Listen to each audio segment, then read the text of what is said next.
We can continue on.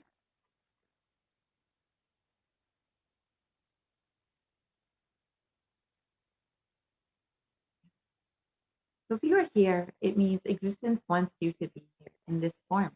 You are not an accident. You are an incident. You are a conscious miracle of existence. Existence is trying to express itself through you. Welcome to the sacred spiritual experience, your digital experience of the divine.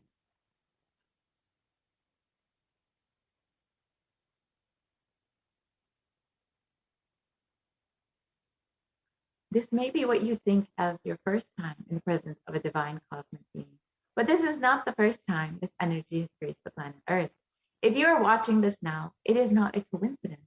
This is a cosmic intervention in your life to make you manifest what you want. So how is this possible? How has this worked before? Experience these answers through the powerful cognition of the ancient texts of Hinduism, revived by the Supreme Concept of Hinduism. So let us understand who is Devi Parashakti, the cosmic mother.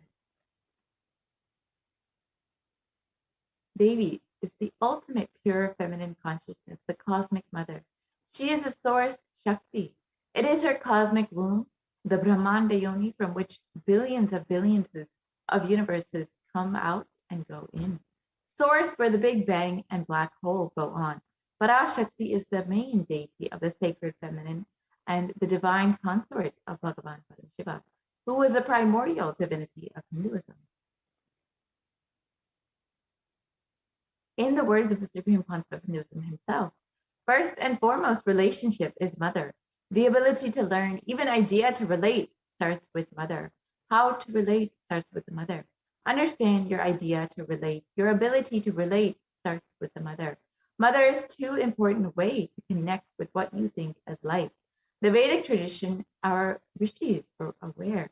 Your ability to connect with the mother should be directed towards the cosmos. It should inspire. It should awaken your higher consciousness. It should inspire your higher consciousness to express through you. It should awaken your higher consciousness. Connecting with life as mother is the most sweetest, most beautiful, most easiest form to ever connect. And today, out of his extreme compassion and love, the Supreme Pontiff of Hinduism is manifesting Devi Parashakti herself and gracing us, answering all of our questions, attending to our prayers, giving boons, healing us, revealing our past, present, and future, and delivering profound spiritual truths, and ultimately giving us the experience of Paramashivoham itself. So what is Bhava Samadhi Darshan? What is Samadhi? Sama is oneness and Adi means source. So Samadhi means one with the source. Bhava means attitude or aspect. Bhava Samadhi means being one with the source through this aspect. So darshan means to have a glimpse of. In the Vedic tradition, it is used to describe the moment we behold a deity, an avatar, a saint, or an enlightened being, as just seeing such a being can cleanse the karmas of lifetimes and create a deep, lasting transformation in the receiver. Darshan is the powerful, superconscious vibration that is present around an avatar at all times. He simply radiates darshan just as the sun continuously radiates light. The auspicious moment when the receiver is able to catch it becomes the moment of darshan. For you, raising you to the next level of superconscious breakthrough. It's like hitting the reset button on your being. The first thing you need to understand about Bhava Samadhi Darshan is that divine cosmic beings are real. They manifest from Kailasa, the enlightened time-space zone, through deities and incarnations. Divine cosmic beings manifest through the Archavataras, the deities in temples, and through the Bhava Samadhi Darshans in the Nijavatara, the incarnations. The Bhava Samadhi Darshan is the science of the Nijavatara manifesting Paramashiva, the consciousness. It is where formless, the being of Paramashiva, expresses through the Divya Sharira, the light body, and manifests as the Nijavatara, the physical form, the embodied form for us to experience Paramashiva. So, for example, Devi Parashakti expresses through the being of Raja Rajeshwari and manifests as the Nijavatara, the physical form of Devi Meenakshi. And the Archavatara, the deity, reflects the consciousness and manifestation, the being of the superconscious energy. But human beings are unfortunately not mature enough to receive the higher level experiences from the Archavatara directly.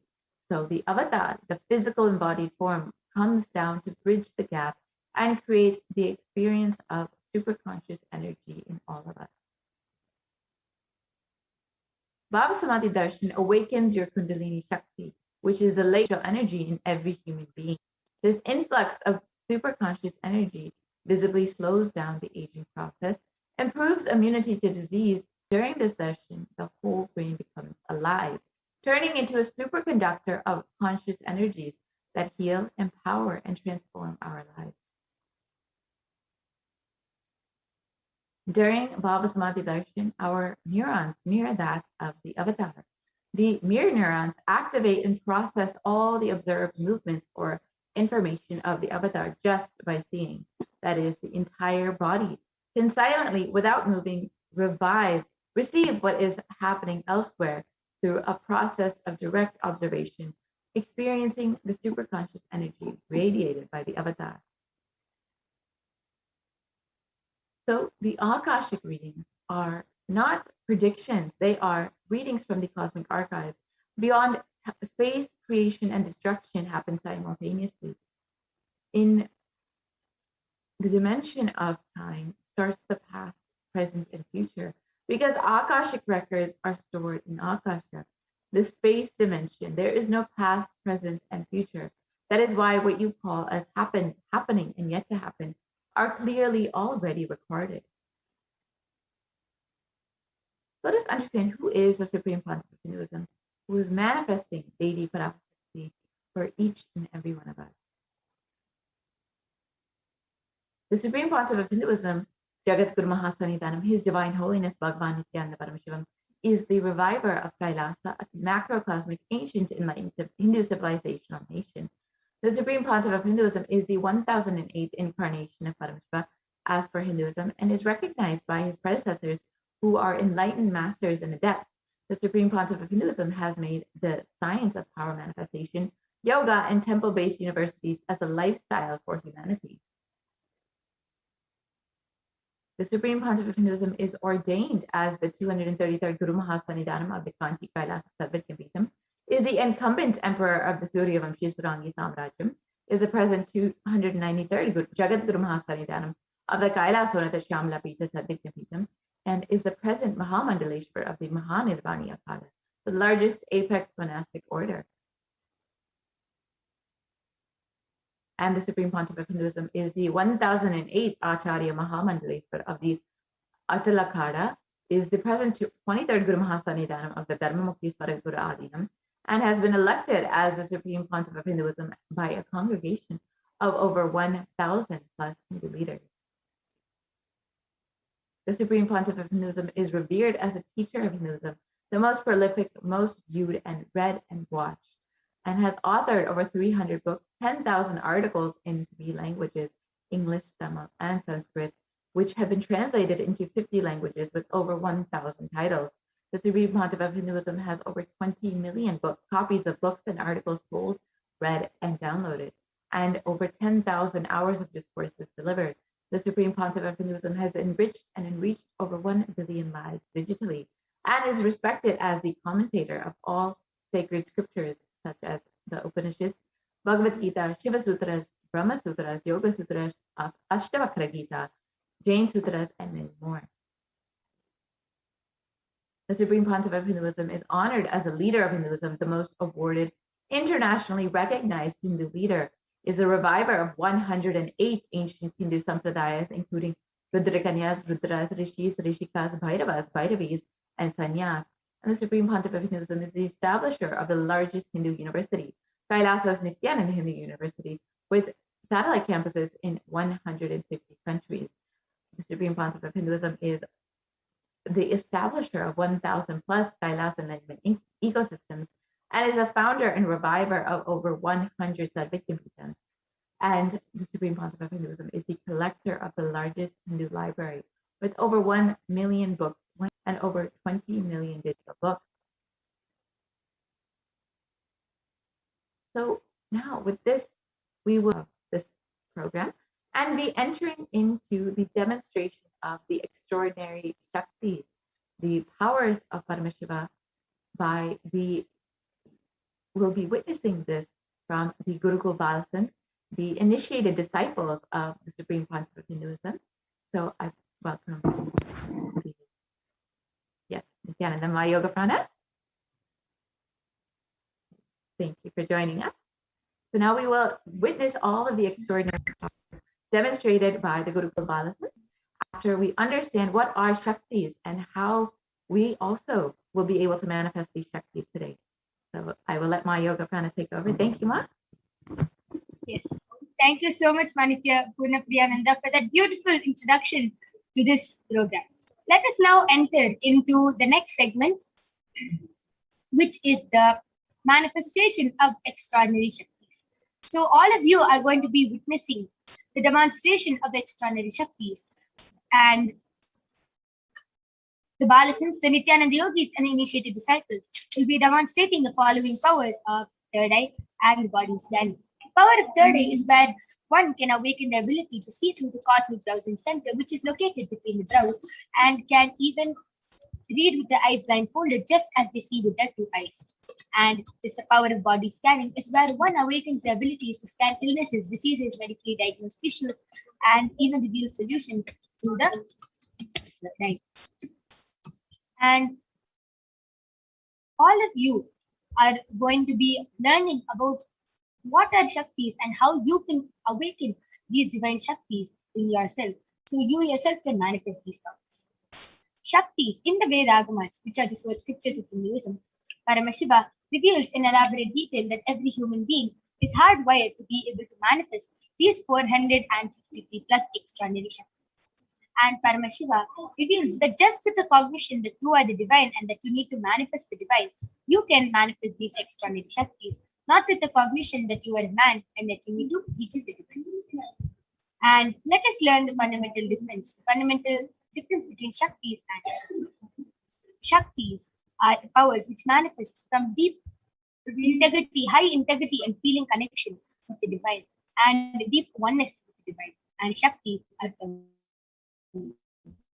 Siddhis, whereas are the powers which manifest from deep tapas or penance or enlightenment. Siddhis are the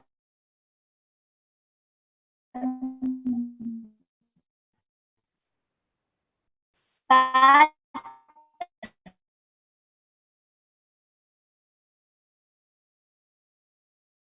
and all of you might be wondering, who's the Shaktis? Who gave us all these Shaktis and how do we manifest?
Diksha is the direct transfer of spiritual energy.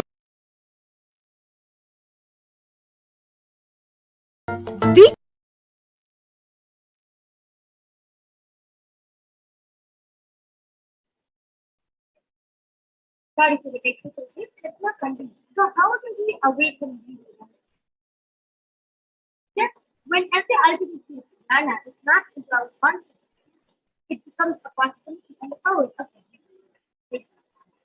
So, let us now watch a small video to explain science of power of pizza and how one can manifest pizza from the let's take a look, touch, or word.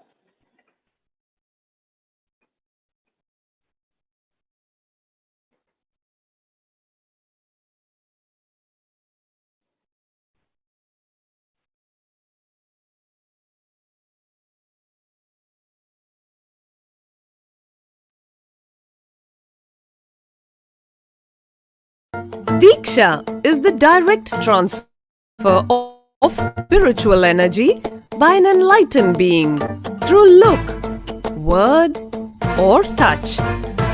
The traditional Vedic book Navaratneshwara states, Sarvasamapi dikshanam muktihi phalamakhanditam avirodhat bhavantyeva prasangyastu bhuktayah.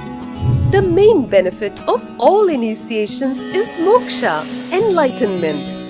As a side effect, health, wealth, leadership and well-being happen. And in Rudrayamala Tantra, Shiva says, Devi diksha vihinasya nacha sadgatihi tasmat sarva prayatnena guruna dikshito bhavet. The one who is not initiated does not attain liberation nor a better future. So by all efforts, one should get initiated by Guru. What is the science of initiation? Neuroscience has proved that the process of initiation floods the brain with energy. This is the superconscious energy of Kundalini, our own highest inner potential energy. As the Kundalini flows from the thalamus to the cortex. It sets up a powerful energy loop within the brain, which awakens the latent non-mechanical parts which we have never used before. With increasing levels of coherence, the whole brain comes alive, turning into a superconductor of conscious energies that heal, empower, transform our lives, bliss and fulfillment. Initiation creates high awareness, visualization, creativity. It also slows the aging process and improves the immune system. Kundalini awakening, healing experience, levitation, teleportation, materialization. Experience the power of initiation through a range of exclusive programs conducted at the ashram. Nithyananda Dhyanapitham, Nithyananda Nagar, Biddi, Bengaluru. Contact 97422 03311.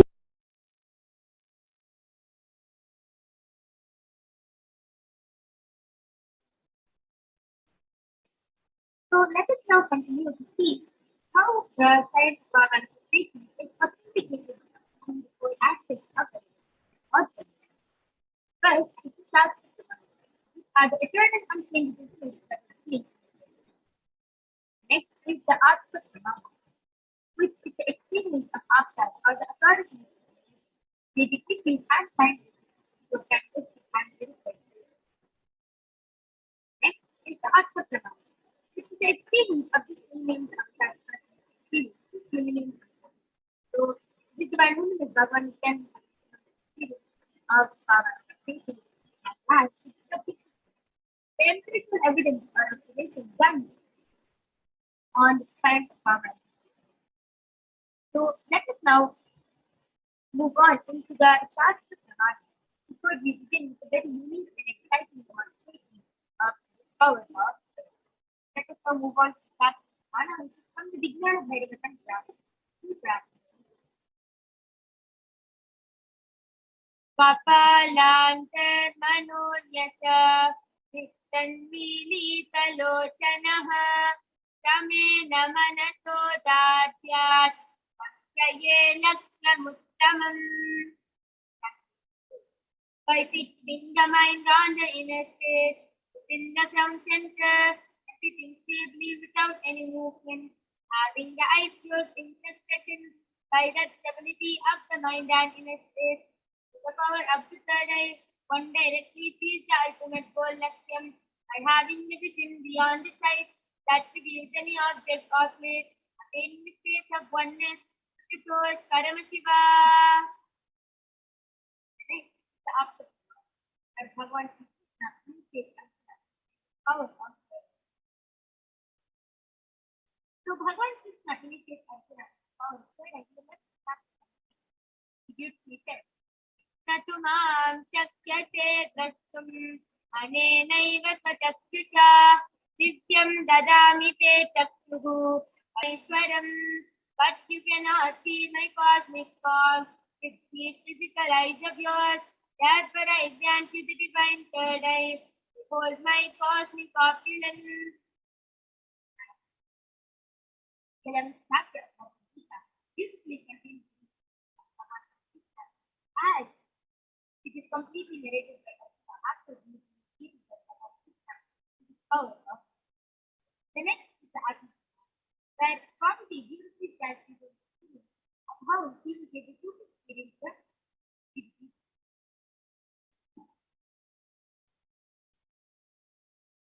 inside and outside broke.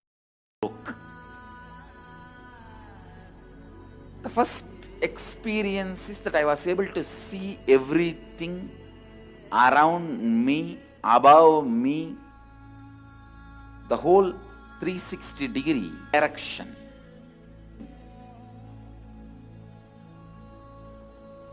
I realized not only I was able to see, I was able to feel, experience.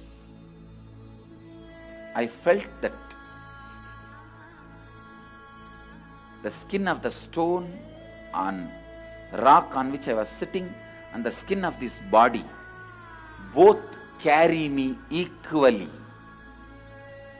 In both I exist equally. The setting, rising moon, the whole Arunachala hill, all the plants, bush, shrubs, trees, everything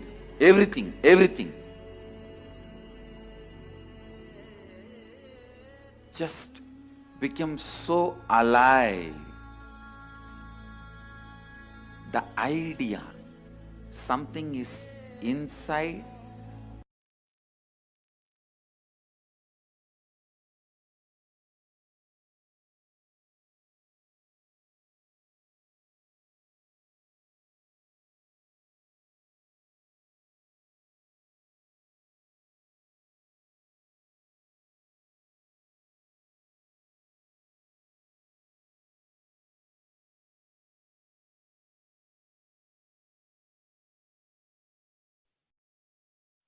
And next is the reflection study, which is the empirical evidence of oxidation as scientific. So the study measures compared the metabolic cell activity of the brain inside and in the outside. meditative and conscious state of God. Sitting all the time, doing daily activities, high activities related to the brain of third eye region, and when in the deep state, not only the third eye region is active as of 90% of the brain. So let's now get ready to witness the Kartik Samadhi, which is the live demonstration of the experiences and results of our manifestation being manifested by Bharati happening to the so along with me, I have an extraordinary Bharati and extraordinary power Manasi, who is 16 years old and she is going to be demonstrating extraordinary powers of it. And today, Ma Virija is going to be demonstrating one of the extraordinary powers of blindfold, where she will be able to see with her eyes closed, just as she sees with her eyes, with her eyes. And on the screen, I have with me. In front is a complete seat, and behind is a thick hub. There is no gap between the front and the seat, and it is completely closed and covered the mouth. There is no way of light entering through this. And this is the icon I'm going to be placing on my eyes. And this is completely medically and scientifically verified icon. Even with the eye open inside, you cannot see through this icon. Now it is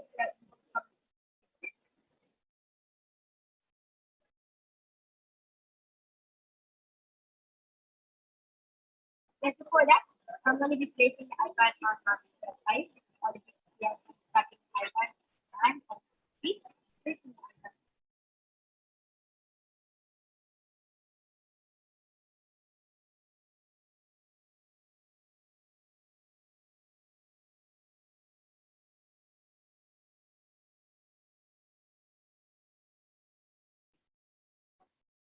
And it is completely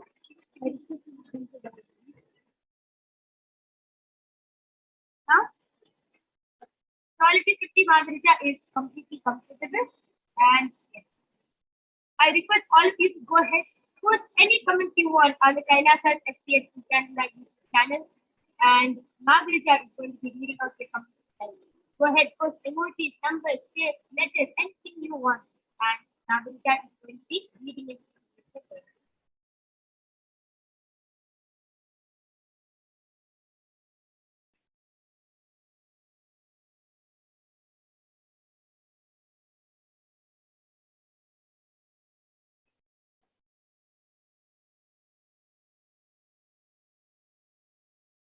Yes. So it is something to proceed in Parashakti, Bhagavatam, Krishnan, Hari Brahma, Mahabrahma,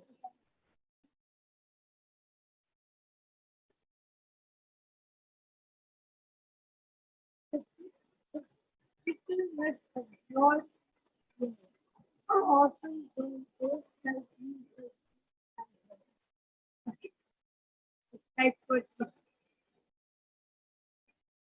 And is there anything more to say about Mahaprabhu? There's also like quite that was the knowledge. It's quite it. So like yeah. That was beautiful. All of you saw how Margarita was so fluently able to read with her eyes blindfolded. So they could read a whole sentence, which is not often in sentence or anything, or it's not any common use sentence. People make a those things of how I think they start reading them. So Margarita was able to read so fluently. Just how I read it with her eyes open, Margarita was able to read it. Anyone else? Please go ahead, post the comment. Go ahead, put anything, emojis, numbers, shapes, comments, paragraphs, anything you want, science systems, medicine, and Margarita is going to be reading it out live.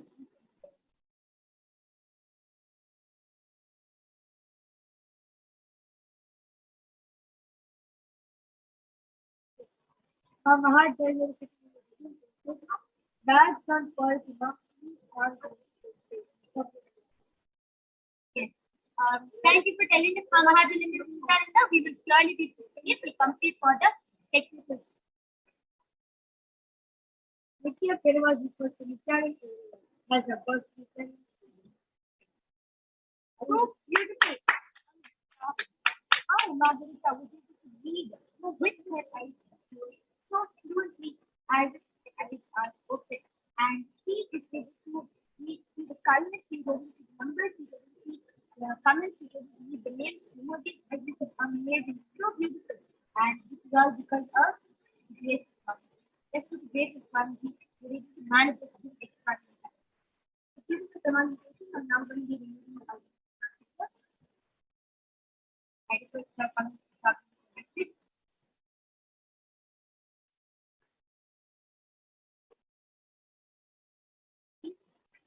I've done it and the next power, which all of you are going to be taking, is the power of body. So, power of body can be where one awakens the ability to be able to stand. Can do the third eye entity, illnesses, diseases, medically diagnosed, and any problems present in the body. So now I'll be chanting the Sakti Samana. It's from the Vijnana Bhaiva.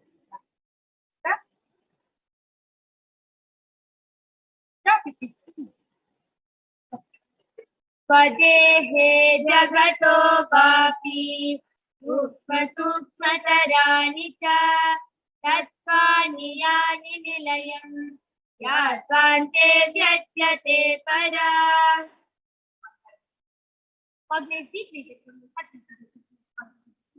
The whole body, or the whole universe, simultaneously consists of everything. They are being absorbed in their source process.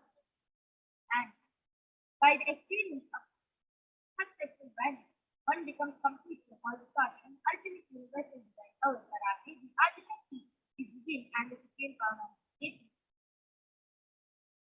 And next is the after Pravana, which is the reference of power of body strength from the life of a There was Buddha and one of the most prominent disciples of one day, a man suddenly continued to become subject to the body. After seeing for a body and identified his possibility, he revealed that the person that is not a parent or that is not a person. Other people and stuck area and there was a drop. After the study the company and thus the second came in. Next is the Atma Pramana, which is the account of the Supreme Lord who was also tested and authenticated this time. On the 22nd of December, Swamiji beautifully said that he manifested two powers, which is the power of body and Sada, which is going beyond from the calculated from the test. Only when I had a multiple compound practice, I was forced to go for surgery and that was medical practice. At that time, they detected having gone to my different organs and it was revealed to me that I had been poisoned without power. And I immediately used diagnostic methods instead of medical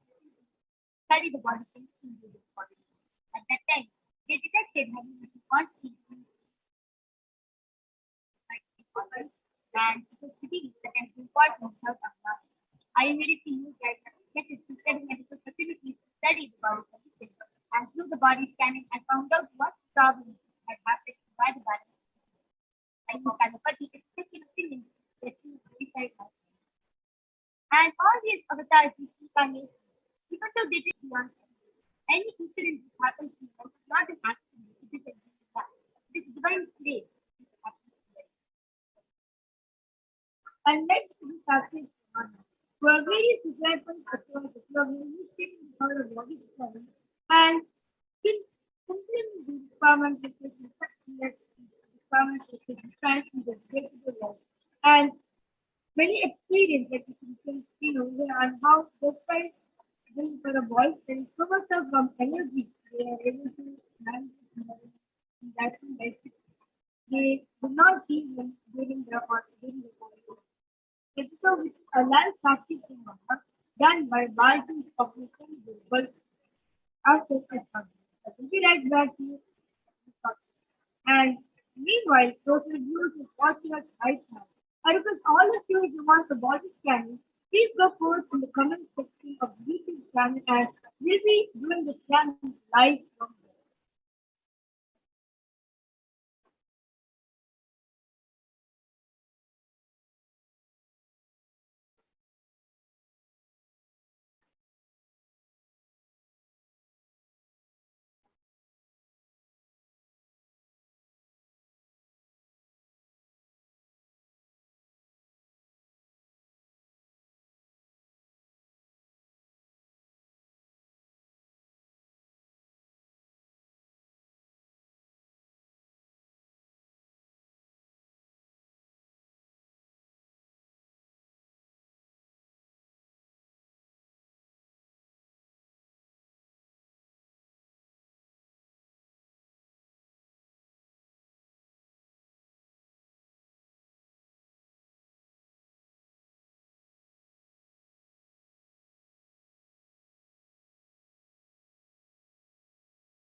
Yes.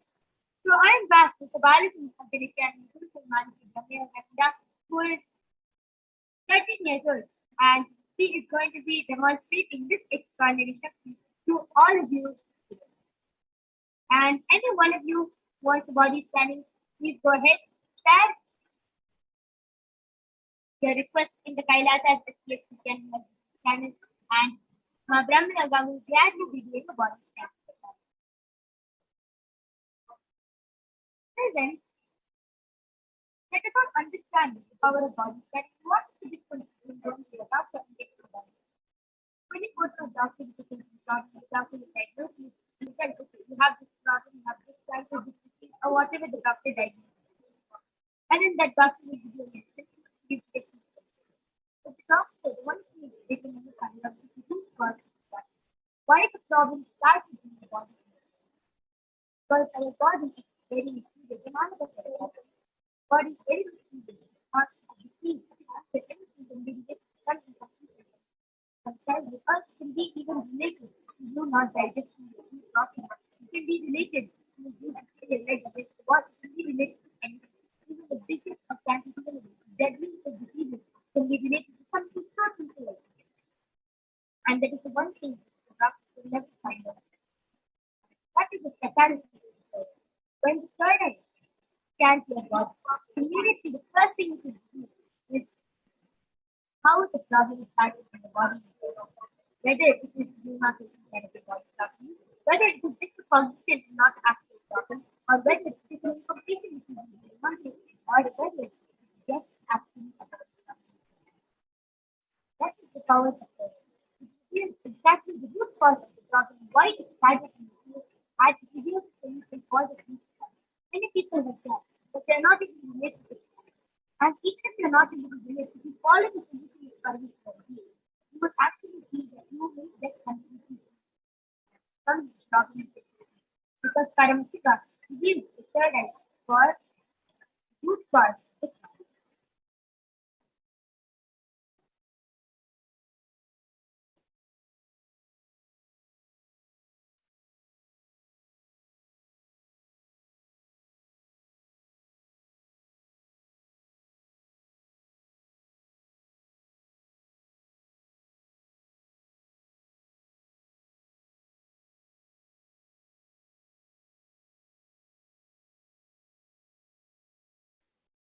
After Sabina India has tested that self policy, Kepler will be getting back right after conflict. But right after.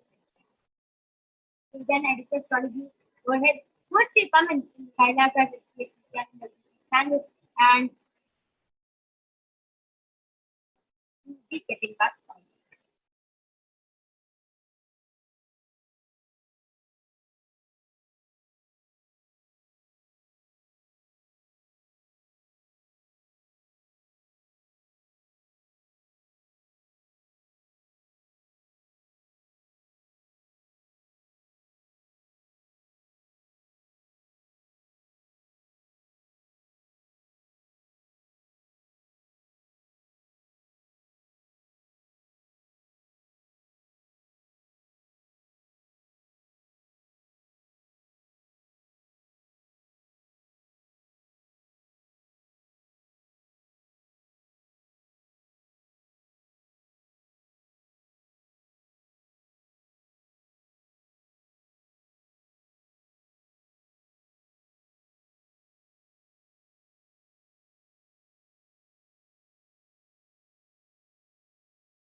Just be alive for next 3 years. Don't die within next 3 years.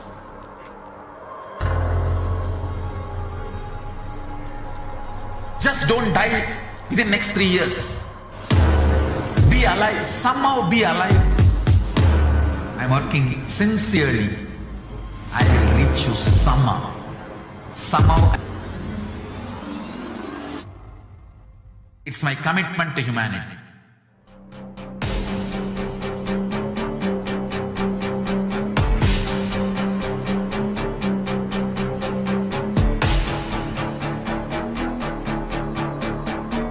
Just don't die within next 3 years. I will reach you wherever you are, whichever corner of the world you may be. I will reach you with enlightenment. You manifesting the space, state, powers, being Paramashivoham. It is possible, and it is possible for you.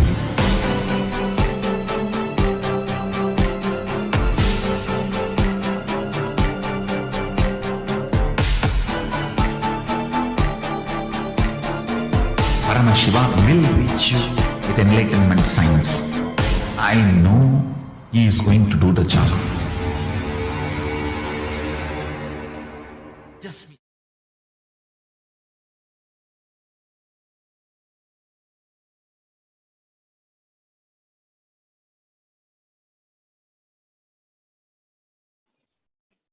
So let us now take the completing for the technical.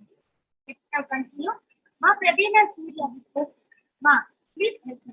Please help me to stand why I can't see to be. Regardless whatever I do, numbers can change the people. Let Ma Pravina Surya slowly will be doing body practice and begin with this body.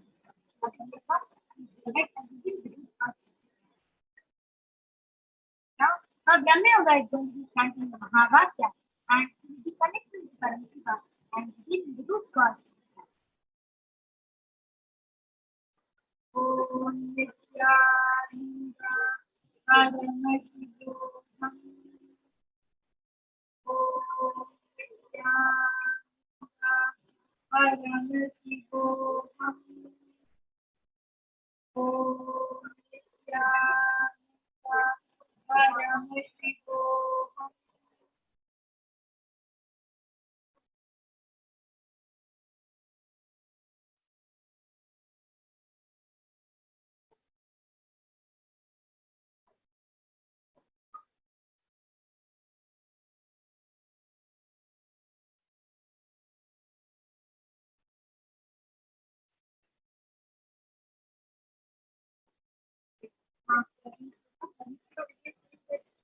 Not the way that your body is not the food that you eat for like the fat in the body, just the fat in the body, causes weight in the body.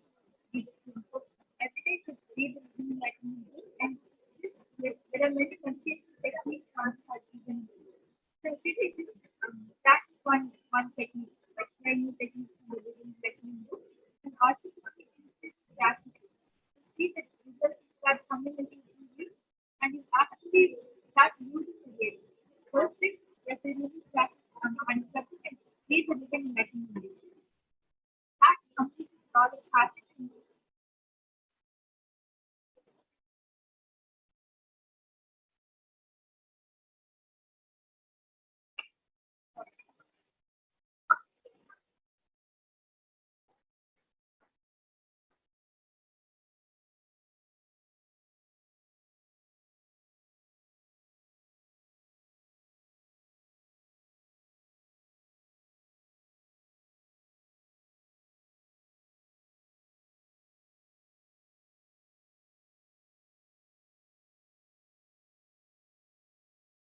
Just be alive for next 3 years. Don't die within next 3 years.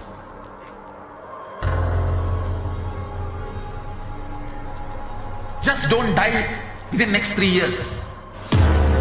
Be alive. Somehow be alive. I'm working sincerely. I will reach you somehow. Somehow I will reach you. It's my commitment to humanity.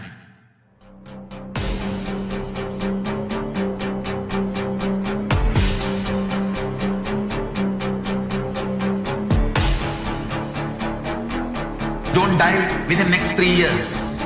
I will reach you wherever you are, whichever corner of the world you may be. I will reach you with enlightenment. You manifesting the space, state, powers, being Paramashivoham. It is possible, and it is possible for you.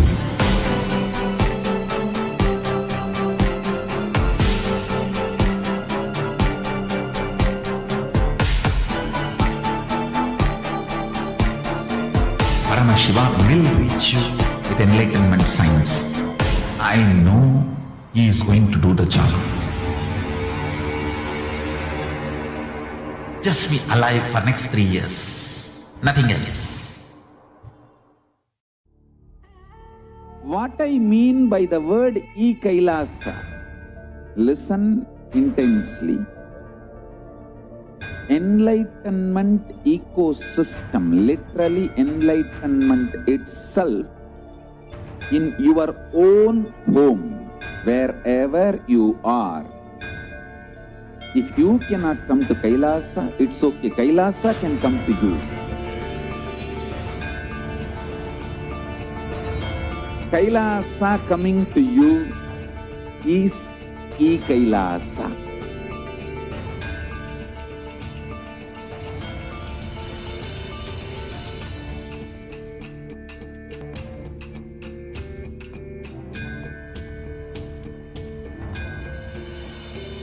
I will revive Hinduism.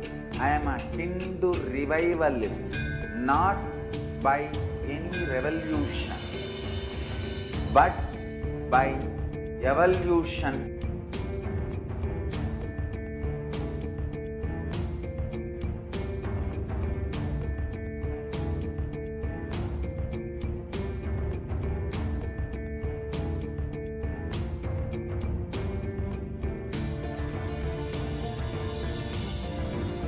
And setting model community.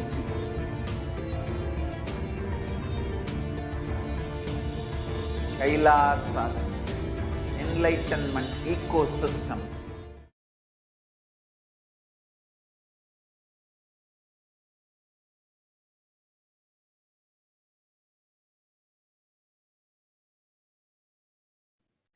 Nithyanam, everyone. So now all of us just saw a wonderful demonstration of the powers of third eye awakening. And now we'll be moving to the next segment where all of us will be seeing and learning about the divine feminine consciousness, who is none other than Devi Parashakti herself.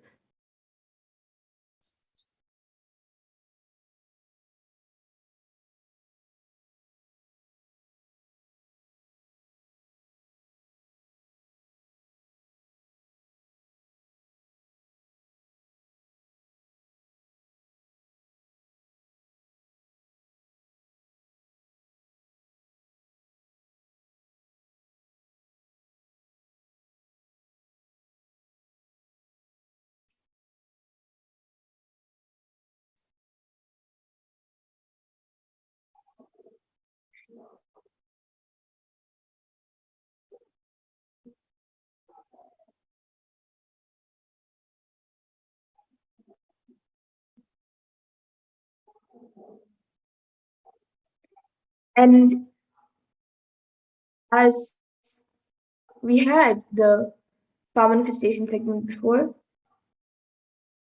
we apologize for the technical glitch that took place. And for everyone who came for body scanning, you can join again at 2 a.m. IST and 4 p.m. IST, and we will be doing the body scan for you. And yes, with that, we'll now be entering into the next segment where we will be seeing about divine feminine consciousness.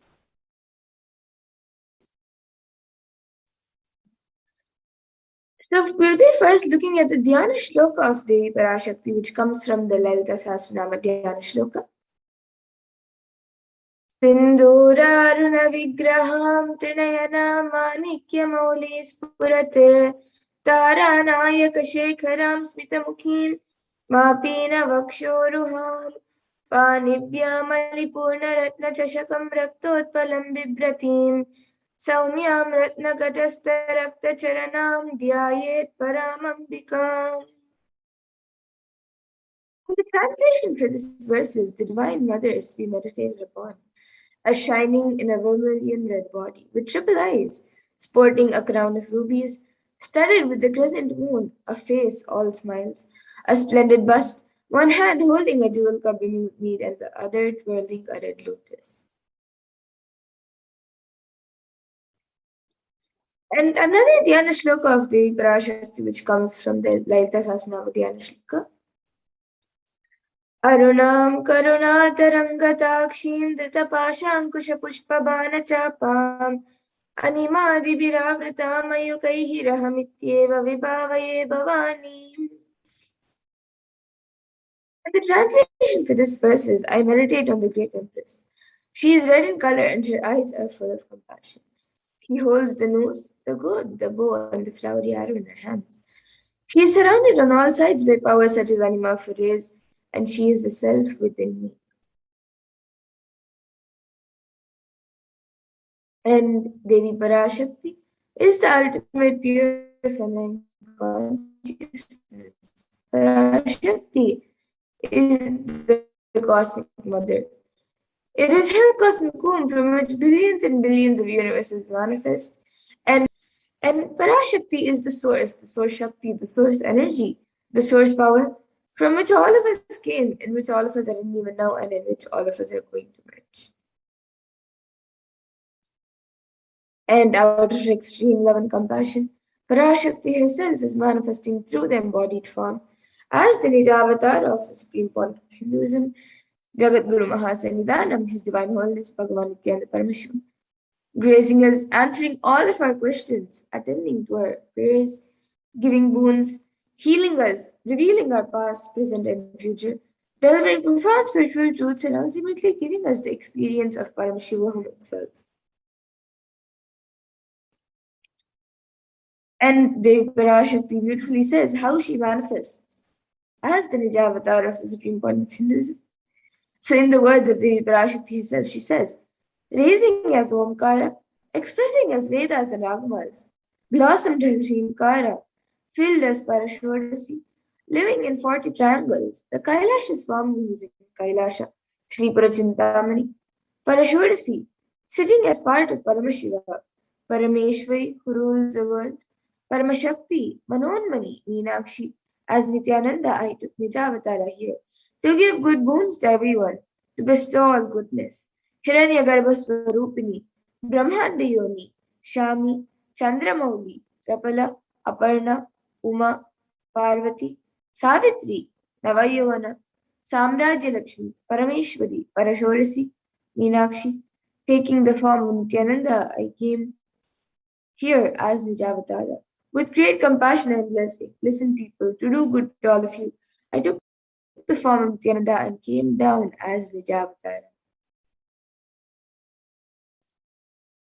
And Devi Parashakti again beautifully reveals, raising in Omkara, blossoming as Shiva, manifesting as source of existence, powers of existence, expression of existence, from the oneness of Om, blossoming into two as Prakriti and Purusha, blossoming as three Shaktis, Icha, Kriya, and Jnana, growing as 4 Vedas, expanding as 5 Panchabhutas, beyond 6 chakras, filled as Gotras of 7 Rishis, expanding as 8 directions, existing as 9 Grahas, blossoming as 10 Indriyas, being as 11 Mitras, creating all the worlds, bringing life to tell and make you blossom and to do good. Parashodasi Meenakshi, in the form of Nithyananda, I came to bless every one of you. And now all of you can see how you can receive Devi Parashakti when she comes for the darshan. So literally you are seeing Paramashivan Parashakti at that moment. She is there on your screen. So always receive her in a very traditional manner. You can keep 2 beet leaves, 1 banana, 1 betel nut, and a coin in front of the screen as you watch the Parashakti. And now some of you might be wondering what exactly a coin is considered as, what is its importance, or why is it kept as part of a tambulam. So coin in the Hindu tradition is actually considered the traditional dakshina as an offering made to various gods in all the temples. So it can be the lowest value in India, it can even be just a paise, and in the US it can be just a cent. Swamiji says, I'm not trying to monetize. Keep even 1 cent is okay. So for 100 days, if you have darshan, it will add up to $1. In India, even 1 paise is okay. And you can offer that to Devi Parashakti. So you can do namaskar, offer your salutations, and you can eat the banana, the betel leaf, and the betel nut, taking it as prasadam immediately. And the coins that you collect, you can send it to the Los Angeles temple for further procedures. And now some of you might be wondering, what exactly does this betel leaf and betel nut do to you? How will it benefit you? Whether it's physically, emotionally, or mentally, how will it benefit you? So this betel leaf and betel nut may look too small, but in a few days you will see how much it adds to your sentiment that really Devi Parashakti is there.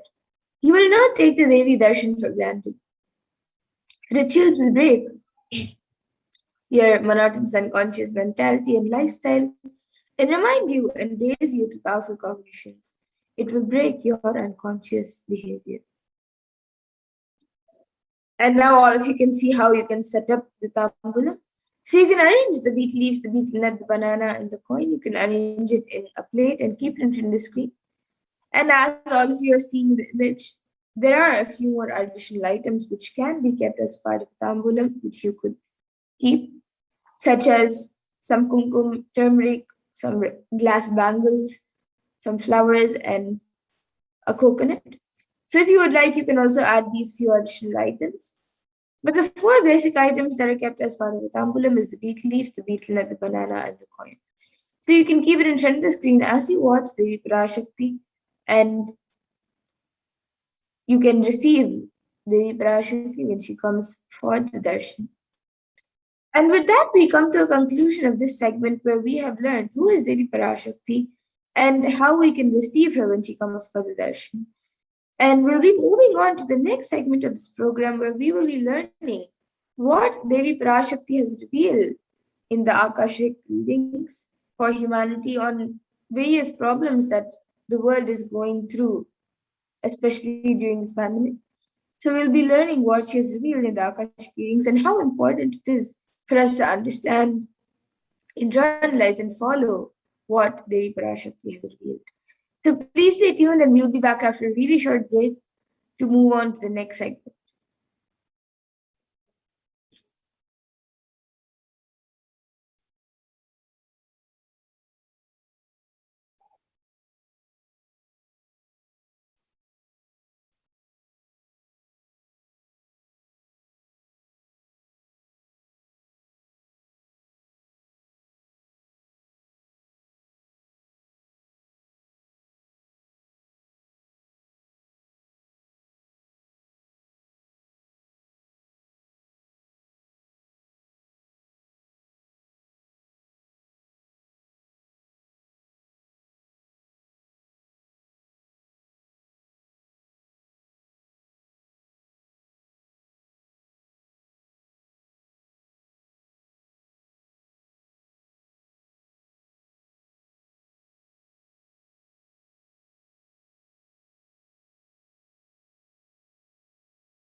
Yes, welcome back everyone. So now we'll be moving to the next segment where we will be learning about what Devi Parashakti has revealed in the Akashic readings.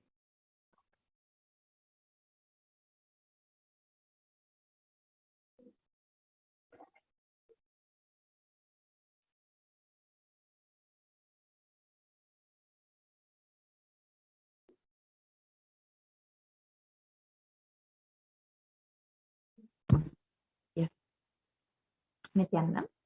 So first, we will be learning about some of the various revelations made by Devi Parashakti. If I could request the volunteer to project the other slide about the earlier slides that were projected. Yeah.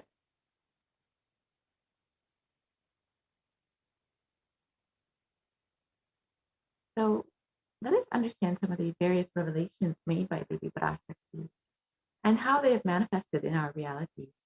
On the 14th of April, 2021, Devi revealed Corona is destroyed, but it will take 4 years for the political conspiracy done by humans to end. I will protect my devotees, disciples, and Kailasavasis. No suffering will come for my devotees, but it will take 4 years for the conspiracy of Corona to end. It will come to an end only in 2025. It is a conspiracy, a human conspiracy. You are asking about the suffering of Corona in India. Listen, people, listen properly what is said. With honesty, I am telling you the real truth. The cosmic pralaya has stopped. The Corona second wave that is happening now is a bioweapon. What is happening now is a bio war. As Nijavatara taking the form of Nithyananda Parashakti, I came in person to save Bharat, to save Sanatana Hindu Dharma in Bharat. Taking the form of Nithyananda, when I came as Nijavatara, the people who don't know how to live with me, live having me with them, what will I do for them? World cannot be sacrificed for the sake of conspiracies done by some ignorant Eves who got stuck in Maya. Srishti should not have loss. Cosmos should not have destruction. To save the cosmos from Pralaya, I made a huge ship. Its name is Adi Kailasa. Adi Kailasa is the ship that will gather all the enlightened powers of this cosmos and save the people from the Pralaya through the tricks of traitors, rule of the enemies, without any other way out. Time came for the sailor itself to leave. That is why the sky is boiling and moving towards huge destruction. People, even if children, do mistakes in ignorance by getting stuck in Maya. As it is Parashakti, Paramashakti, Parashodati, Manonmani. My responsibility to save the cosmos from the destruction. I am telling some of the truth. Listen properly. Within the next few months, not in thousands or lakhs, lives will be lost in crores. Crores of lives will be lost in India. I am telling you the truth. I am telling you the good. Search for protection for your life. And let us understand how Devi Parashakti's revelations have manifested into reality in our lives.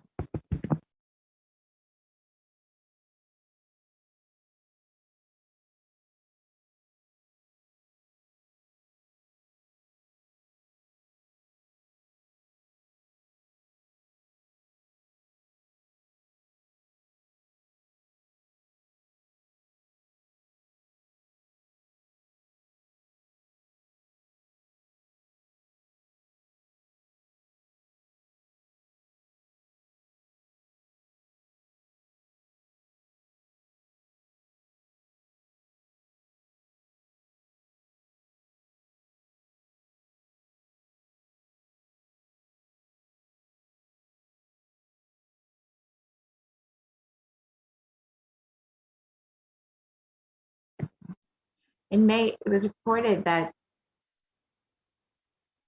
nearly 350,000 new infections and deaths were reported. And at one hospital in New Delhi, the capital, doctors said that 20 patients are in a critical care unit had died after the oxygen pressure dropped. The doctors blamed the deaths on the city's acute oxygen shortage. And as we have heard, India posts the highest death toll so far in the pandemic. This was in May itself, and these numbers have unfortunately continued to rise.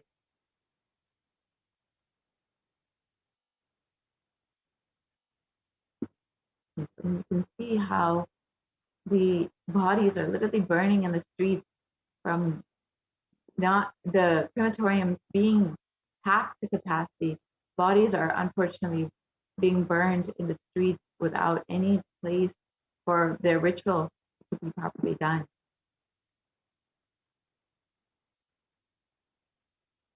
And on the 23rd of May, 2021, the Supreme Pontiff of Hinduism revealed, all devotees and disciples, whoever listen to me, whom I don't need to convince, this is a personal message I am giving to you all clearly. Devi has very clearly revealed to me, Puratasi month, August, September, there is going to be a worse third wave of corona.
Paramashivoham. Om Nithyananda Paramashivoham.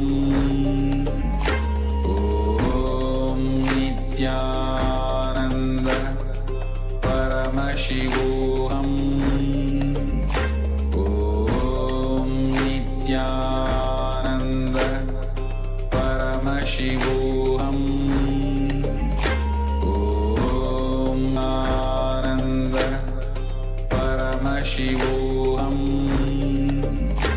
Om Nithyananda Paramashivoham. Om Nithyananda Paramashivoham.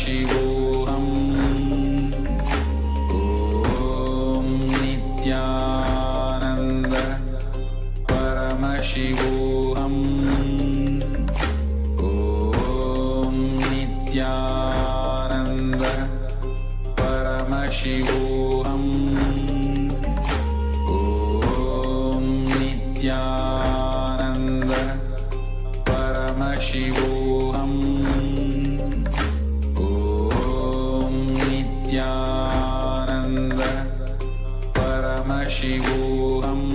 Paramashivoham.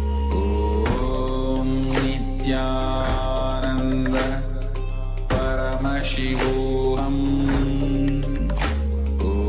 Om Nithyananda Paramashivoham.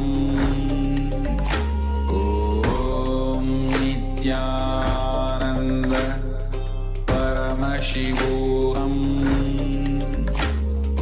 Om Nithyananda Paramashivoham. Om Nithyananda Paramashivoham. Nithyananda Paramashivoham. Om Nithyananda Paramashivoham.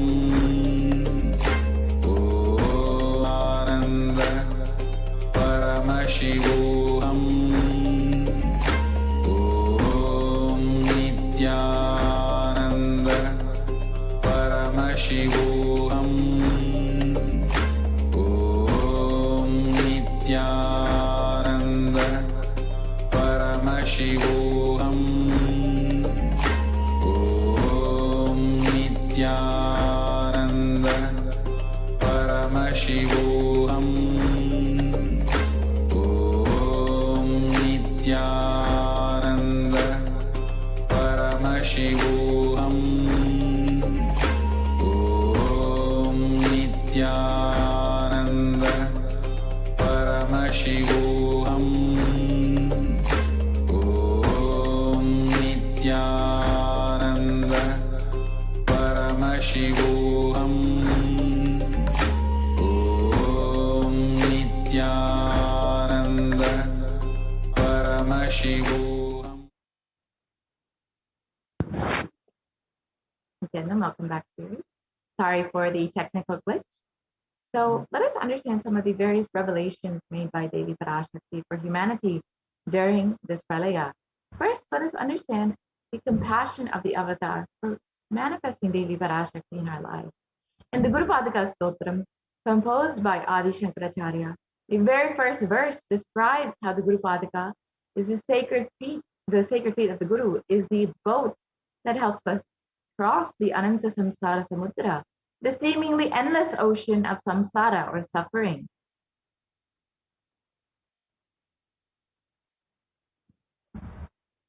And the verse translates, salutations to the sandals of my Guru, which is a boat which helps me cross the endless ocean of life, which endows me with the sense of devotion to my Guru, and by worship of which I attain the dominion of renunciation. Many of us have been feeling stuck in the same storming and raging ocean, being unable to navigate ourselves and lost in the overwhelming vastness of the suffering that surrounds us during the pralaya, the great deluge. Our loved ones are dying due to the pandemic. Our homes are being destroyed due to the natural disasters. Social institutions are crumbling, and the whole of humanity is in a desperate and dire need of hope. And it's at this time that the Supreme Pontiff of Hinduism, the incarnation of the cosmic superconsciousness, out of his love and compassion, having taken responsibility for the superconscious breakthrough of the whole of humanity, is manifesting Devi Parashakti, the cosmic mother, in guiding and healing the whole world, as literally the boat that sails us through the pralaya, the cosmic deluge. Devi Parashakti is herself manifesting through the Nijavatara and answering each of our prayers, granting boons, healing us, manifesting miracles, removing all of our pain and suffering. Devi has not just attended to us individually, but also as a humanity at large. Devi Parashakti has guided the whole of humanity in the form of sacred revelations of profound sacred secrets of Sanatana Hindu Dharma, and by showing us the future regarding global issues like the COVID pandemic, natural disasters such as fires, floods, and more, and even the twisted human conspiracies and underground wars, which have not surfaced to common knowledge as yet. In this segment, we will be elaborating on the statistical, scientific, and scriptural references of each sacred revelation, which is manifested precisely as the same guidance emerged from Devi Parashakti, for us to imbibe deeply and to start following as Devi Parashakti continues to protect us until the storm ends and we are safely harbored at the shores of our consciousness. Let us understand some of these revelations made by Devi Parashakti. So Devi has revealed the 8 methods to protect yourself from corona on the 30th of April 2021. Let us understand what those 8 methods are. First, let us watch the video of the revelations itself.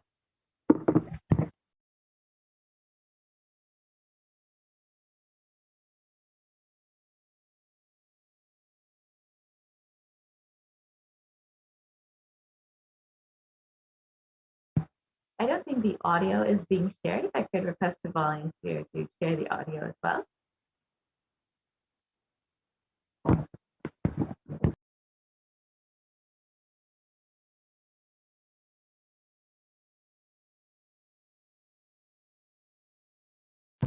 I don't think the audio is being shared. If I could request the volunteer to stop the screen share and share the audio as well.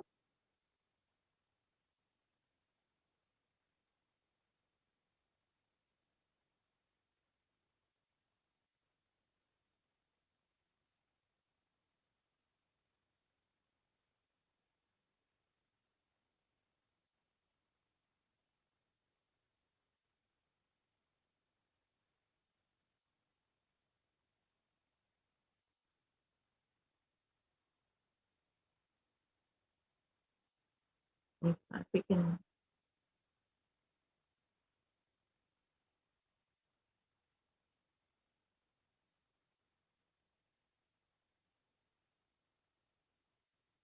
Yes, if you can just stop the screen share and you can restart it and share the audio. I don't think the audio is still shared. So if you can just stop the screen share and then you can reshare and share the audio with it.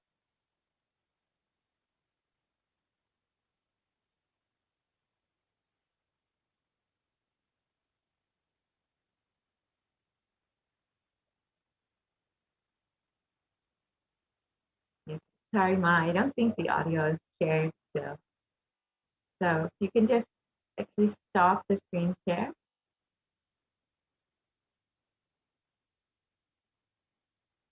Yes, if you can just stop the screen share and then you can reshare the screen with the audio. Yes.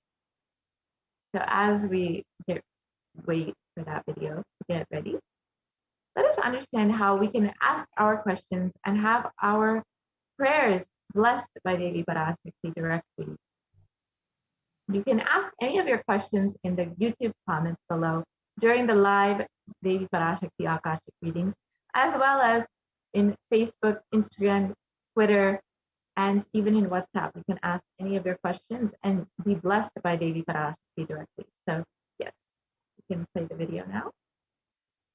Parashodasi Meenakshi, Parameshwari Meenakshi, Parashakti Meenakshi, இங்கு எழுந்து அருளினோம் yellow ஞானமும் தன்மையும் தந்திட நன்மையெல்லாம் அளித்திட நாமே வந்தோம் இங்கு சத்தின் சுவாமினியாய் பரமசிவன் கிரகத்திருந்து நம் அனுக்கிரகத்தினால் நித்யானந்தன் விக்கிரகமாய் மலர்ந்தோம். உங்கள் எல்லோருக்கும் நல்லதைச் செய்திட நன்மையைச் சொல்லிட தர்மார்த்த காம மோக்ஷம் எனும் புருஷார்த்தங்கள் நாளும் பொங்கி மலர்ந்திட வந்தேன் இங்கு. மாந்தர்கள் கொடுந்தொற்று கொரோனா கண்டு அஞ்ச வேண்டாம். 8 வழியின் மூலமாகவும் எண்ணத்தில் தியானித்து என்னை பிரார்த்தித்தல் 1, சமூக வலைதளங்கள் மூலமாய் என்னை சரணடைதல் 2, எங்கெல்லாம் என் மகமாரி வடிவத்தில் நான் குடிகொண்டிருக்கின்றேனோ அங்கெல்லாம் பூமிதித்து என்னை வழிபடுவது 3, நெஞ்சில் மஞ்சள் தடவி வேப்ப அப்பம் சாரருந்தி தினந்தோறும் என்னை தியானிப்பது 4 நிர்விகல்ப நிலையிருந்து நித்யானந்தத்தை நிறைத்து உயிர்வது 5 சிவ சிவ சிவ எனும் பிரபஞ்ச பெரும் நாதத்தை அஜபா ஜபமாய் நிகழ்த்தல் 6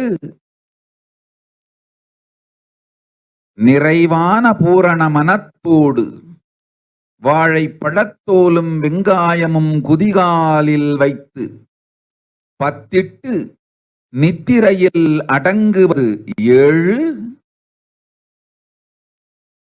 பூரணமாய் பரிபூரணமாய் அருணாச்சல ஸ்மரணையில் நினைப்பும் மறப்பும் அருந்த உணர்வு ஸ்மரணையில் அகம் அகம் என ஸ்புரிக்கும் அருணாச்சல ஸ்மரணையில் ஆனந்த ஸ்புரணத்தில் இருப்பது 8 எனும் 8 முறையிலும் என எண்ணியோர் அத்துணை பேருக்கும் இல்லை கொரோனா கொடுந்தொற்றின் தாக்கமும் கொரோனா கொடுந்தொற்றின் பயமும் கொரோனா கொடுந்தொற்றின் மயக்கமும் வாழ்வீர்கள் வளத்தொடு நல் ஞானம் யோகத்தொடு நாமே நிம்மோடு நானே நீயாய் நீயே நானாய் நல்வாழ்வு வாழ்வீர்கள் 8இல் 1 செய்தாலும் கொரோனா உங்களை எட்டவிடாது காப்பு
Nithyananda Paramashivoham. Om Nithyananda Paramashivoham.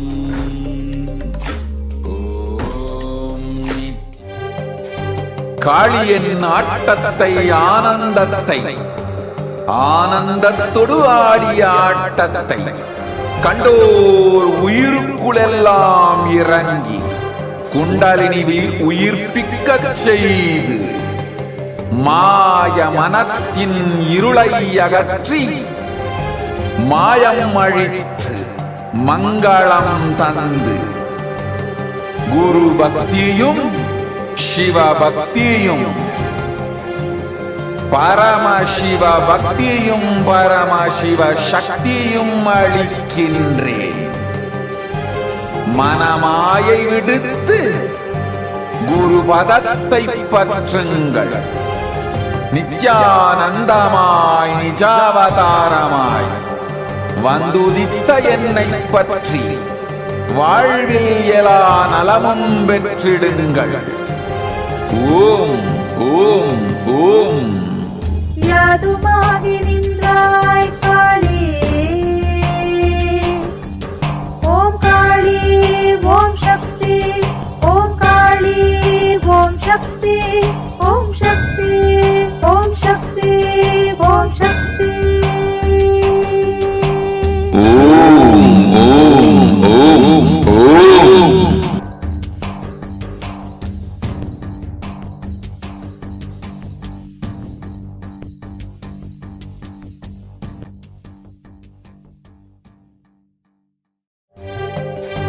காளியின் ஆட்டத்தை ஆனந்தத்தை ஆனந்தத்தொடு ஆடிய ஆட்டத்தை கண்டோர் உயிருக்குளெல்லாம் இறங்கி குண்டலினி உயிர்ப்பிக்கச் செய்து மாய மனத்தின் இருளை அகற்றி மாயம் அழித்து மங்களம் தந்து குரு பக்தியும் சிவ பக்தியும் பரமசிவ பக்தியும் பரமசிவ சக்தியும் அளிக்கின்றேன். மனமாயை விடுத்து குரு பதத்தை பற்றுங்கள். நித்யானந்தமாய் நிஜாவதாரமாய் வந்துதித்த என்னை பற்றி வாழ்வில் எல்லா நலமும் பெற்றிடுங்கள். ஓம் ஓம் ஓம். யாதுமாகி நின்றாய் காளி, ஓம் காளி ஓம் சக்தி, ஓம் காளி ஓம் சக்தி, ஓம் சக்தி ஓம் சக்தி ஓம் சக்தி. ஓம் ஓம் ஓம் ஓம்.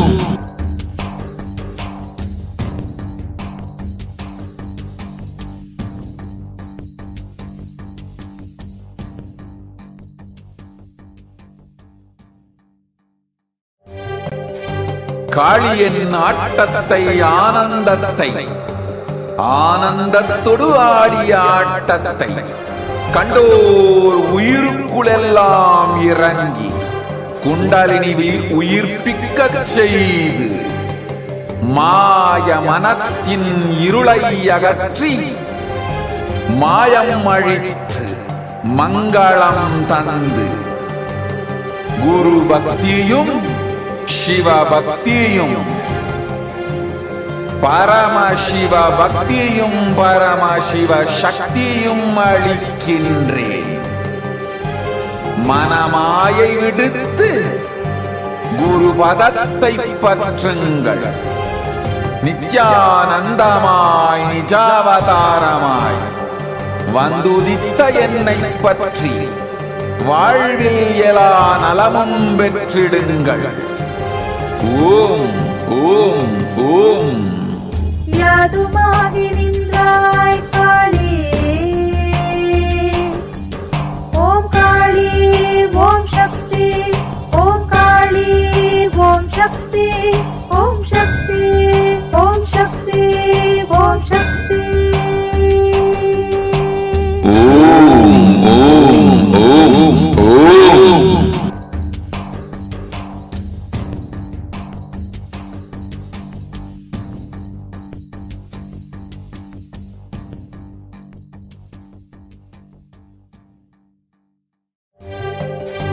காளியின் ஆட்டத்தை ஆனந்தத்தை ஆனந்தத்தொடு ஆடிய ஆட்டத்தை கண்டோர் உயிருக்குளெல்லாம் இறங்கி குண்டலினிவில் உயிர்ப்பிக்கச் செய்து மாய மனத்தின் இருளை அகற்றி மாயம் அழித்து மங்களம் தந்து குரு பக்தியும் சிவ பக்தியும் பரமசிவ பக்தியும் பரமசிவ சக்தியும் அளிக்கின்றேன். மனமாயை விடுத்து குரு பதத்தை பற்றுங்கள். நித்யானந்தமாய் நிஜாவதாரமாய் வந்துதித்த என்னை பற்றி வாழ்வில் எல்லா நலமும் பெற்றிடுங்கள். ஓம் ஓம் ஓம். யாதுமாகி நின்றாய் காளி, ஓம் காளி ஓம் சக்தி, ஓம் காளி ஓம் சக்தி, ஓம் சக்தி ஓம் சக்தி. ஓம் ஓம் ஓம் ஓம்.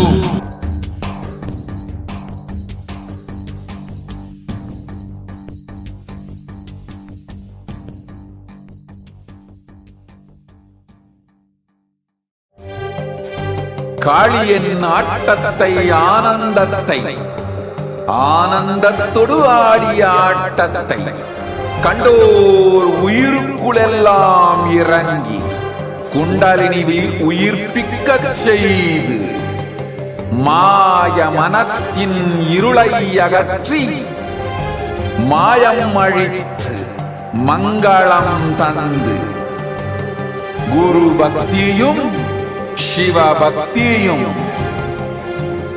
பரமசிவ பக்தியும் பரமசிவ சக்தியும் அளிக்கின்றேன்.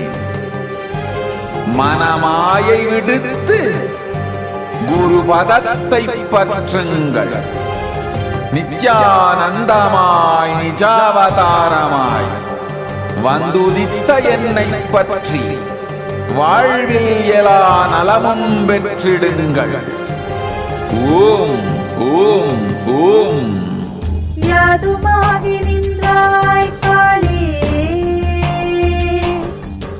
ஓம் காளி ஓம் சக்தி, ஓம் காளி ஓம் சக்தி, ஓம் சக்தி ஓம் சக்தி ஓம் சக்தி. ஓம் ஓம் ஓம் ஓம்.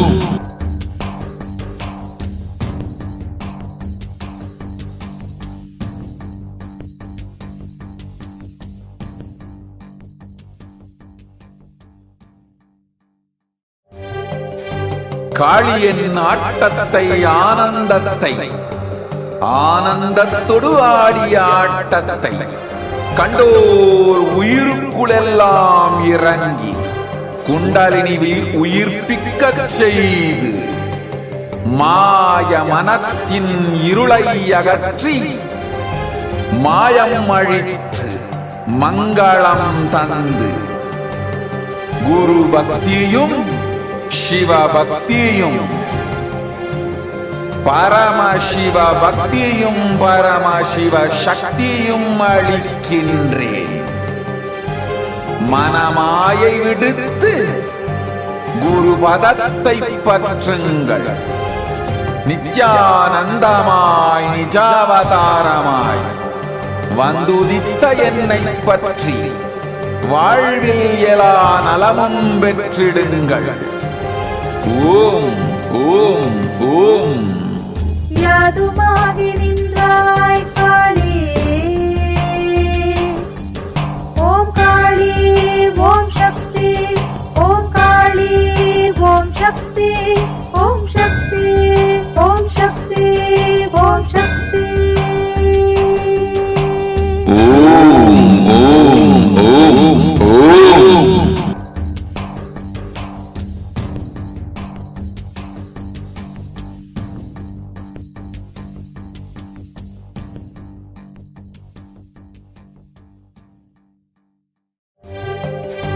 காளியின் ஆட்டத்தை ஆனந்தத்தை ஆனந்தத்தொடு ஆடிய ஆட்டத்தை கண்டோர் உயிருக்குளெல்லாம் இறங்கி குண்டலினிவில் உயிர்ப்பிக்கச் செய்து மாய மனத்தின் இருளை அகற்றி மாயம் அழித்து மங்களம் தந்து குரு பக்தியும் சிவ பக்தியும் பரமசிவ பக்தியும் பரமசிவ சக்தியும் அளிக்கின்றேன். மனமாயை விடுத்து குரு பதத்தை பற்றுங்கள். நித்யானந்தமாய் நிஜாவதாரமாய் வந்துதித்த என்னை பற்றி வாழ்வில் எல்லா நலமும் பெற்றிடுங்கள். ஓம் ஓம் ஓம். யாதுமாகி நின்றாய் காளி, ஓம் காளி ஓம் சக்தி, ஓம் காளி ஓம் சக்தி, ஓம் சக்தி ஓம் சக்தி ஓம் சக்தி. ஓம் ஓம் ஓம் ஓம்.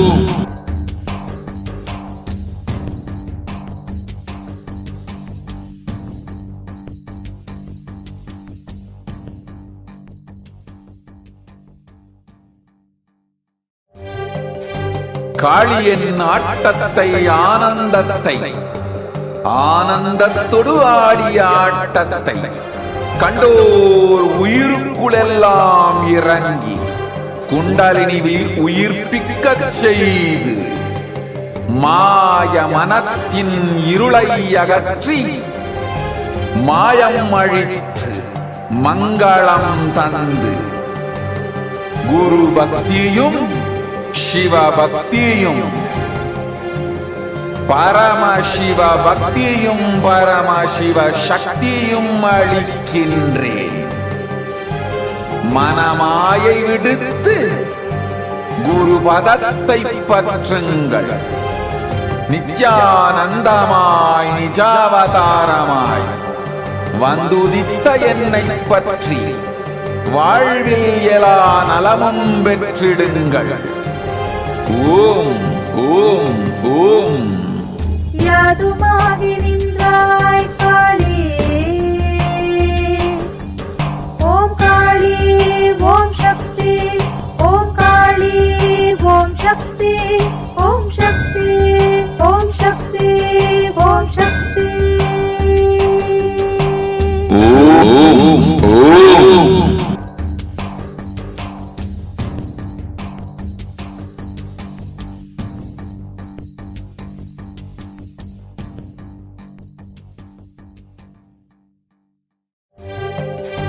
காளியின் ஆட்டத்தை ஆனந்தத்தை ஆனந்தத்தொடு ஆடிய ஆட்டத்தை கண்டோர் உயிருக்குளெல்லாம் இறங்கி குண்டலினிவில் உயிர்ப்பிக்கச் செய்து மாய மனத்தின் இருளை அகற்றி மாயம் அழித்து மங்களம் தந்து குரு பக்தியும் சிவ பக்தியும் பரமசிவ பக்தியும் பரமசிவ சக்தியும் அளிக்கின்றேன். மனமாயை விடுத்து குரு பதத்தை பற்றுங்கள். நித்யானந்தமாய் நிஜாவதாரமாய் வந்துதித்த என்னை பற்றி வாழ்வில் எல்லா நலமும் பெற்றிடுங்கள். ஓம் ஓம் ஓம். யாதுமாகி நின்றாய் காளி.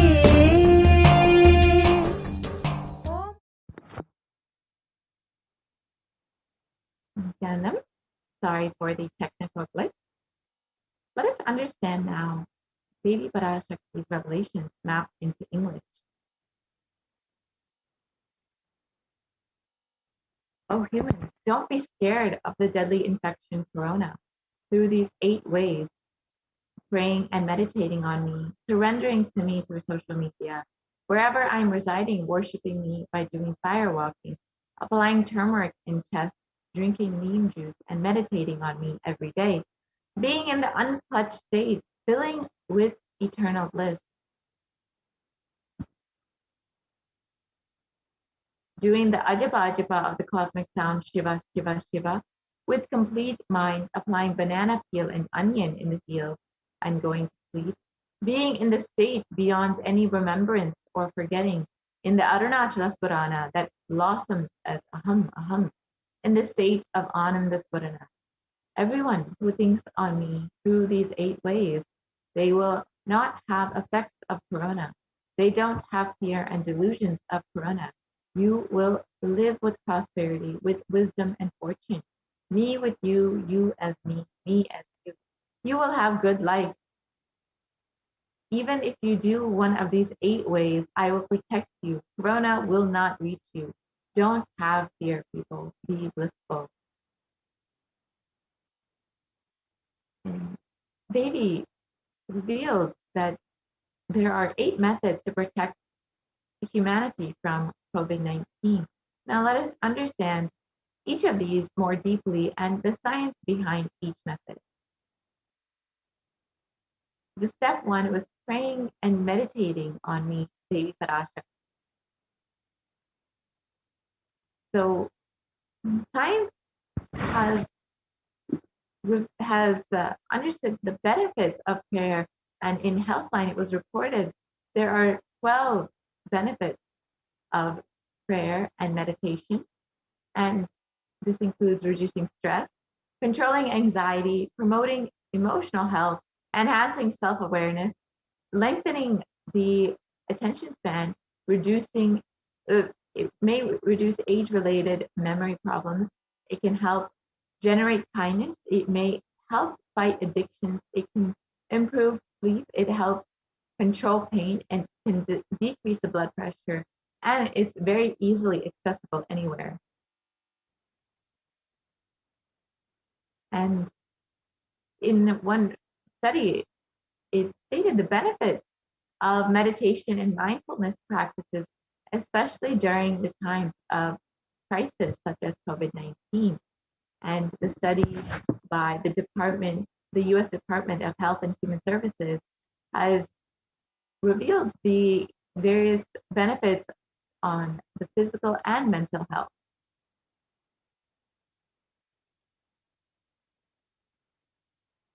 And another study by the Cambridge University Press reiterates the necessity of meditation during times of crisis such as COVID-19.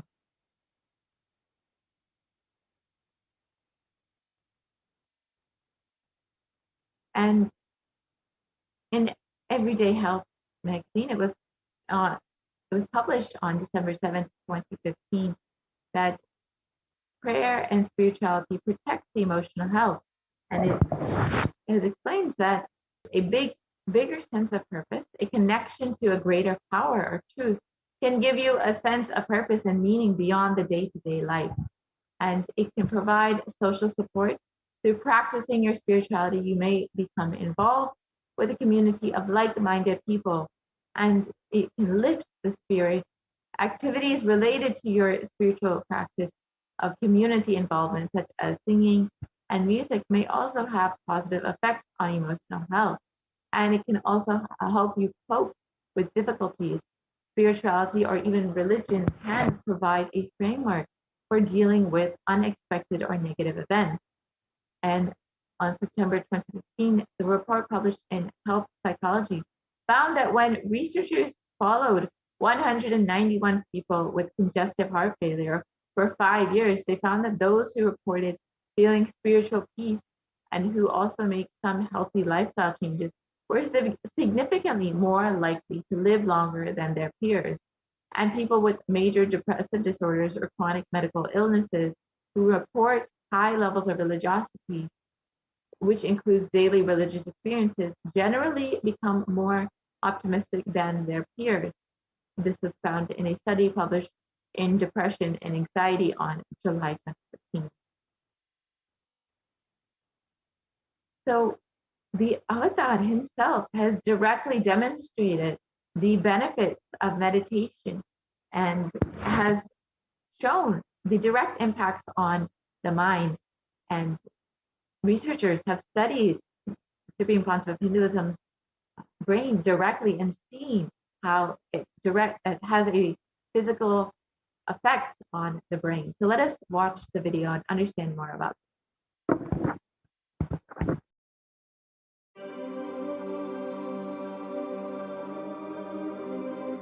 Nithyananda participates and encourages scientific researchers to derive evidences for meditation and healing through meditation.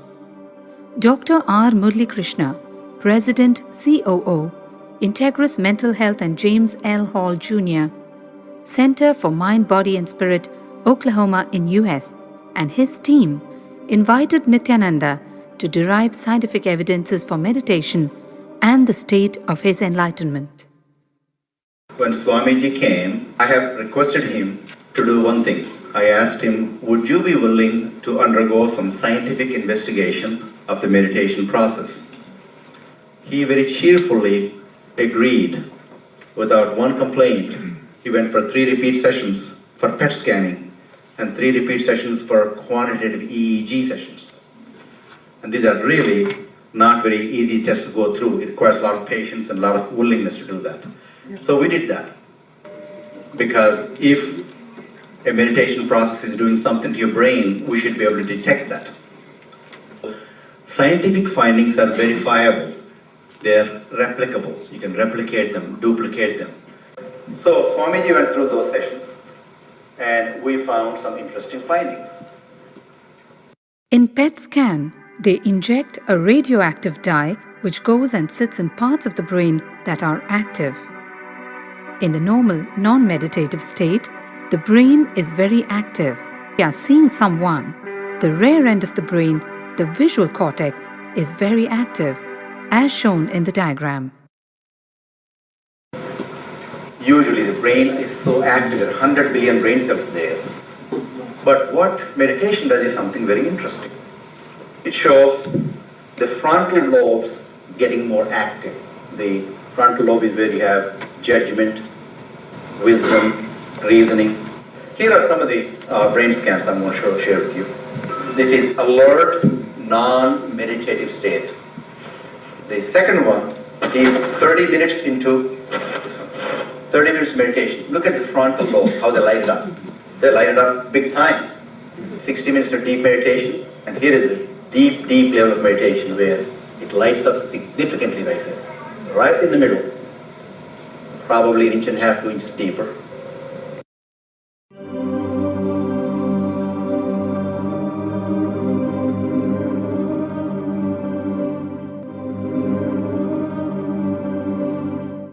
What's interesting was, Swami was inside, and that's the last part of that one.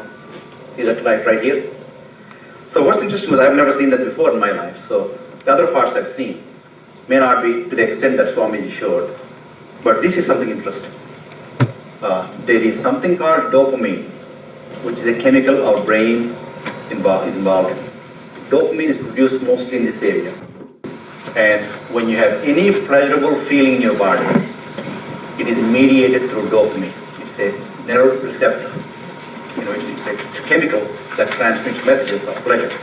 It basically evokes pleasure chemical. If you eat, the same thing is with visual pleasures you have. Beautiful people, beautiful sceneries, nature, whatever gives you pleasure, it's mediated through dopamine. Everything that human being experiences involves dopamine. But what's interesting is that you and I have the potential to create our own dopamine in a big way.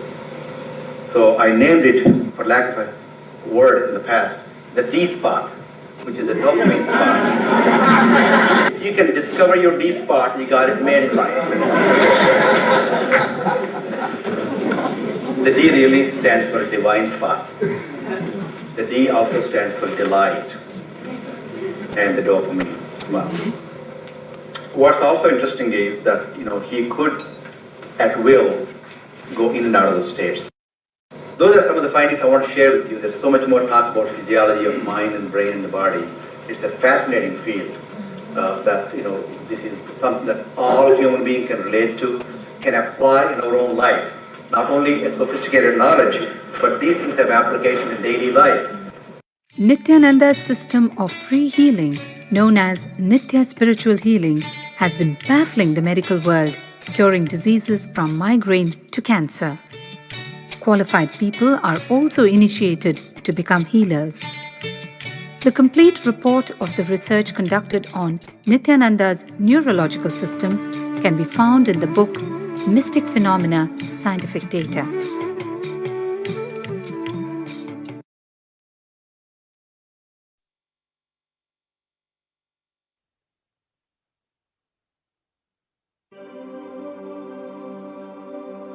We've seen how Nithyananda participates and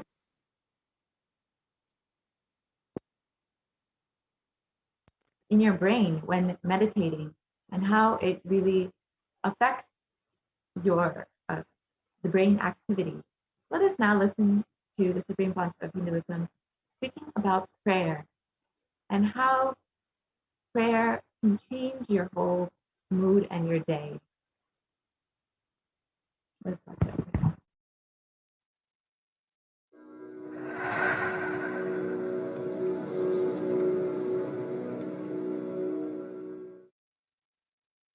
If you are not allowed to do yoga, made to believe early morning sleep is the best thing in your life, you are tortured, you are abused, your divine rights are violated. If you are constantly inspired to do yoga early morning, Brahma Muhurta time, and everyday puja, sit that 30-40 minutes and melt down by feeling connection. Understand? Nothing can be compared to prayer to bust your stress. I tell you, prayer is the best stress buster. Deep feeling connection and tears rolling in your eyes and melting down. Prayer to Paramashiva. Intense yearning, Vyakulata, talking to Paramashiva, relating to Paramashiva. Nothing can be compared to that to bust your stress. I tell you, everyday puja is an ultimate recharging experience. If you do everyday puja,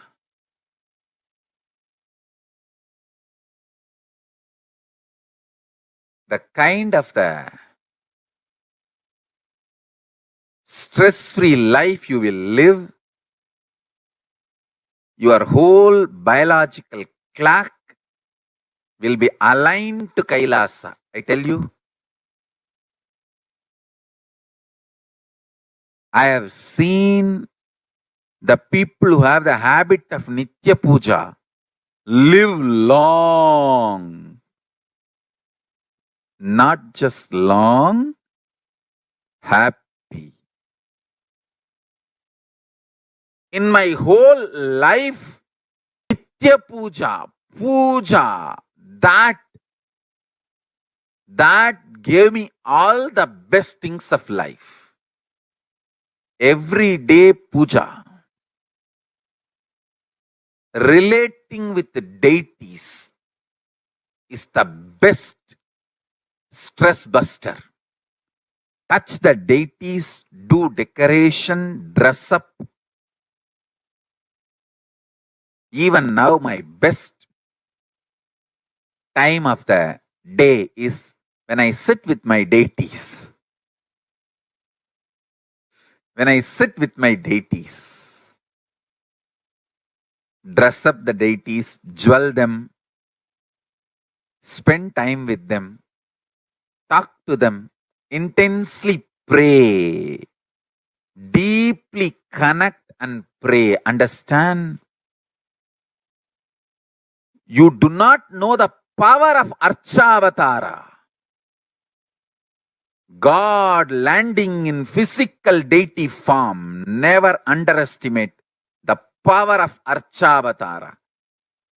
The Archavatara is equivalent to living avatara.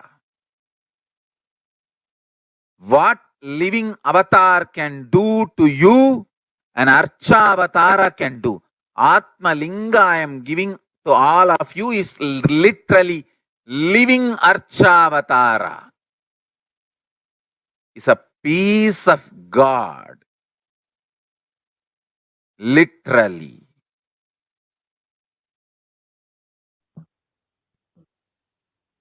So now that we've understood the first step of how to protect yourself from corona, let us now enter into the next segment where we will understand some of the various ways that we can connect with Devi Parashakti through the various offerings made to Devi Parashakti. So we'll enter into this next segment after a very short break.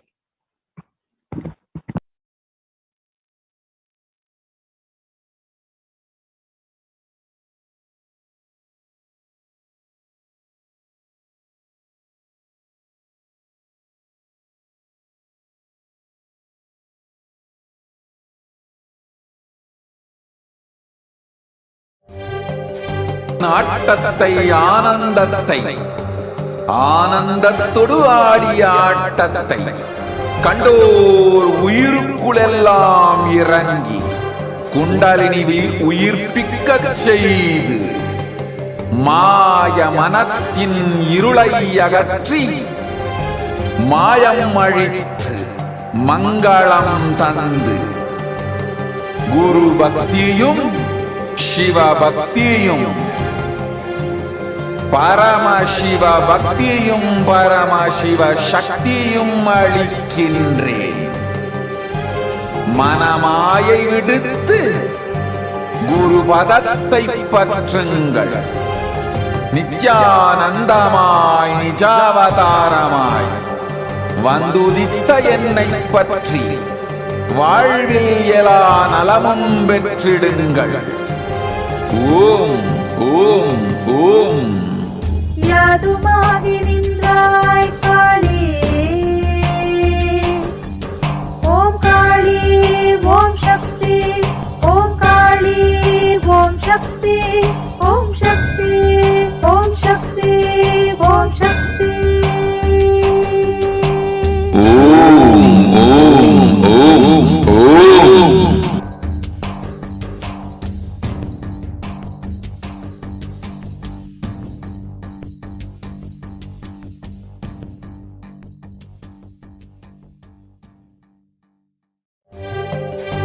காளியின் ஆட்டத்தை ஆனந்தத்தை ஆனந்தத்தொடு ஆடிய ஆட்டத்தை கண்டோர் உயிருக்குளெல்லாம் இறங்கி குண்டலினி உயிர்ப்பிக்கச் செய்து மாய மனத்தின் இருளை அகற்றி மாயம் அழித்து மங்களம் தந்து குரு பக்தியும் சிவ பக்தியும்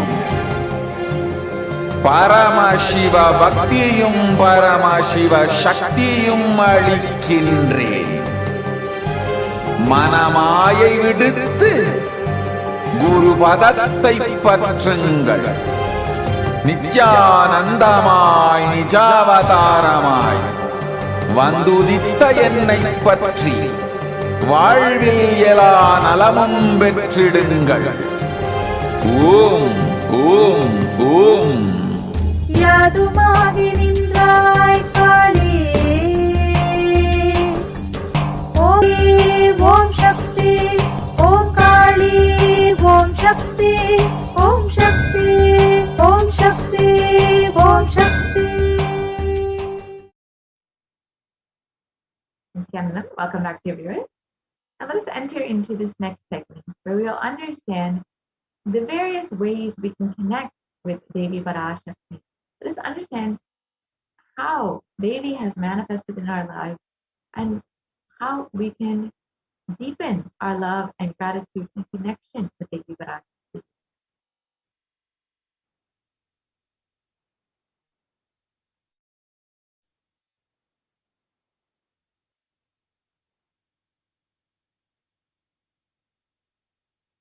So Devi Parashakti is the completion of both masculine and feminine, and both consciousnesses have to be expressed equally by every human being to be enlightened.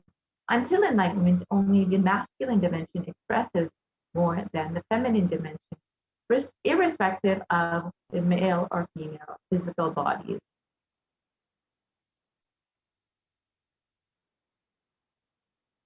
And every human being has to complete with the 5 dimensions to achieve enlightenment. This includes the Pitrus or the ancestors, the Kula Devatas, which are the family deities, the parents whom we get our physical DNA, and the nature. And 5th is the Guru, who will ultimately give us enlightenment itself.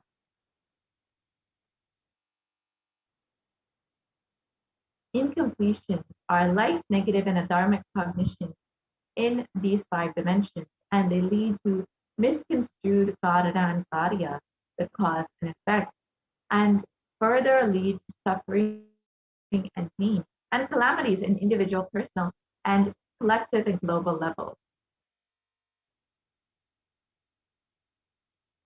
Being sensitive to life is being aware and in gratitude to life for everything,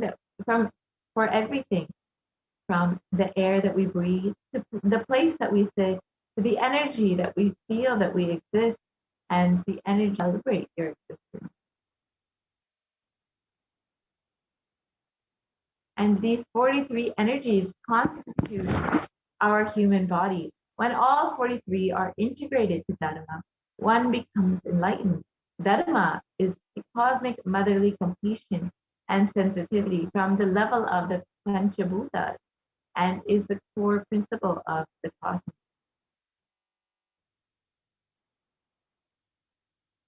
And awakening the sacred is key to enlightenment. When awakened, man expresses the sacred feminine consciousness. He becomes a great revered leader. When awakened, woman expresses the sacred feminine consciousness. She becomes Devi, mother, expressing power. And the key to awaken the sacred feminine consciousness is through conscious sovereignty.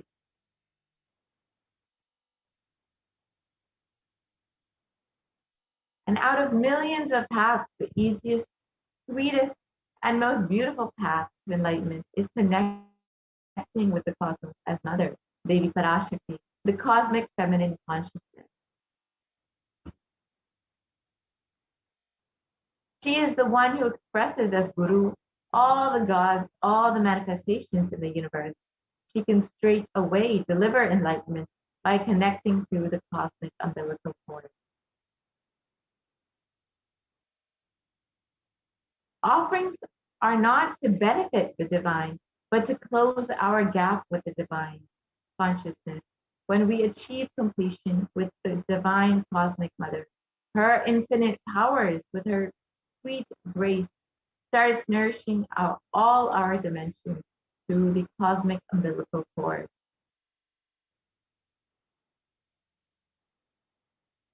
There's nothing too small or too big one can offer to connect with the Divine Mother. It has to be from a space of love, of a child looking at a mother and handing what it has to share with her out of her deep love and gratitude. It can be a cup of milk or a flower, or it can be a precious jewel to adorn her smiling face or her beautiful hair. And the Vedic rishis have clearly stated the techniques to connect with the sacred feminine consciousness, to awaken the same qualities in us. One can connect with Paramashiva through oneness, But with the divine cosmic mother, it can only be by worshiping her sacred feet with devotion.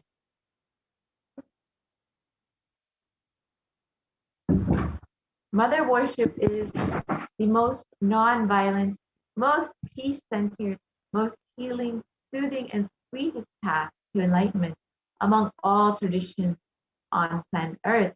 Worshipping includes contemplating, meditating through sacred offerings of mantras and oblations at her feet.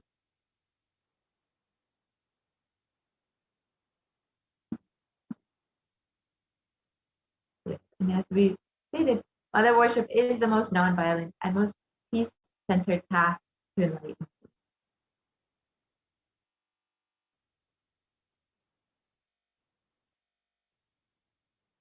So why do we worship Mother? Why the divine feminine conscious? Because she is the ultimate. She's the easiest way to connect with the ultimate and experience the ultimate.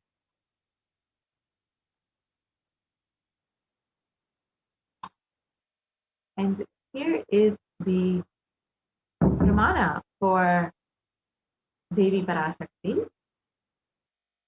We can the translation.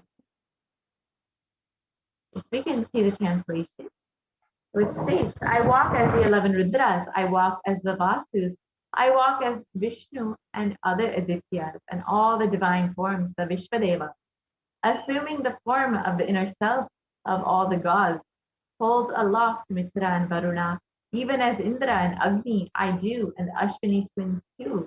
This is from the Rig Veda. And it continues on. The Ekadasha Rudras, the Maharudra, Ashta Vasus, the Dvadasha Adityas, Vishvadeva, Devata, all of them are my retinue. I move around in my various forms with them as my retinue. I protect all of them, including Mitra, Varuna, Indra, Agni, and the Ashwini Devatas. And Devi declares herself as the inner self of all the gods, the divine energies, and she is all pervading and all permeating. And when we offer our love, our gratitude to Devi Parashakti, we can experience the ultimate. We can experience all of the energy of Devi Parashakti and the fulfillment of our feminine consciousness. Let us look at the various offerings that we can make to Devi Parashakti. The first offering is the E-Hundi offering, which is a general donation, and this can be in any amount. And it is stated that Devi is fond of true devotion and is realized through true devotion. She can be won over through true devotion, and she removes all fears.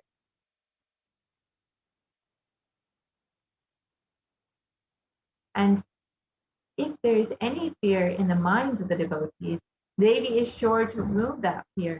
It is stated that Devi likes to be worshipped in autumn. And this does not mean the season autumn, but it is meant that the autumn of our lives, where our thoughts turn more and more inward, and the role of the divine becomes known and understood clearly, and the need for Devi worship becomes much stronger. And Devi is described as the one who bestows happiness on her devotees. So you can offer your gratitude and devotion to Devi Parashakti by offering your Ganika, and your name shall be chanted during the puja to Devi Parashakti. The next offering is the Sankalpa chanting, which is the offering of the conscious resolution to Devi Parashakti. And it's stated in Saundarya Lahari, verse 27, that the mantras I chant with the sacrifice in my soul become chanting of your name. Let all my movements become auspicious mudras. Let my travel become perambulation around thee. Let the act of eating and drinking become fire, offerings, oblations, and homas, yajnas. Let my act of sleeping become salutations to you, and let all actions of pleasure of mine become part of your worship. So when you offer these Sankalpa chanting to the Devi Parashakti, you will have blessings for both asked and unasked, remembered and forgotten wishes to manifest by the grace of Devi Parashakti. Next offering is the Devi Sahasranama Swarnapasu, which are the gold coins inscribed with the various names of Devi Parashakti. And these various names represent the various qualities of Devi Parashakti, whether it's her overflowing compassion, her grace, or her knowledge. Whichever aspect you relate, you can offer a coin with the various names of Devi Parashakti and be blessed with all the Ananta Kalyana Gunas, the blessings to manifest and awaken the multiple dimensions of the divine feminine consciousness and attributes and powers. The next offering is the Mukta Anguti, the nose ring, and it's stated that Devi, let the goddess who brings good fortune, who is praised by the gods, who is served by Devendra, who is praised by the Devas, troubled by the Asuras, who is praised and remembered as devotion to herself, all who is the source of all good in the world. Let that goddess destroy all obstacles. And when we offer this Mukta Anguti, we will be blessed with protection from all dangers and fears.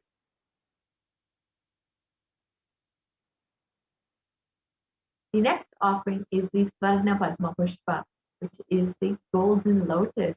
And as we all know, the lotus is a very divine flower and it's seen in various aspects of Buddhism. And the lotus, despite being in murky waters, still grows with so much of beauty and grace.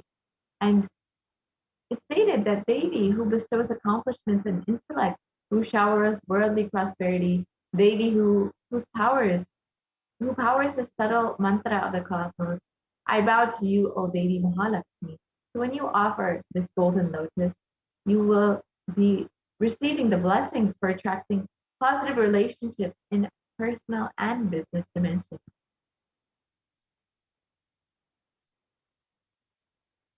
The next offering is the Swarnamati, the golden toe ring that you can offer to Devi Parashakti, and it's described of Devi's feet.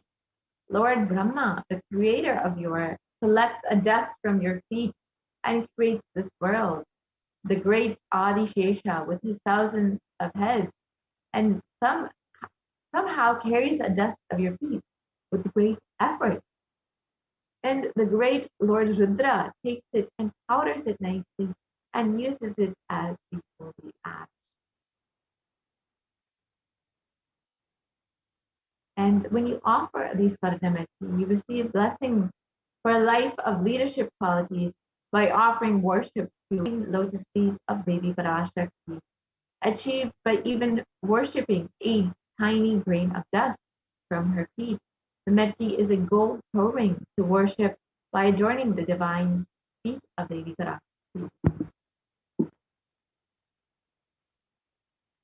The next offering is the Mantika, the gold hairline jewelry.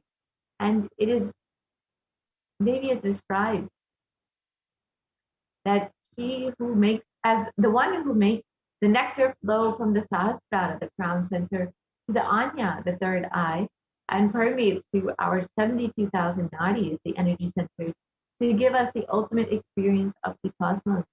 So when we offer this Mantika, we will be blessed with a lifestyle of enlightenment.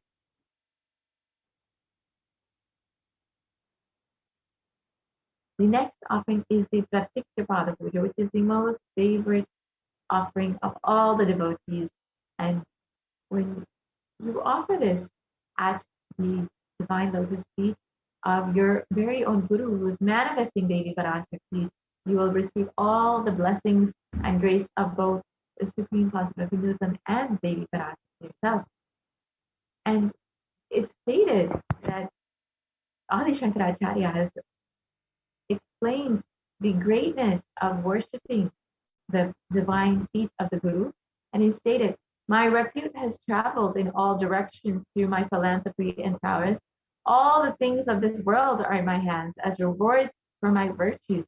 Yet if one's mind be not centered upon the lotus feet of the Guru, what then, what then, what then?"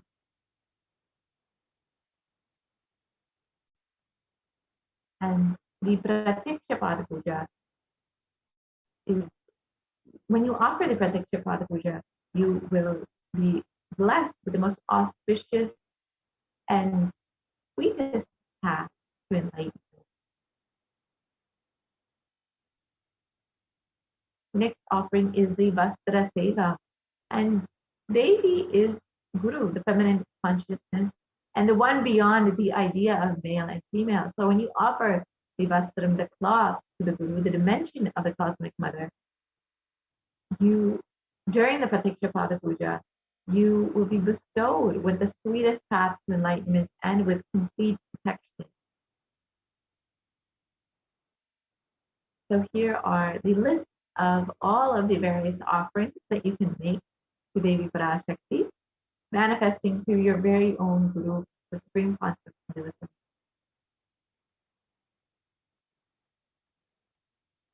And you can visit gateway.nithyanandeshwarahindutemple.org/NHTLA, and you can go to direct yourself towards the Parashakti Bhava Samadhi Darshan donation page. And once you reach that page, you can go ahead and select whichever offering you would like to do.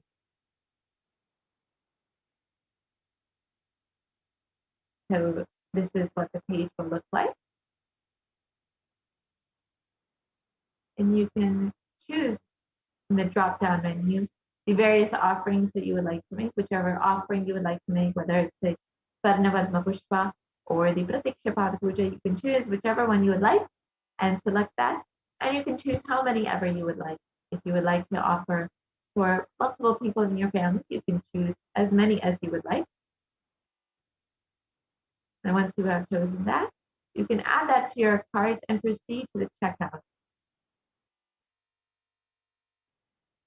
And once that is done, you can fill out all of your billing details just as you would for any other online payment. And it's a very simple process. Then you can go ahead and place your order for your seva, and you can offer your love, your gratitude to Devi Parashakti. And then next, you can also join as an e-Kailashian and join as a member of Kailasa's HDH Nithyananda page. The very simple way to do this, you can go to YouTube and go to the Kailasa's HDH Nithyananda page, and you can hit the join button, which is shown on the screen. And once you choose that, you will be directed to this page where it will give you the option of the levels that you would like to become in the Kailash, whether it's the bronze, silver, gold, platinum, or premium. You can choose whichever one you would like, and each one offers various benefits and exclusive content. So you can go ahead and choose whichever one suits you best. And then you can directly make the payment through YouTube by adding your credit card, or you can make payment through the PayPal option. And it's a very simple process. And once you are done, you will be registered to be an and a member of the Kailasa's HDH Nithyananda YouTube channel. And this offers you many benefits, like being able to ask your questions live during the Devi Parashakti Akashic reading, when you can ask any prayer request or boon directly to Devi Parashakti. And again, here is the link for where you can make your offering, gateway.nithyanandeshwarahindutemple.org. And with this, we will be concluding this portion of the program, and we'll be entering into the next portion of the program, which is where we will hear from the administrators of Adi Kailasha about the various activities that are going on in Adi Kailasa for the Kailasa's COVID care centers. As many of you have heard, the Supreme Concept of Hinduism has opened up all of the Kailasas in India for multi-layer quarantine for any being who wants to protect themselves during this year, during this pandemic, and wants to ensure their life is protected. The Supreme Concept of Hinduism has opened up all Kailasas for the Kailasa COVID care and has offered free food, free accommodations, free internet services, and much, much more. And today we will be hearing from the administrators of Adi Kailasas about the various activities that the Supreme Concept of Hinduism has made available at the Kailasas of India, and hear about the beautiful ecosystem that the Supreme Concept of Hinduism has opened up to all residents of India to be able to protect their lives. So we have Ma HDH Nithyananda joining us today for this segment. So we will be hearing from the administrators in just a moment after a very quick break.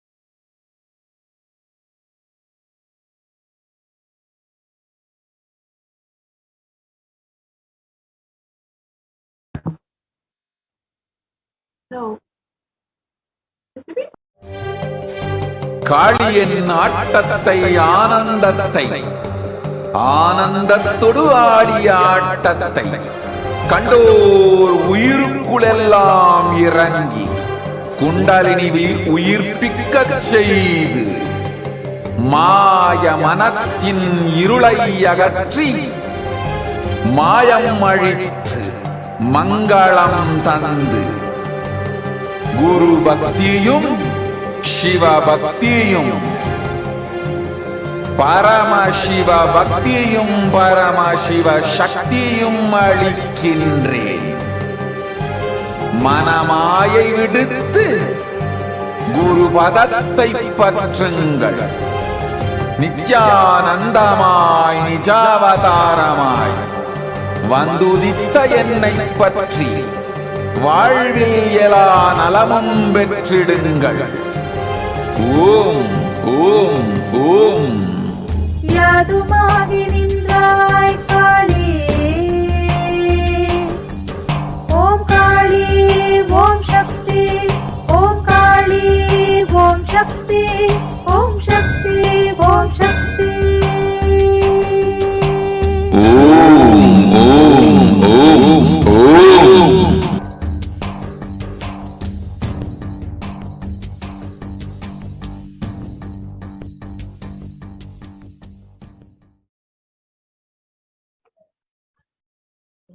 Nithyanandam, and welcome to today's segment, which will be covering the multi-layer quarantine COVID care protection centers at the de facto spiritual embassies of Kailasa.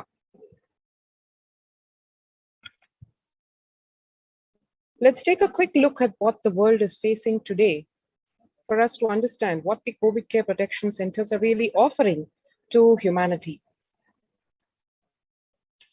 About 4 in 10 parents say their child fell behind academically due to the pandemic. About 3 in 10 say their child experienced mental health or behavioral problems. To see specifically, percentage of the parents who say that as a result of the pandemic, at least one of their children fell behind academically. 39% of parents feel so. 36% of parents feel at least one of their children fell behind in their social and emotional development. 29% of parents say at least one of their children experienced mental health or behavioral problems. The prevalence of depression and anxiety remains high among younger adults across various geographies. Specifically, in this case, we can see in France, 18 to 24-year-olds at over 25% and over 30%, over 25% feeling depressed, and over 30% feeling anxious. Younger adults are more likely to report symptoms of anxiety and/or depressive disorder during the COVID-19 pandemic. This is substantiated by various studies which indicate that in the age group 18 to 24, the youth age group, 56% of youth feel that they are facing anxiety or depression pandemic. 25 to 49, the working age group at about 50%, and 50 to 64, the elderly age group, 39% feeling anxious and or depressed, and the retired age group at 65 plus, almost 30% feel that they are facing medical symptoms of anxiety and or depressive disorder. So one can see across all the age groups, without leaving anybody, right from the youth to the working to the elderly age group, 30 to 60% feeling that they are suffering from symptoms of anxiety and or depressive disorder, specifically triggered by this COVID-19 pandemic. Further, the Household Pulse Survey and the US Census Bureau surveys indicate that between 2019, which is the pre-COVID-19 period, to today, in the 2021 year frame, the average share of adults reporting symptoms of anxiety disorder and or depressive disorder has jumped from 11% in 2019 to a whopping 41%, more than, it's almost close to 4 times the number of adults who are experiencing medical symptoms of anxiety and or depressive disorder.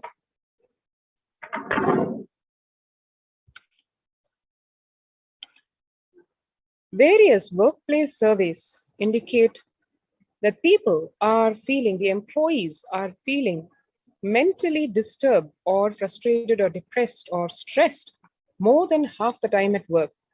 MetLife survey here shows 34% of employees feel that more than half the time at work they feel tired and stressed. 27% feel they are burnt out. 22% feeling discouraged. 19% feel distracted. 17% feel depressed. So here we can see various segments, including the workforce, not left untouched by this COVID-19 pandemic, as employees feel more than half the time at work, they feel, instead of feeling driven, ambitious, and planning for their career, feeling work-life balance, it has now come to a concerning statistics which indicate that more than close to 20 to 30% of the employees feel stressed, burnt out, depressed, frustrated, etc.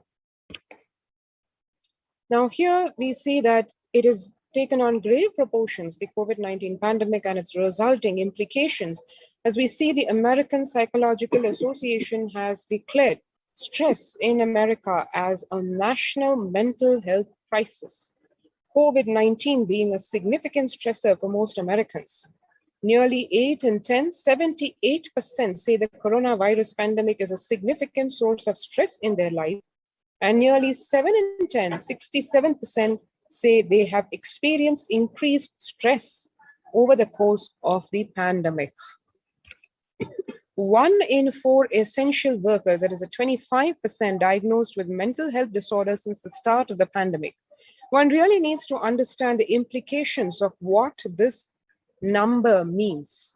As we all know, with the COVID-19 pandemic continuing unabated, in fact, mutating at a very fast pace, where even vaccines are not able to keep up with the pace at which the virus is mutating and its variants, ranging from Delta to various fungi, all these leaving people stressed, worried, concerned, and also faced with various derivative disorders ranging from physical to mental caused by this corona pandemic.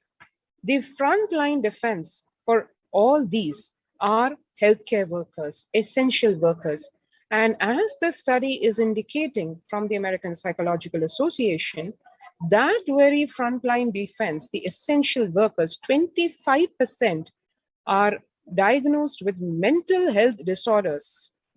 So needless to say, besides the threat and the health risk that essential workers face day in and day out because of exposure to the COVID-19 patients, the derivative impact, the continuous stress that the essential workers are subjected to because of constant exposure to the COVID-19 patients, the trauma that they keep seeing day in and day out, with the number of deaths that they are seeing, the number of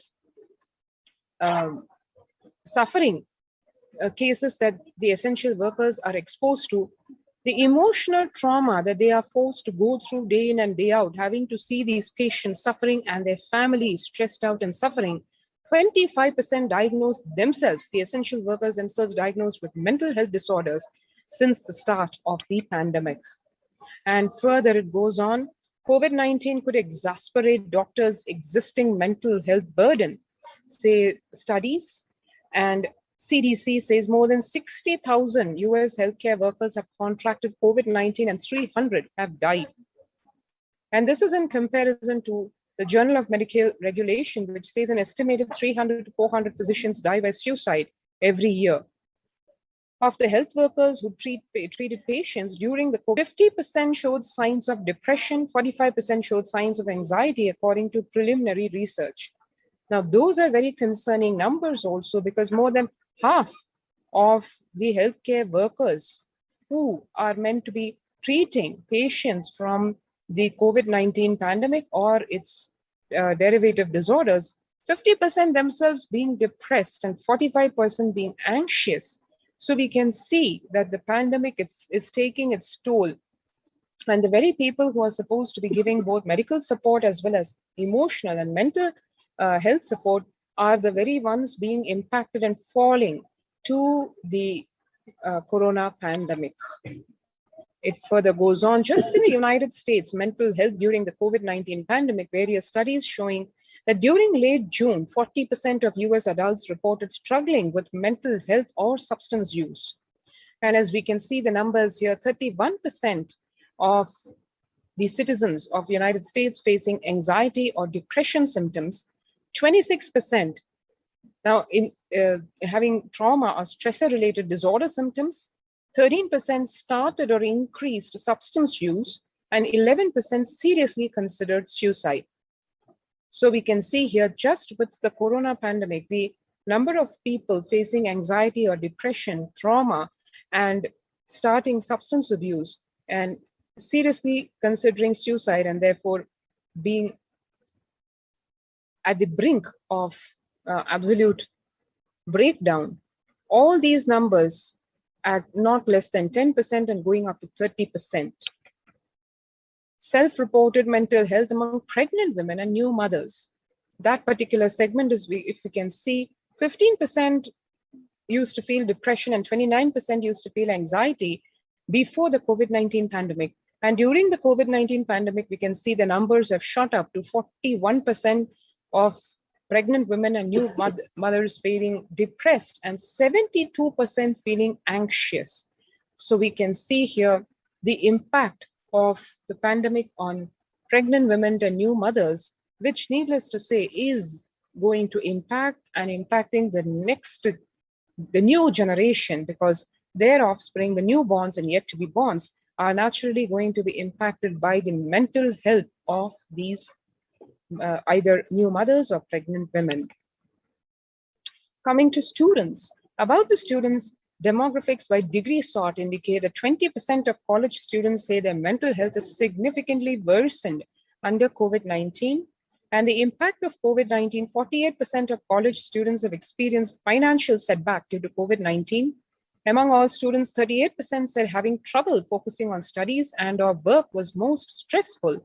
74% of students are challenged in maintaining a routine due to COVID-19. So we can see here the impact of the pandemic, where most students ranging from 50 to 75% experiencing trouble times due to COVID-19, either because of financial setbacks or because of lack of focus, are just not able to maintain a routine. Living under stay-at-home orders, 8 and 10 students are struggling with focus on school or work and avoiding distractions. Students are interacting most with parents during COVID-19 physical distancing. And number one thing that parents can do to support students is simply spending time with them. And this ranked much higher than COVID-19 news. The resource needs, number one for college student mental wellness, virtual face-to-face time. And number one for homeschooling students, digital social gatherings. 55% of all students do not know where to go for help for their mental health.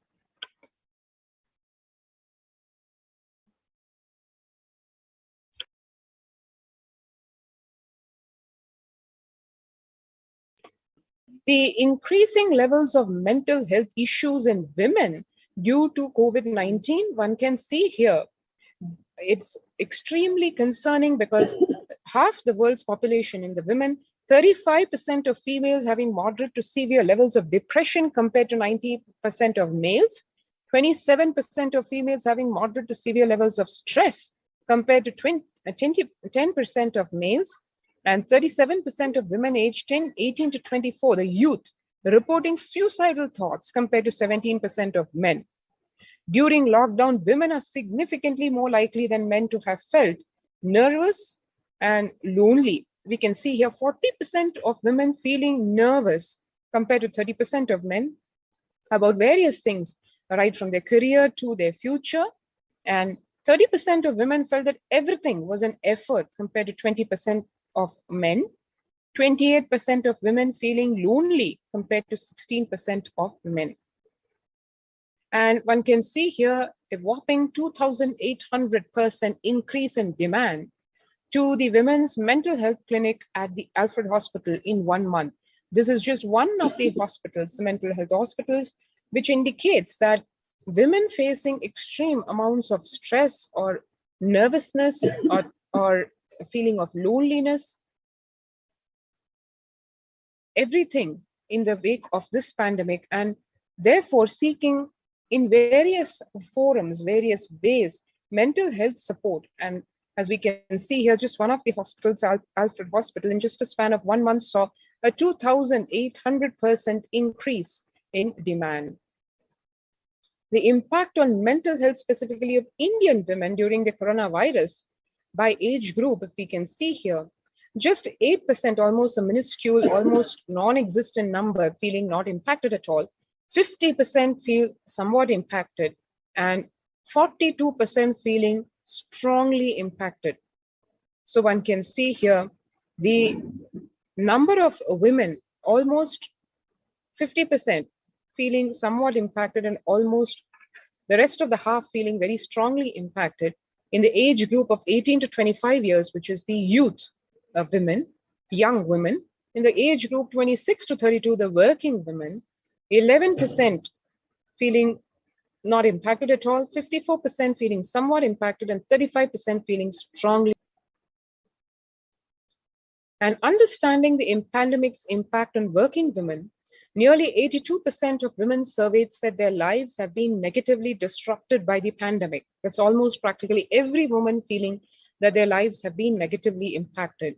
Nearly 70% of women who have experienced these disruptions are concerned their career growth may be limited as a result. Nearly 70% of women who said they have experienced adverse to their daily routines during the pandemic believe these shifts prevented or will prevent them from progressing. And as it relates to the on-demand work environment, which has now become the way of working because of the pandemic, people having to work from home, and therefore the demands on them practically being 24/7. So nearly a third, 29% of women who feel they always need to be available are concerned that if they aren't able to fulfill this need, their career progression may be impeded. So before, it used to be that women had their work-life balance most of the time, at least in many of the places, because there was the certain number of hours dedicated to work, and then they had their work-life balance as they were able to spend their time at home doing their responsibilities at home. And now that border being breached because of work at home being the way the world is going, and therefore availability, it becomes a significant demand. On-demand work environment has become where the employers are expecting their employees, be it male or female, to be available 24/7, and that taking its toll on women's mental health and their work-life balance. Understanding the pandemic's impact on working women further, of respondents who experienced shifts in their daily routine, 65% now have more responsibility for household chores. 1/3 said their workloads have increased due to the pandemic. 58% of those with children reported added childcare responsibilities. Needless to say, with the lockdowns that have become prevalent across all countries or geographies, so the children being also studying from home, so the responsibilities of childcare also added to the responsibilities of women, especially working women.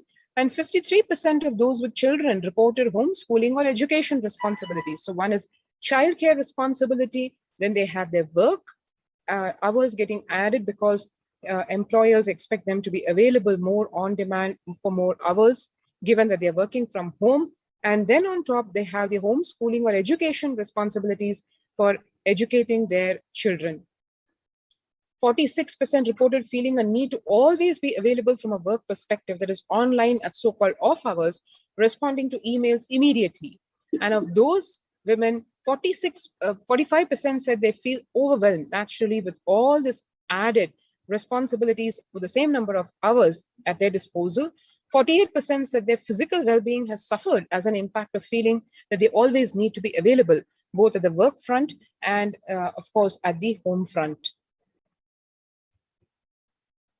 And if you can see the COVID-19 impact on older persons, economic, and all the various dimensions that affect their lives, in terms of economic well-being, the pandemic may significantly lower older persons' incomes and living standards. Already less than 20% of older persons of retirement age are receiving a pension. In terms of life and death, fatality rates are 5 times higher than the global average today. An estimated 66% of people aged 70 and over have at least one underlying health condition. Mental health, physical distancing can take a heavy toll on our mental health.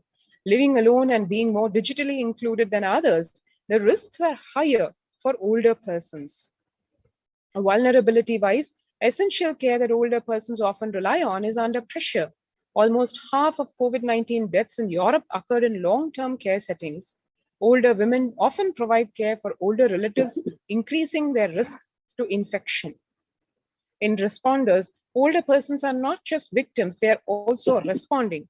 They are health workers, carers, and among many essential service providers.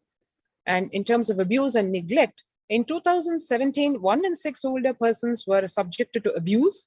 With lockdowns and reduced care, violence against older persons is on the rise.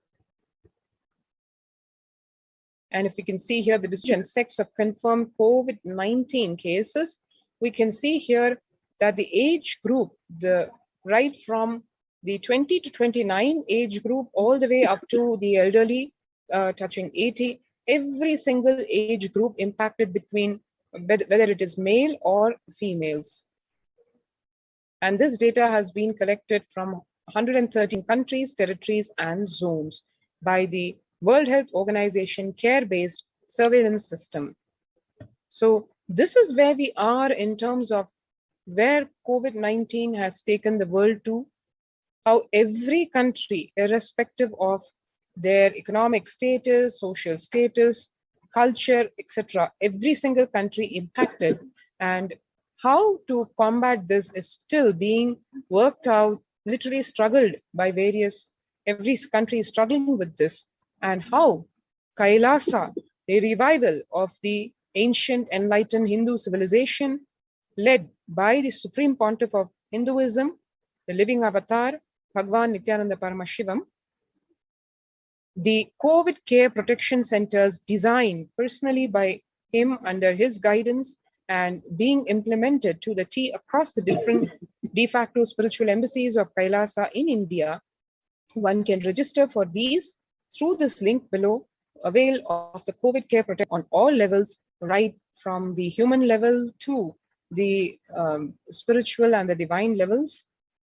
Every single person can avail of this by simply registering at this link, https://kailasa.org/kailasa-care.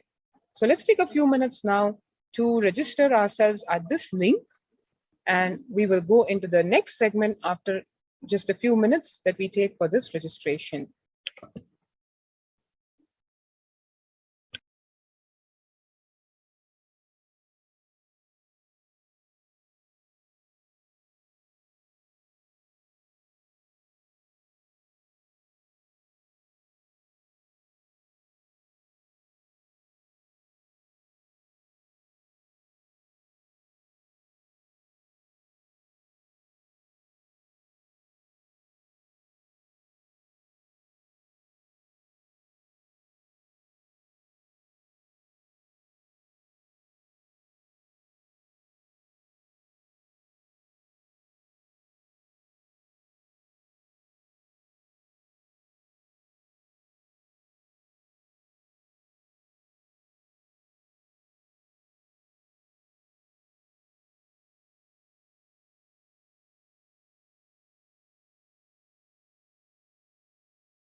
All the 64 arts of Hindu tradition, ஆய கலைகள் 64, all the 64 arts are dependent on the ability of you able to give prana to it.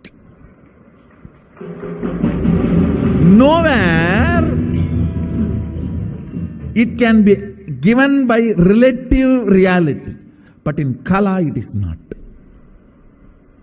In Kala, I breathe life to it.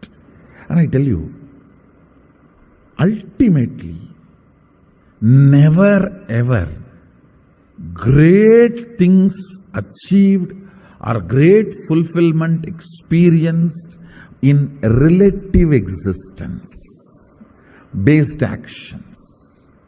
These relative existence based actions are draining activities. It drains you, makes you powerless. Even when you get praise, name and fame, award, reward, the relative existence itself is tiring. More existential reality based person is cheerful, powerful, enjoying, breathing life into everything he touches or does. So I feel Kala is the solution for the problems of the art.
The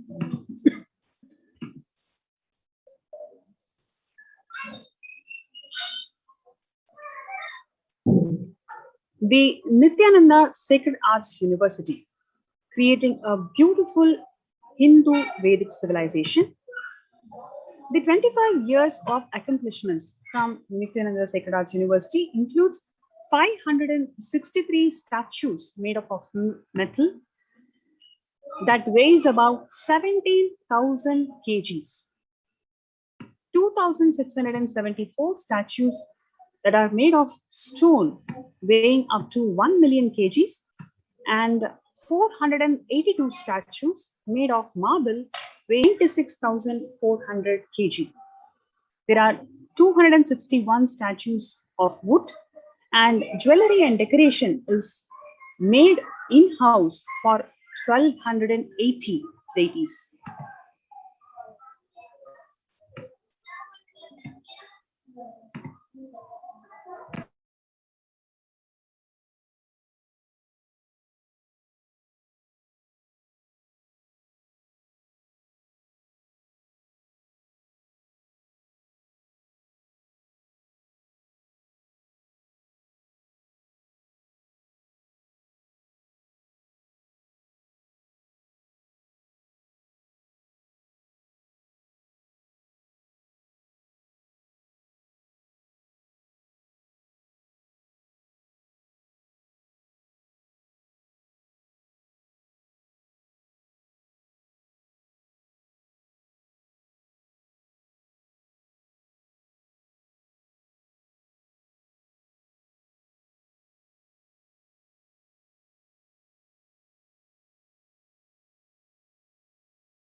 The Sacred Arts University is established to preserve, revive, and spread the Vedic temple arts, architecture, and artifacts for people to live and experience the rich consciousness-based Hindu heritage. The temple-based arts and architecture is a science based on perfect framework of cosmic laws, sacred geometry, proportion and symmetry, sophisticated mathematical principles, and cardinal directions. The science is grounded on the sacred truth that a temple is a miniature of cosmos comprising of 5 elements and its presiding deity. Every aspect of temple, size, shape, material, structural density, the halls, pillars, courtyards, the facing directions, to the process of installing the deity and art forms used. All these are revealed. The modern architecture has so much to learn from the ancient Vedic temple sciences. Several researchers and studies have proven the indigenous perfection of Vedic architecture. It has been scientifically proven that the characteristic configuration, geometric configuration of Hindu temples built with extraordinary perfection has significantly increased the strengths against the earthquake movements, resulting in creation of everlasting structurally sound structures which are proven earthquake resistant. The temples are living spaces where pure superconscious energy resides in infinite continuum, having its own independent intelligence going beyond time and space. Nithyananda Sacred Arts University, in Pontiff of Hinduism, Jagadguru Mahasanidhanam, His Divine Holiness Swamiji is founded in the year 2003, is the world's largest producer of temple arts and deities with a mission to procure, collect, traditionally preserve the temple arts and temple traditions and the cultural heritage.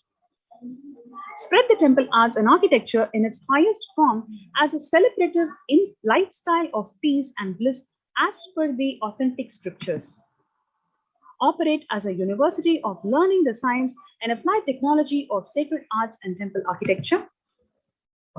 Provide training, livelihood to the Sapatis, the generation of temple architects who preserve the rare temple sciences. Creating a beautiful, highly evolved humanity, a civilization of new species following the rich Vedic Hindu life. The Vedic Hindu civilization, both in its lifestyle, tradition, art, and its architecture. Swamiji has envisioned the Pandyan Chettinad architecture for the construction of all the buildings and Madurai architecture for the construction of all the temples, for all the Hindu gods and deities and their vahanas, and just about everything that brings out the grandeur and galore one can imagine, which is truly inherent to the fascinating Hindu tradition.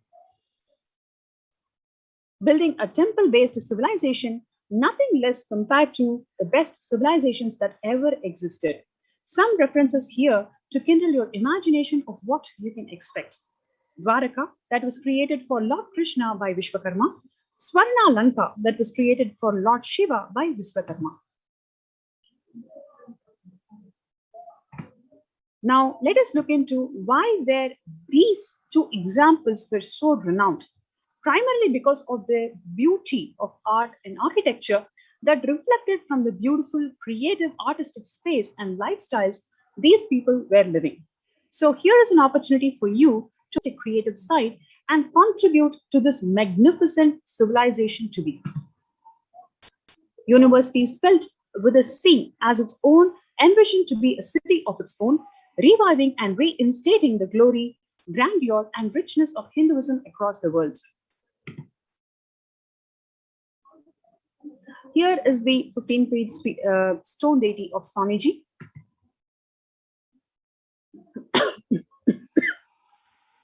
It is the tallest ever deity made by the Nithyananda Sacred Arts University.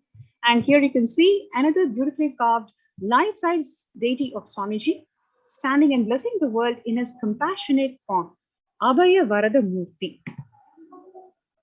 What you're seeing here is the Sacred Arts team when they visited several quarries to identify the best stone for the deification project.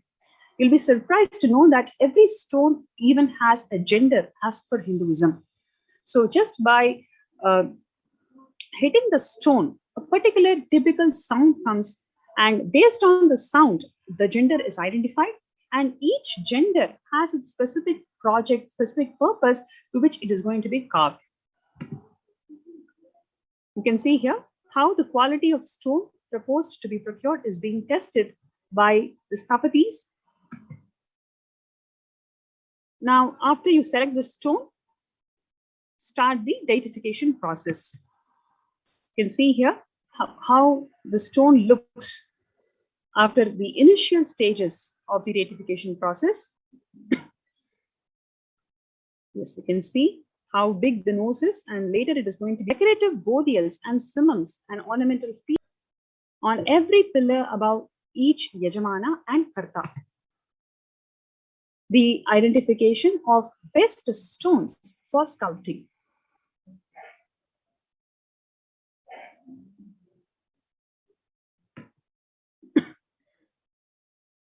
And what you are seeing here is how these stones are sculpted. And many statues went to Nithyanandeshwara Paramashiva Devalaya across the world. Like this, after carving each of these stone deities, everything was sent to Nithyanandeshwara Paramashiva Devalayas across the world, where these deities are energized, and Prana Pratishta was done for these deities by the Supreme Pontiff of Hinduism himself. Once Prana Pratishta is accomplished, then the deities become live. They respond to each one of our prayers. The restoration of the best stones collected from old temples. This is one other contribution from the Sacred Arts University. You can see here where thousands of stone pillars, all of this is collected.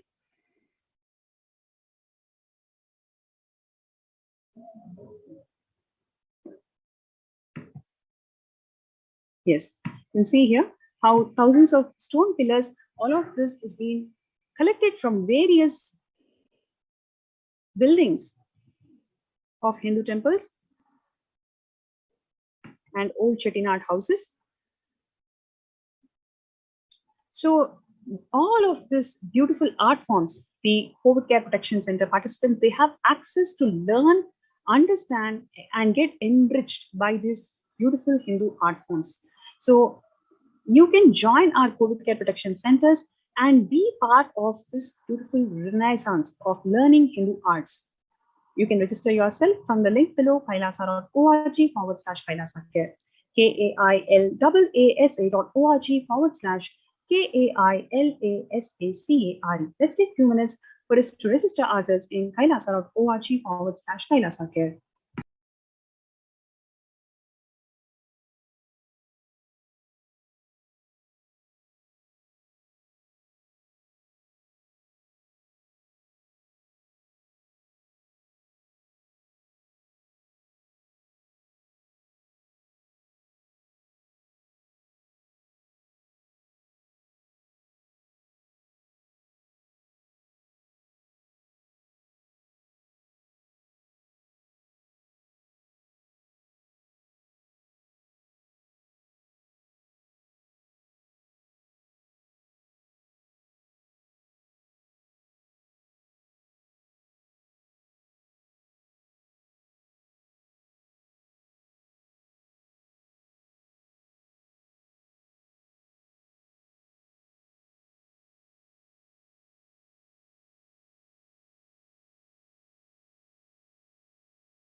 I'm thinking.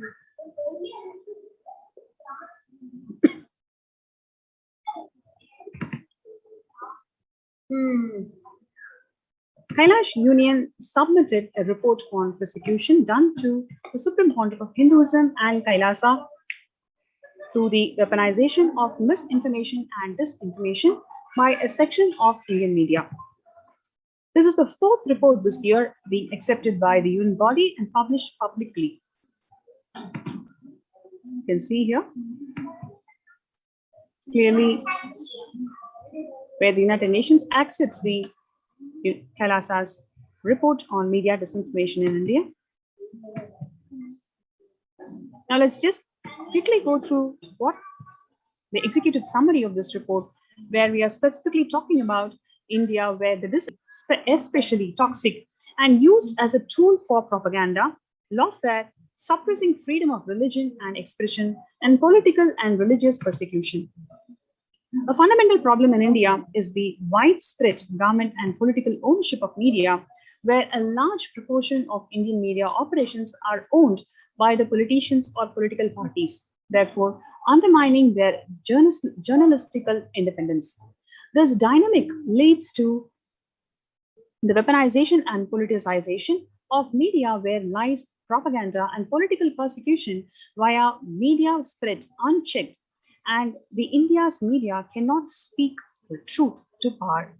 A recent report by Reporters Without Borders published a report called Media Ownership concluded that some of the leading outlets are controlled by individuals with political ties. Indian media often engages in rampant manipulation of news to gain ratings. A recent article documents this toxic dynamic atmosphere and concluded that television news channels have not ceased to be driven by news or news values. Their sole pursuit is to score the television rating points called TRPs by any which means, be it through fake news or hate propaganda, witch hunts, media trials, polarizing communities, demonizing people and personalities, or airing lies and falsehoods. Popular media personalities such as Arnab Goswami and others can only make a recommendation, but they have not been enforced any action by the government. Such trial by media is often driven by the government-owned media to create an overwhelming scenario of guilty until proven innocent. Fake news also spreads unchecked through social media, resulting in causing riots, lynching, mob violence, and hatred among people. Gossipy tidbits, edited pictures, misleading content sources, spurred and planted stories spread like a forest fire among 564.5 million internet users in India through social media platforms like WhatsApp, Facebook, Twitter. India has laws that prohibit misinformation, which is 153, Section 153, Section 499, and Section 500 of Indian Penal Code. But these laws are not consistently enforced due to political bias, and instead heavy-handed measures such as internet shutdowns are being employed instead. Some recourse exist in India to file complaints, but there are mainly to media self-regulatory bodies such as NBA, BCCC, IBF, but these are actually truthless fake news spread on social media. Even Section 153 has never been used against violence stemming from social media. Now, the digital companies have introduced the capability for individuals to report on individuals and content on their platform based on a broad set of predefined criteria, including but not limited to suicide, fake news, impersonation, copyright violation, trademark violation, impersonation, abuse against minor, religion, etc. Once report, it goes through an in-house review and the user is informed about the result. The action could to media disinformation in India for the UN Special Rapporteur for Freedom of Opinion and Expression, leading to taking down the content or user dependency on the nature of the violation. Additionally, most of the actions of global digital media companies have been around bringing transparency to political ads and fake news. In the case of political ads, the companies instituted mandatory disclosure forms. In the case of fake news, they rely on media designated as fact checker. Except in the case of copyright and trademark violations, the platforms have been pretty much ineffective in stemming the rise of abuse of children, abuse of women, and persecuted communities like ASMT. Many motivated and professional groups have successfully gamed the reporting system provided by the companies. This has resulted in repeated deplatforming of persecuted communities like ASMT. For a persecuted and disenfranchised community like ASMT, digital platforms are the only means to exercise freedom of expression. Transparency to political sending is a welcome move, but it's not a major problem to have any meaningful impact. The companies are not transparent about their review process and act after the fact after a complaint. The judiciary process in India is known to be extremely slow and very easily accessible for regular citizens. But there is no legitimate recourse available for ordinary citizens, especially in the case of deplatforming.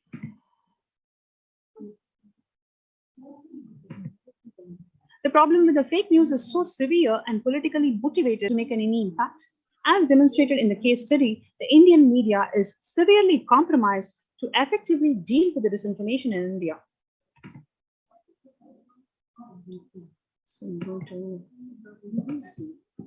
The politicization and the weaponization of media is a root cause of misinformation in India.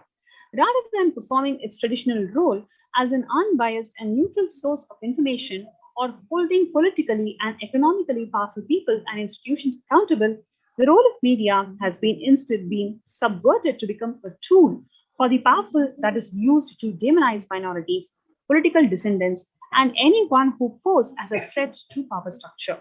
A compromised media ecosystem represents a grave threat to Indian democracy and its communal harmony.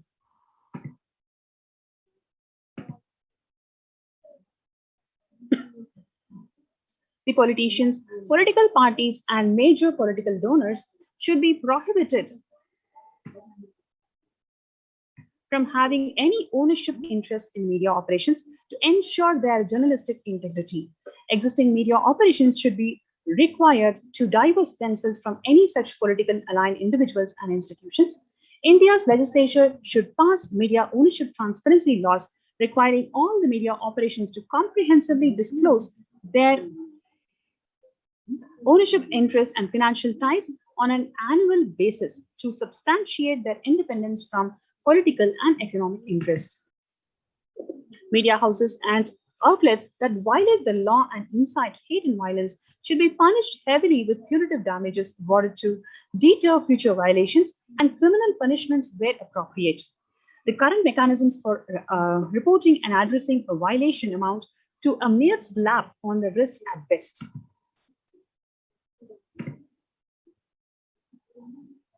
The Hindu Adi Shaivite minority tradition in South India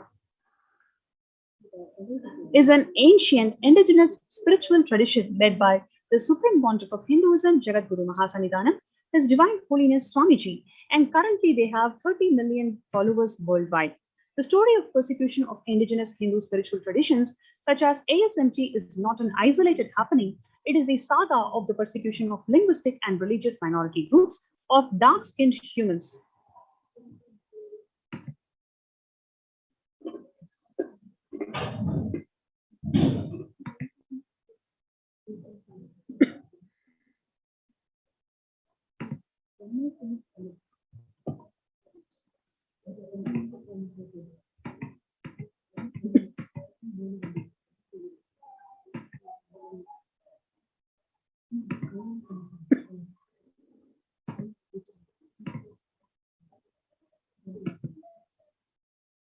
The conclusion that we have here is the media disinformation has become a fundamental weapon for persecution of minorities in India. They are used in a systematic campaign of disinformation, creating negative opinion, leading to coordinated mob attacks, lawfare, false cases. Trial by media campaigns prejudice the judges and the rest of the law enforcement system against the victims of the persecution.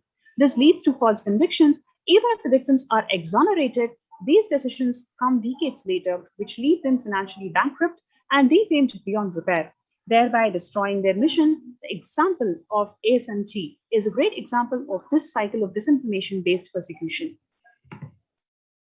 Now let us see the revelations to the world by Devi Parashakti. On 12th of May 2021, Devi Parashakti, manifesting through the Nijavatara, the Supreme Pontiff of Hinduism, Jagadguru Mahasannidhanam, His Divine Holiness, Swamiji, has revealed that I came as the Nijavatara. I am blessing you, listen. People, listen. To do good to all of you, I have taken the form of Nithyananda and came down as the Nijavatara.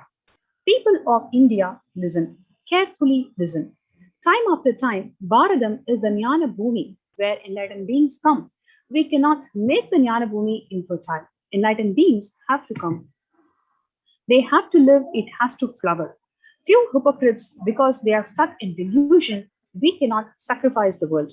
Cosmos cannot be destroyed. The ship I did to save the cosmos from being destroyed, that is called Adi Kailasa. The ship I did to protect beings from Pralaya is called Adi Kailasa. Because of conspiracy of Drohis and enemies rule, the captain has to leave the ship. Before 12 years, knowing the great deluge that is going to happen, all the Aushadas by this Guru Purnima, that Jnana Rasavadam, Navabhashana is going to flower. Allow people to come and take a dip in Navabhashana flower. People, whoever comes and dips in Vaitya Sarovar, they will not have death. They will not have corona. Crores and crores of people will come in line. Every day they will come and dip in Anandalingam.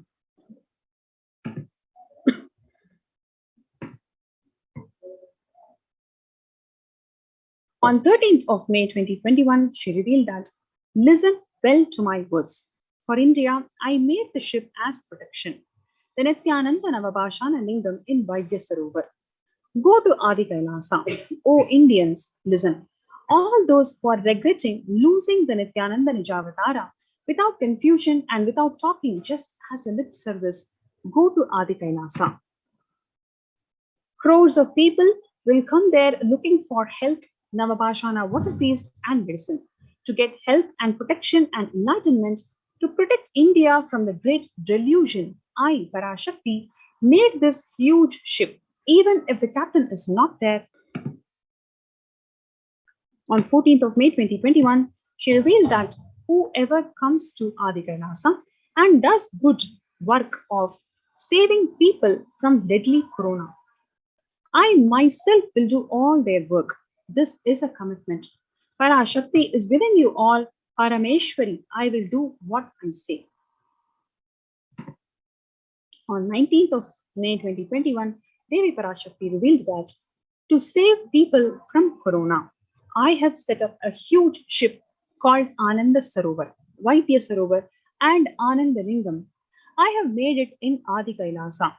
Go there, take water every day, worship Anandalingam, water, turmeric, milk and neem rasam showered on Navabhashanam are the medicines for this. The doors of Adi Kailasa will be open for all those who come with trust. It will protect. It will protect the body and will give conscious health. It will also give highest powers, dharma, artha, moksha, jnana, powers, kama, and God beyond kama. Adi Kailasa, life will give all the goodness to you. The hell of Kirimi Bhojanam, mentioned by Vyasa in Garuda Purana, has opened and is directly falling on India as thunder. Run to Adi Kailasa, and preventing it is the only way.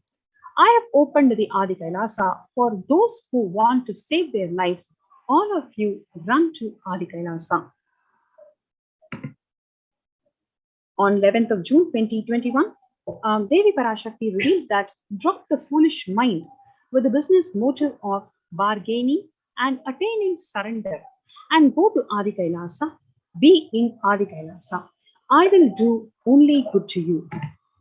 For saving your life, go to Adi Kailasa. Best life is there. Before Corona takes your life away, go to Adi Kailasa and save your life. The soil of Adi Kailasa is the Sarva Roga Nivarani for all the diseases in the world. Paramasakti myself, taking the form of Nithyananda as the Javatara, walking there barefoot for many years, manifesting all the powers. The very soil was converted into great medicine that solves all karmas. Taking the soil of Adi Kailash and mixing it with the water of Navapashana Linga of Vaidya Sarovar, and by applying it, all the pains will vanish. Breaking the attachment to body, it will make you enlightened.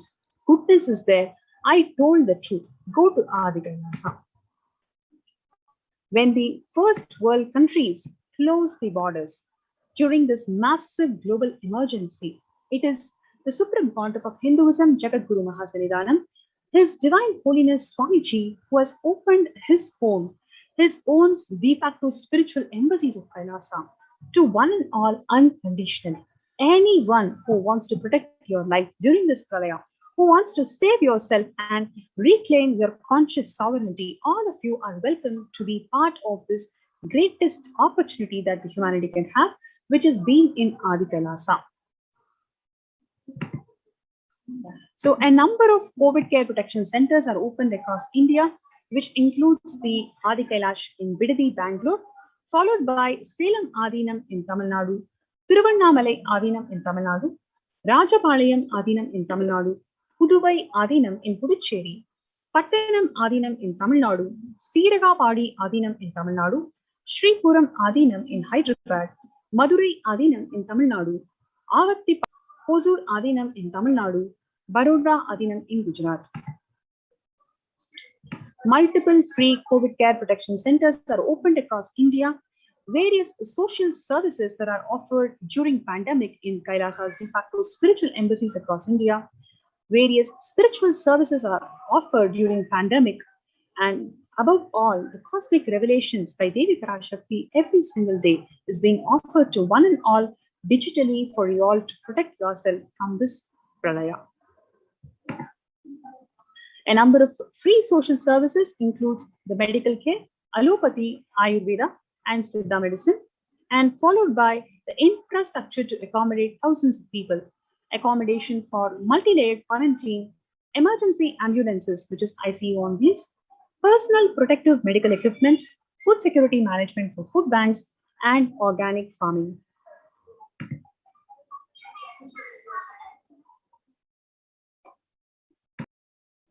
So you have this wonderful opportunity to be part of this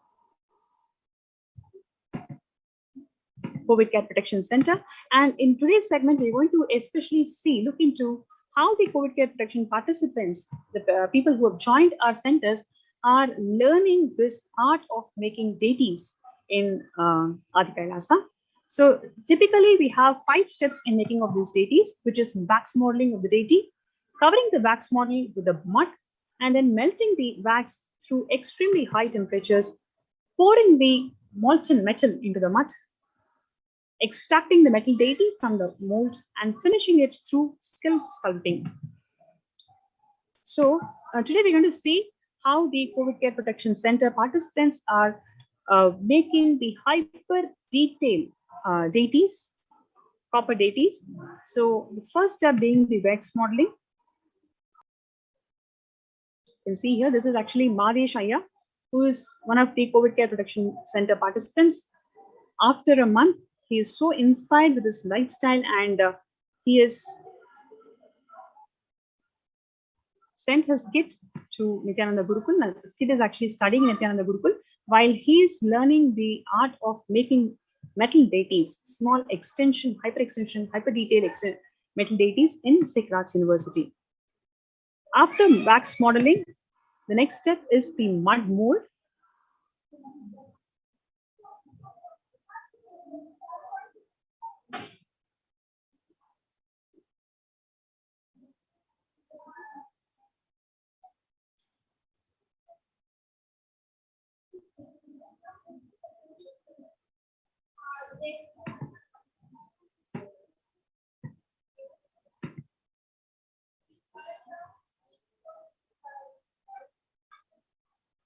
Yes, you can see here, burn out or the pouring process.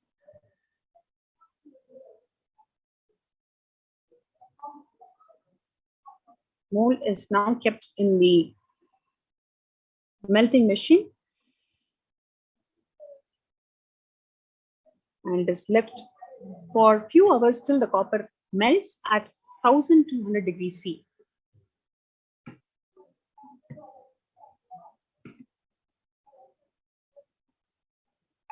So here you can see the finishing process.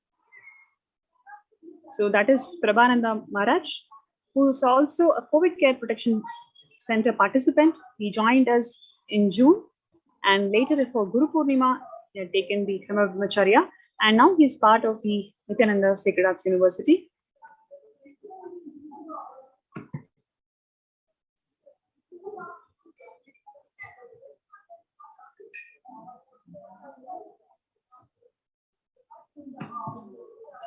That is polishing. Yes. Once you polish, this is how the deities look. You can see a center stalk around which all the different molds, copper molds, and the finished product is there.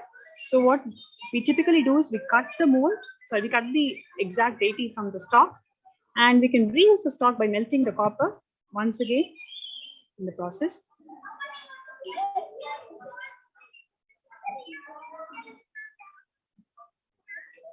Yes. And on the right hand side, you can see all the beautiful Kala Bhairava deity and Mahasadashiva with Paramashakti, and also the emblem of Kailasa, Paramashiva, Paramashakti, and the living incarnation of Paramashiva, the supreme motive of Hinduism, Jagadguru Mahasanidanam. His Divine Holiness Swamiji is also there in the emblem. This team is set out to make 1008 emblems of Kailasa and offer it at the feet of Bhagavan by Navaratri. Once again, we'd like to show you the final product. You can see the precision that is involved in making of these deities. These are called hyper detailed copper deities, and each step is being personally micromanaged and guided and evolved by the Supreme Pontiff of Hinduism. It is one of the very pristine art forms that is being revived through Nithyananda Sacred Arts University. The next, what we're going to see also how these COVID Care Protection Center participants are involved in temple celebrations and in Alankar. Now you can see how each of these deities are beautifully adorned with flower garlands and Kattumurti Alankaram, which is one of the traditional practices that Swamiji has been reviving. So these COVID Care Protection Center participants involve themselves in learning and also being part of the temple celebrations, grand celebrations. As we are speaking now, we have this Ganesh Chaturthi Brahmotsavam where the participants involved in making of making the garlands and doing the flower alankaram to each of these deities.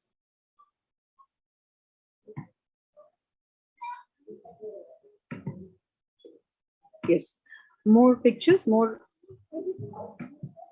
Yes, you can see how all of these deities are looking so alive, so beautiful. That is because the precision that is involved in making of these flower alankaram. Each of this precision and detail is being guided personally by the Supreme Pontiff of Hinduism. So, and you can see how each deity connects to us in a very special way. We can literally feel they are connecting, they're talking, they are blessing our prayers.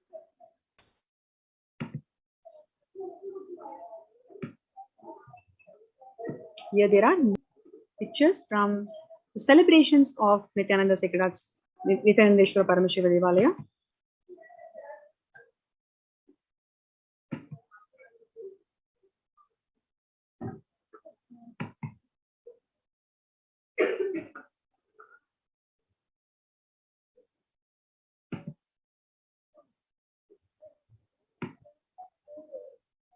Okay, so we're showing the Kattumurti Alankaram is what was shown in the video briefly to all the viewers today. So I hope all the viewers enjoyed today's segment. Hope it was very insightful for you all to know what goes behind these COVID care protection center, especially when world is suffering more than the actual medical problem. It is the mental health and well-being that everybody is suffering from. And being part of this beautiful enlightenment ecosystem where you can learn the Hindu arts, where you can be part of this beautiful revival of Hindu arts, just by connecting with each of these temple art forms, so much of clarity, so much of mental wellness and well-being can be experienced by each one of you. So with this, we'd like to conclude the session, but before we conclude this segment, would like to invite each and every viewer to our COVID Care Protection Center.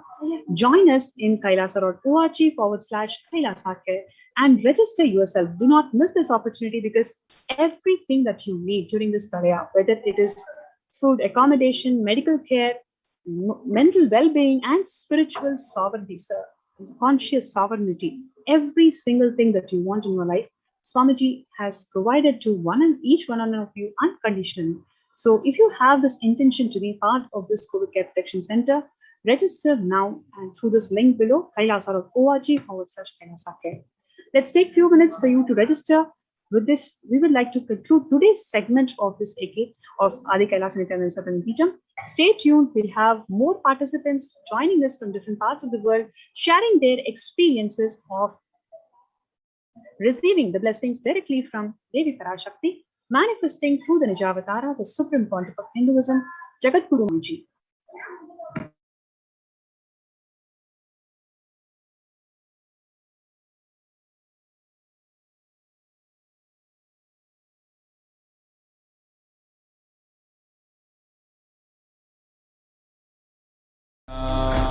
Paramashivoham.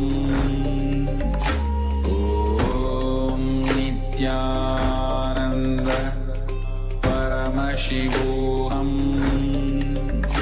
Om Nithyananda Paramashivoham.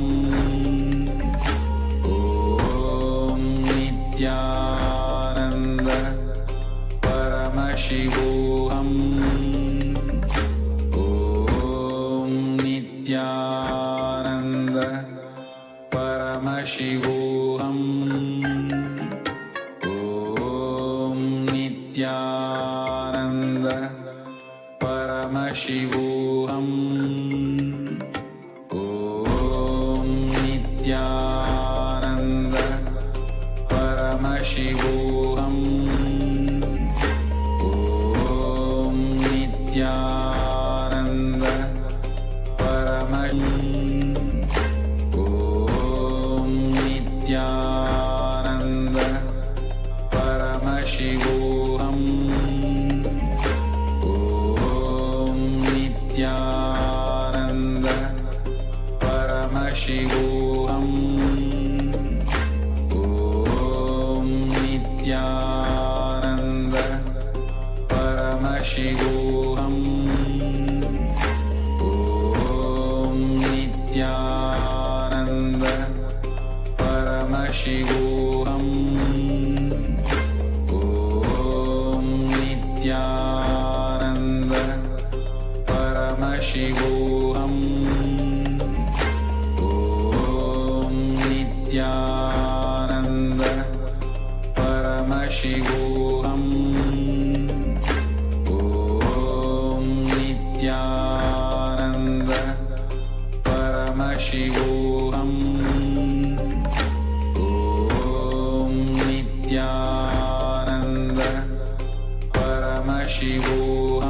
Paramashivoham.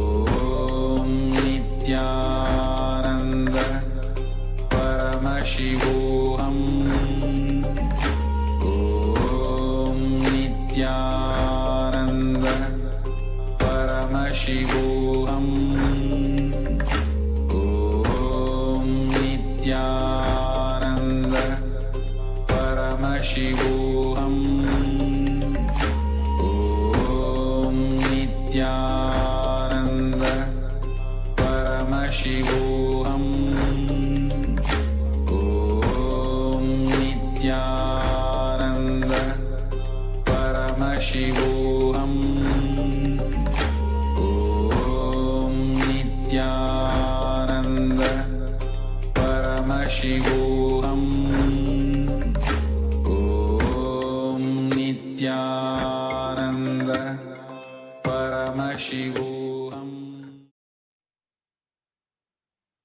Nithyananda. Welcome back to viewers. So now we have a very special segment, an exciting segment where we will hear some of the experiences of devotees who had blessings during Devi Parashakti Akashic reading and had beautiful experiences. So I have with me Ma Geeta Govinda Swami here today. Nithyanandamma. Ma, welcome to NTV, Ma. Nithyanandamma. I'm Geeta here from Malaysia.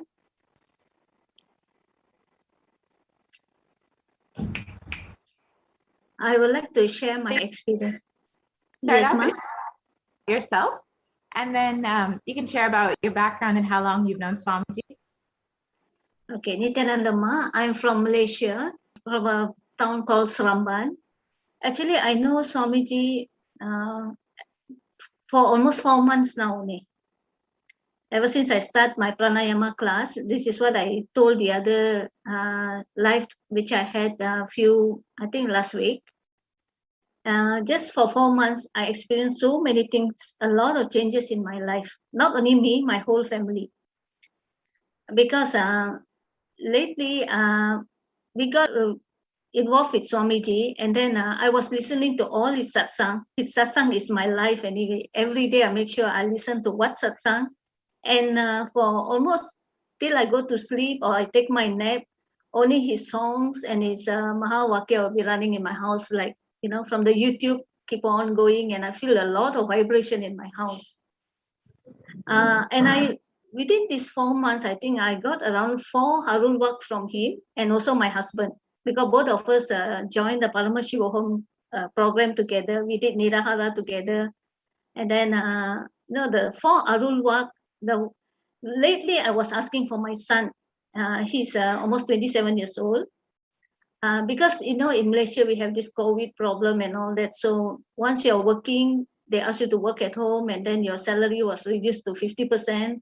And he was staying in another state in KL. He's renting a room there. He's staying there. And then what happened is that he was looking for a better job. Then that day I was asking Arul work from Amma. I said, please give my son a permanent job. He's very lost and confused and all that. Then Amma just said, Geeta Govinda Swami, Tatatsu.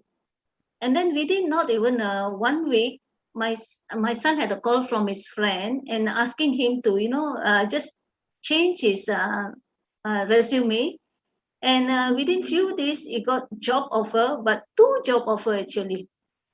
Wow. And now he's choosing which one to take, because both also is a very good offer. And then I told him, you see, Arulok from Amma is very good. Then, last time he don't believe in Swamiji and all that. And then he made up his mind after seeing me. I had my back ache and I couldn't sit down and all that. When Amma gave me a Arulok saying that you'll be healed completely. And then he was really taken aback, because now I can do mostly everything. And then, so he joined the Paramashivoham class, and now he's going through completion also. And a lot of changes in him. When I'm interacting to him, I know the way he talk and the way he think and all that, I can see a lot of changes in him. And then another one thing which I got Arul work from Amma is when I'm asking Amma, when can I come to Kailasa and when can I take up sannyasam? Because I always love to be, I don't know why, I always picture myself like that. I was so taken aback when Amma said, go to Adi Kailasa and take up sannyasam with a proper training. I was really taken aback. Wow, so fast Amma is calling me. And then after a few days, I was just sitting and looking through the YouTube to see one of the satsang which I want to just watch. And then I got inspired to look at one satsang which is called Wake Up as Shiva. I was telling, okay, let me watch this, because maybe I want to know how to wake up in the morning as Paramashiva. And then suddenly in the middle of the satsang, he said, if you want to take up sannyasam, you have to do yoga at 4:30 in the morning. Exactly like telling me, you have to do yoga at 4:30 in the morning, and you have to do daily night completion. I told, wow, that is a very direct advice. So what I told is that I told, because we have this pranayama class that Shaktima is conducting in Malaysia. So I was talking to this about her. She was so shocked. She said, okay, you do it from 1st of this September. So what I did, I was just recovering from my leg and I can see the Sukashana and all that. But I did it. 4:30 I got up and I was doing it for the past, today is on the 5th day. I can see a lot of changes in me. I woke up at 4:30 and start doing it. And I said, even though I can't bend much, but Shaktima said, just imagine that you're doing it that way. So certain things, even though I sit and watch, but I always ask Swamiji's blessing.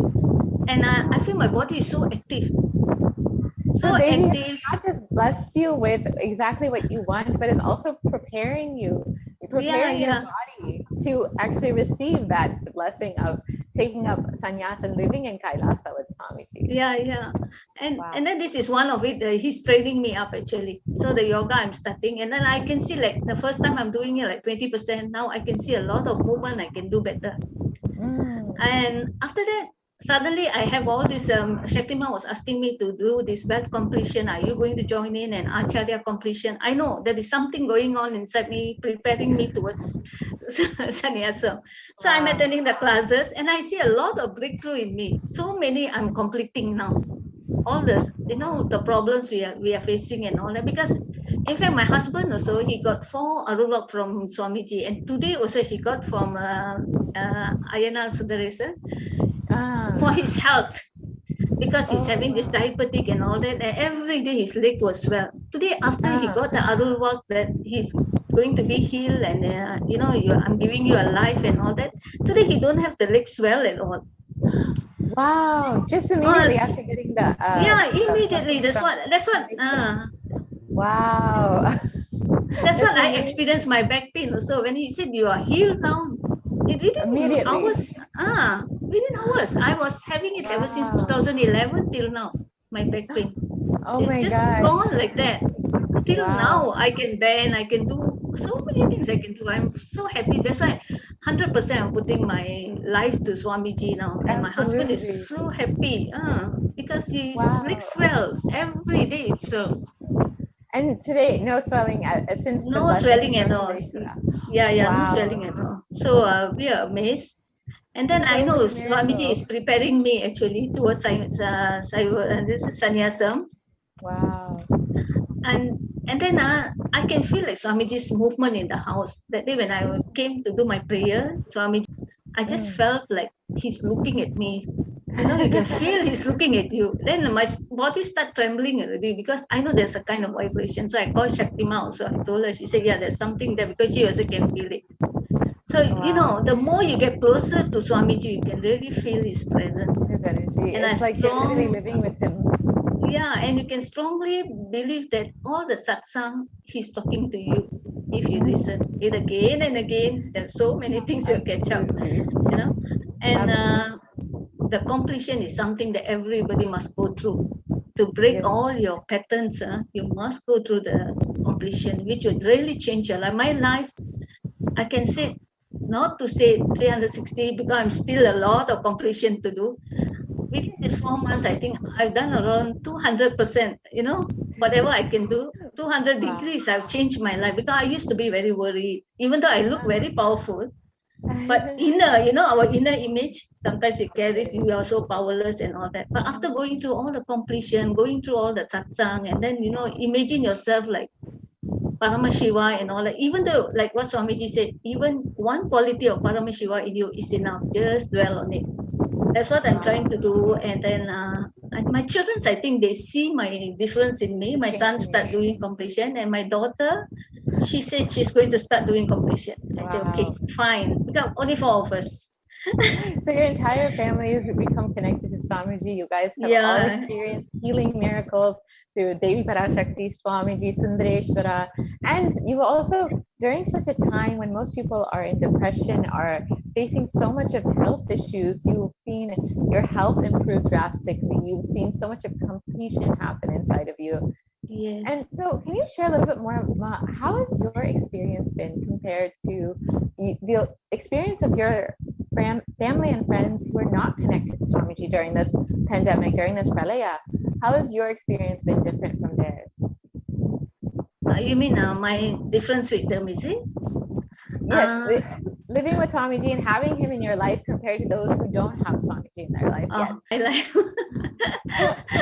those days, we were, not to say it, we're having a lot of problem, and then sometimes we just make ourselves happy, and then it won't last because we are just pretending that we are happy, and then we associate with the people that like same mind with us, like same kind of environment with us.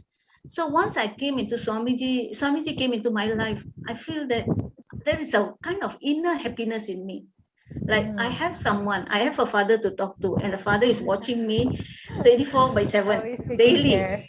Yeah, taking care of me, of everything what I'm doing, and then he's teaching me, and then I find that I'm attracting all the people with the same spiritual waveline, like there are people who is coming to help us, like Shaktima, Kalyanama, Dayamai, Swami.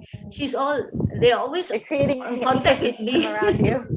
Yeah, so one way or other, I always have somebody to guide me and then to teach me to the right thing, and I'm very grateful to all of them. I can feel the inner happiness, spiritually, physically healthy, and I can see a lot of changes in the house compared to last time.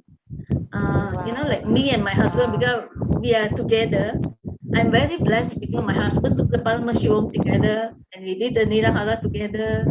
And then we are doing all the completion together, because if one person, then the other person, I think I will have problem. So actually, Swamiji knows the children are no more here. Both of you do this to come to him. That's the greatest blessing. So be connected to Swamiji as a family. Yeah.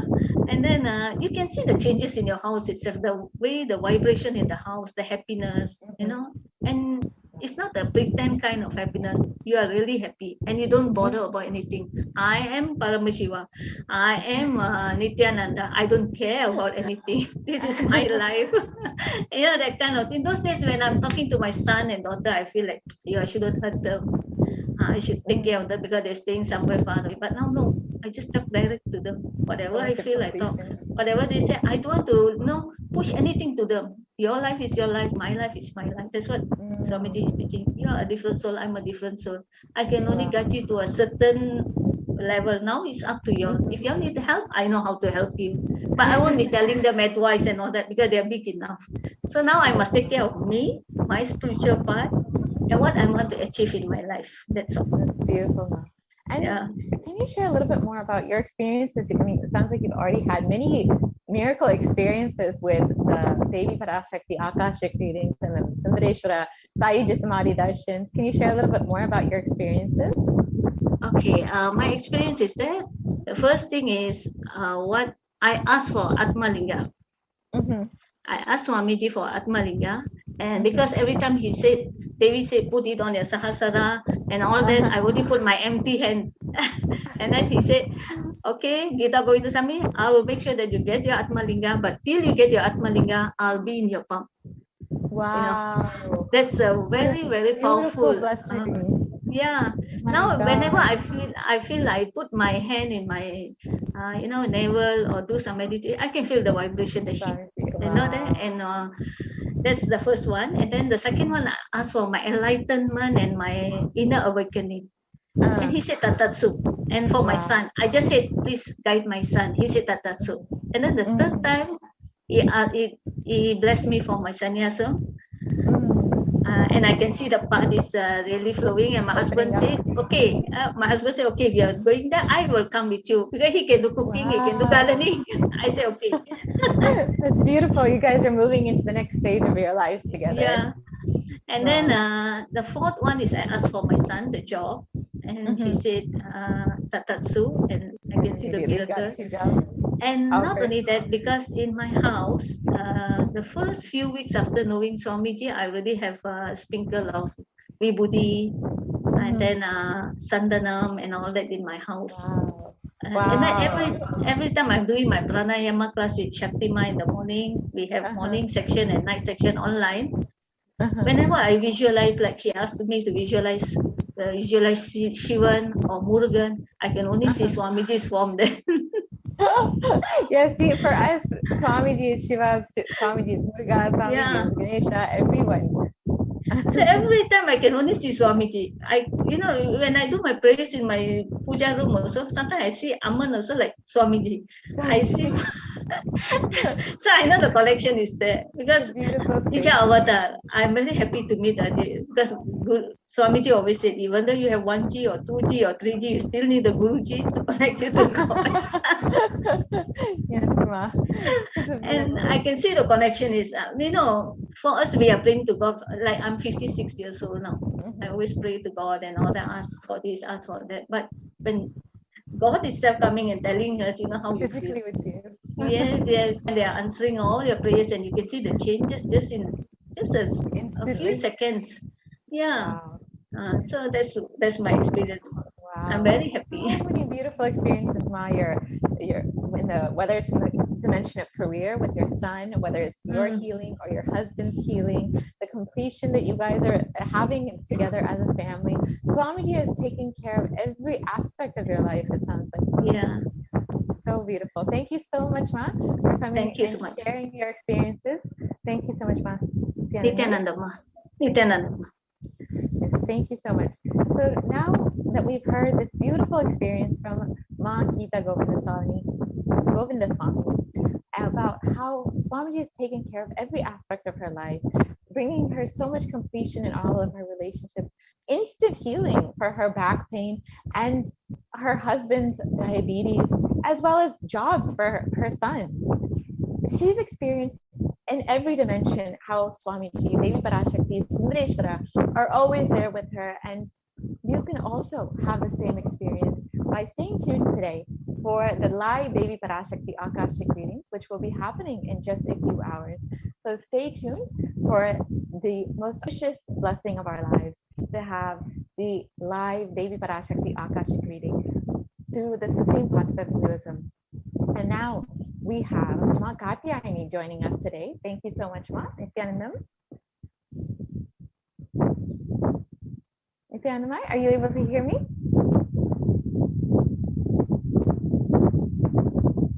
Yes, Ma. I don't think your audio is working.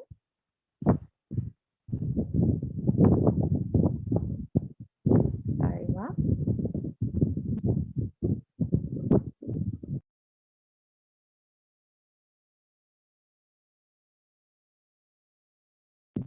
Nithyanandam.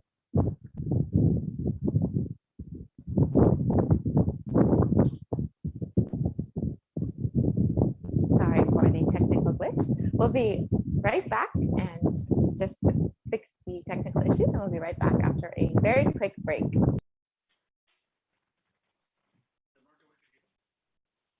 Can you hear me now, Ma? Yes, Ma. Thank you Okay, so great. much. Yes. Thank you so much, Ma Katyayani, for joining us today. Thank you for having me here, Ma. And welcome to Nithyananda TV. Can you just share a little bit about yourself and where you're from and how you met Swamiji? Yeah, Ma, sure. So I'm from Mumbai. I'm Katyayani, and I am an HR professional. So I'm in the corporate world.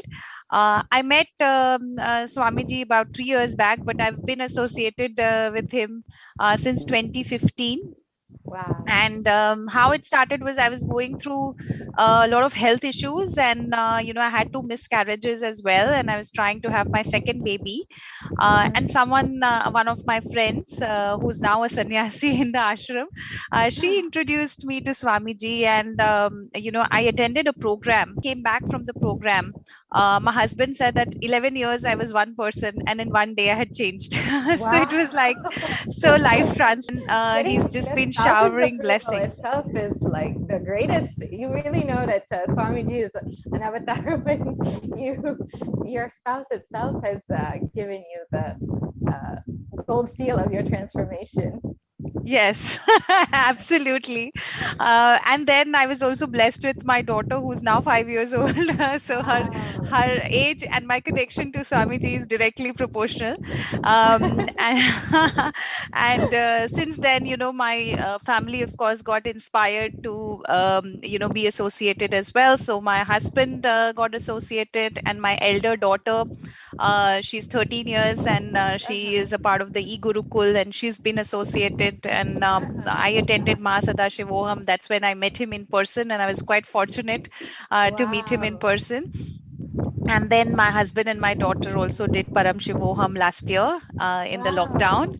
And since then their powers have been, enhancing, and they have been, also been showered with a lot of blessings and, overall. Nithyananda Paramashivoham. Om Nithyananda Paramashivoham. Om Nithyananda Paramashivoham. Om Nithyananda Paramashivoham. Om Nithyananda Paramashivoham. Om Nithyananda Paramashivoham.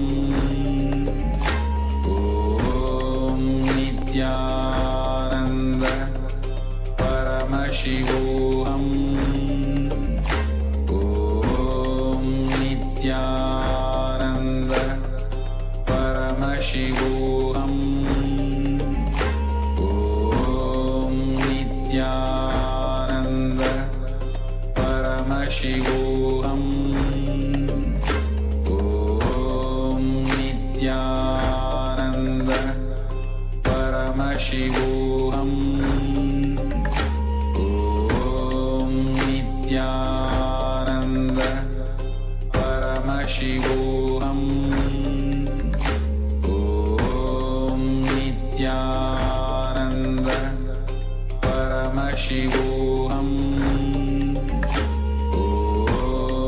Nithyananda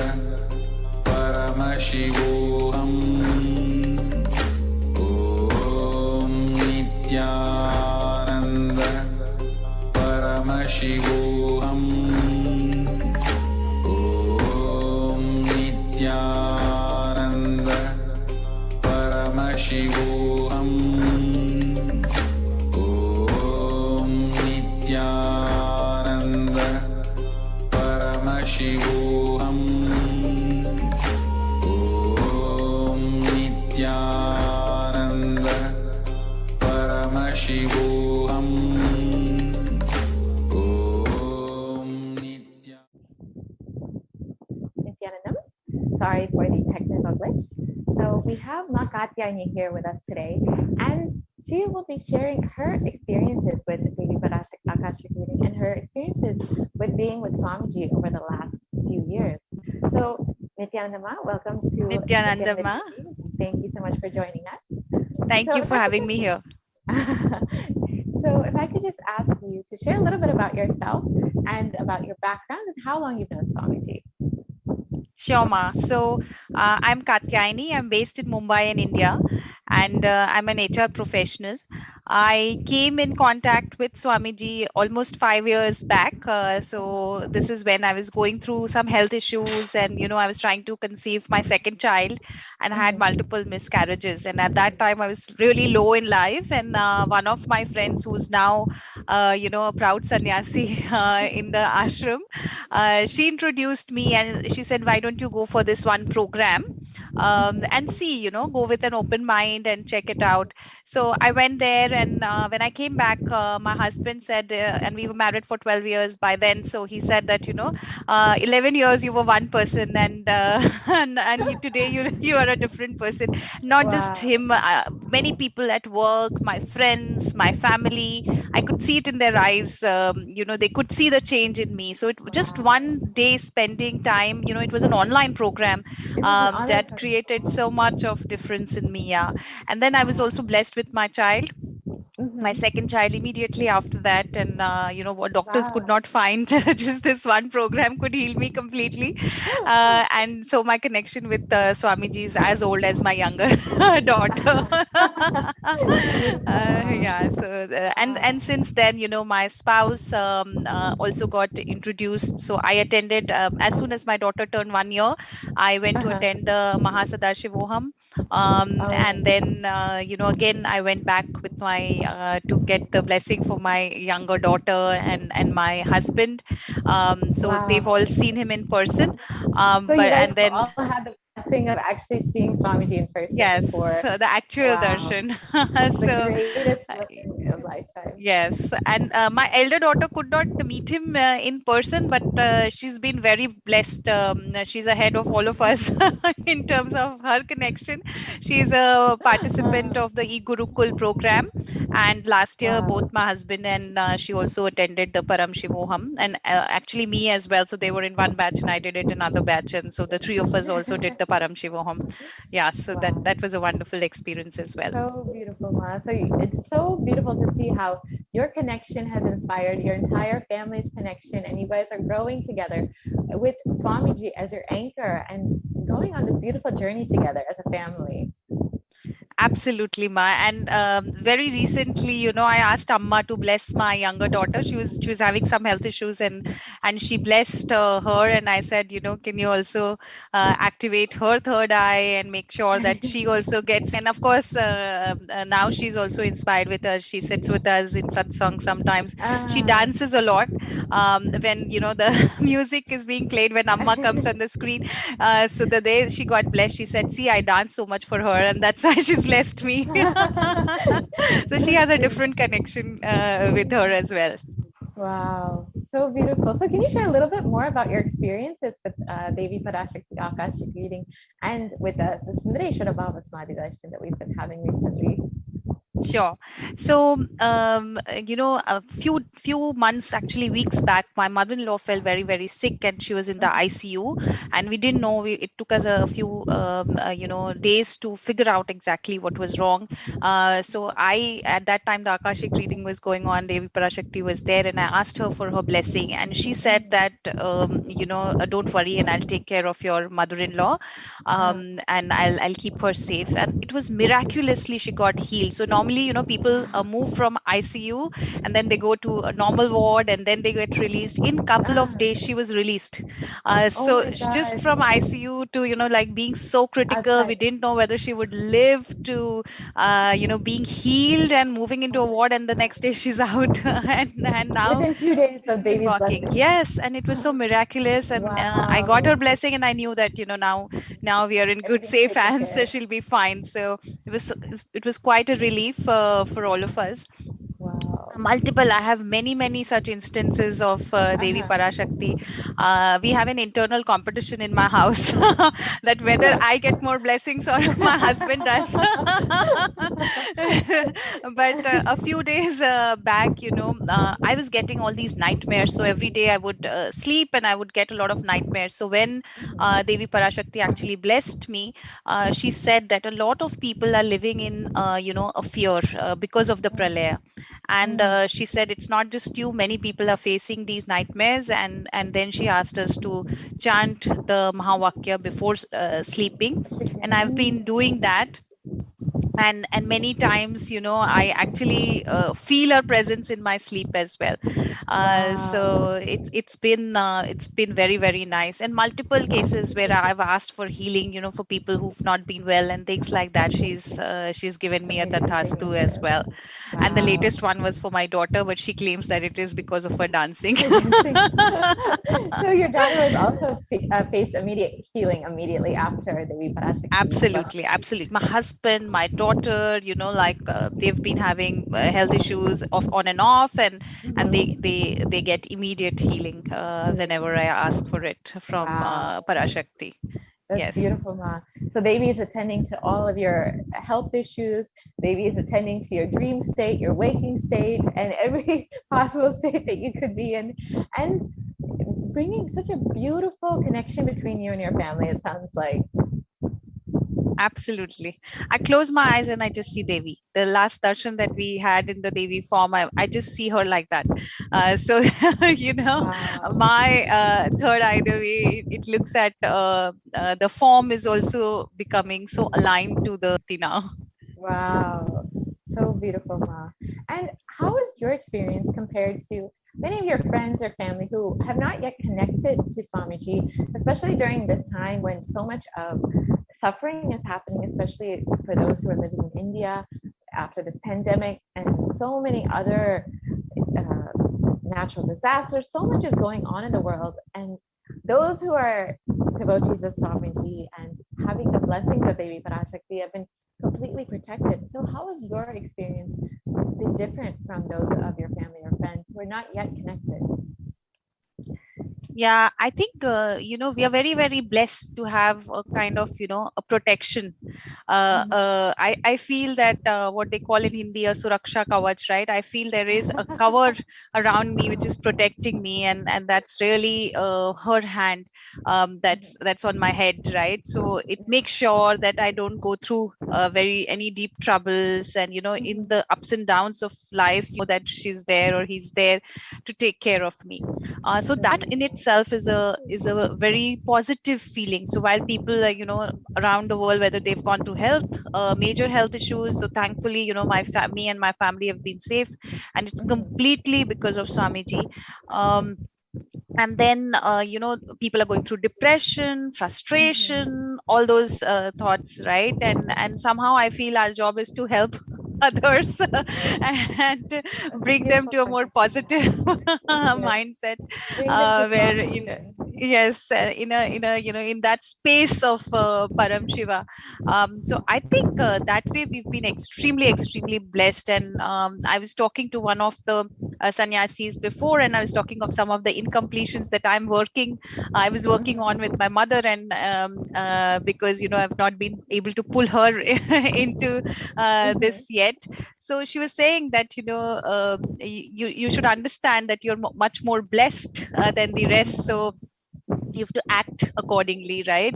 So you keep trying, and yeah, and that's where I saw the difference, that we take it for granted, but it is a huge privilege that we have, and a huge blessing that we have. Sometimes we forget that how much more blessed we are than some of the others who are still not there. Even our feeling connection is just by his divine grace that we are able to have that experience and enjoy that space with Swamiji. Absolutely. And today I only want myself and my family to be in the constant space of oneness. Beautiful. That is all you need in this life, that having that oneness and that feeling connection with Guru, and especially when Guru is Swamiji, Paramashiva himself. You have the most auspicious blessing in your life. Absolutely, Ma. And is there anything else you would like to share with the viewers that you want the viewers to know about your experiences, about how Devi Parashakti and Swamiji have changed your life? Yeah, I mean, it is difficult to express because it's experience, right? So I always tell people that I can put it in words, but it is indescribable. You cannot describe it in words. So you really have to experience it yourself, and each one has their own experience. And when Makirti was narrating her story, I could feel so many points where I could also connect with her. Yeah, so if you want your life to be Nithyananda, if you want your life to be blissful, then you have to experience it, right? That oneness, that feeling that we can only talk about, is a feeling that is inside. So you need to kind of go through that journey yourself, and and see how your life, your kids' life, any your things which are very close to you. So as a mother, the things that are very important to me, the first and foremost is my children, my spouse, health of their wealth, and you will see manifestation in everything. I remember a few years back, my husband was looking for a new job. He had a dialed avatar at that time, we used to have that, and Swamiji said 21 days. And within 21 days of, he just left the job without having a new one. I was like, what is he doing? And in 20, we had so much confidence in Swamiji that in 21 days, he landed up into a much more, a much better job as well. So whether it is your career, I was, I was thinking of a job, and I asked my daughter to scan, and she would see the logo of my same company. I didn't understand at that time what's going on, and then I realized I got a promotion in the same job, in the same company. I didn't have to change the job, and that's what he was trying to tell me. So whether it's your career or any wealth issues. Sometimes there was a time when my money was stuck somewhere. We'd given an advance, and the person was not returning, and I prayed to him, and immediately I got the money back, and it was several 100,000 rupees. So that happened. I've spoken about how I got my daughter, how in terms of there are sometimes there are minor issues. You have work issues, or it's not doesn't have to be always a major thing. But even there, you can feel the divine intervention, that you really want something badly. You've not even spoken about it, right? We were just doing some work on the social media, and in my mind I thought, oh my god, can I get some nice pictures of Swamiji, which are and somebody just sent me a few pictures. I can't tell you, I've not opened my mouth, I've not asked anyone, it was in my mind. But you'll just see miracles happening all around you, and you living in that space. The more you live in that space, the more miracles happen. So the only prayer and blessing I need is to be in that space all the time, and then everything else just happens. Beautiful, Ma. So literally all of your prayers, asked, unasked, all your dreams, wishes, everything Swamiji has taken care of over the last 6 years that you've been with Swamiji. Absolutely. Wow, that's such a beautiful space, Ma. Thank you, Ma. Thank you so much, Ma, for coming and sharing. Thank you. And thank you, Ma, for having me here. Thank you. And now we've heard from Ma Katyayani, who has experienced so many beautiful blessings from the time that she has been connected to Swamiji, whether it's through healing or manifestation of wealth, her career, whatever it may be. Swamiji has taken care of every aspect of her life. And with the Devi Parashakti Akashic readings, she has experienced tremendous healing in every aspect of her life as well. You too can have that same experience by staying tuned today and connecting to Devi Parashakti Akashic readings. Now we have Ma Nithyananda Prajna. Nithyananda Ma, I think you're muted, Ma. Sorry. Sorry, Nithyananda Ma. Thank you so much for joining us, Ma. Nice to see you as well. Thank you. Very happy to be with you and to share with others the experience of the blessings of Devi, which we are all overflowing with. Yes, Ma. So can you first introduce yourself a little bit, Ma, and how long you've known Swamiji and what your background is? Sure, Ma, thank you. So I was really blessed to be introduced to Swamiji in 2005. And by his grace, I've been involved since that time. And it's just overwhelming to have a life with Swamiji for all of these years. I live in the United States, and my background is in healthcare. So I work in a major healthcare organization. Yeah. Wow, beautiful, Ma. And you've been with Swamiji for so many years, so I can only imagine how many blessings and miracles you've experienced throughout so many years.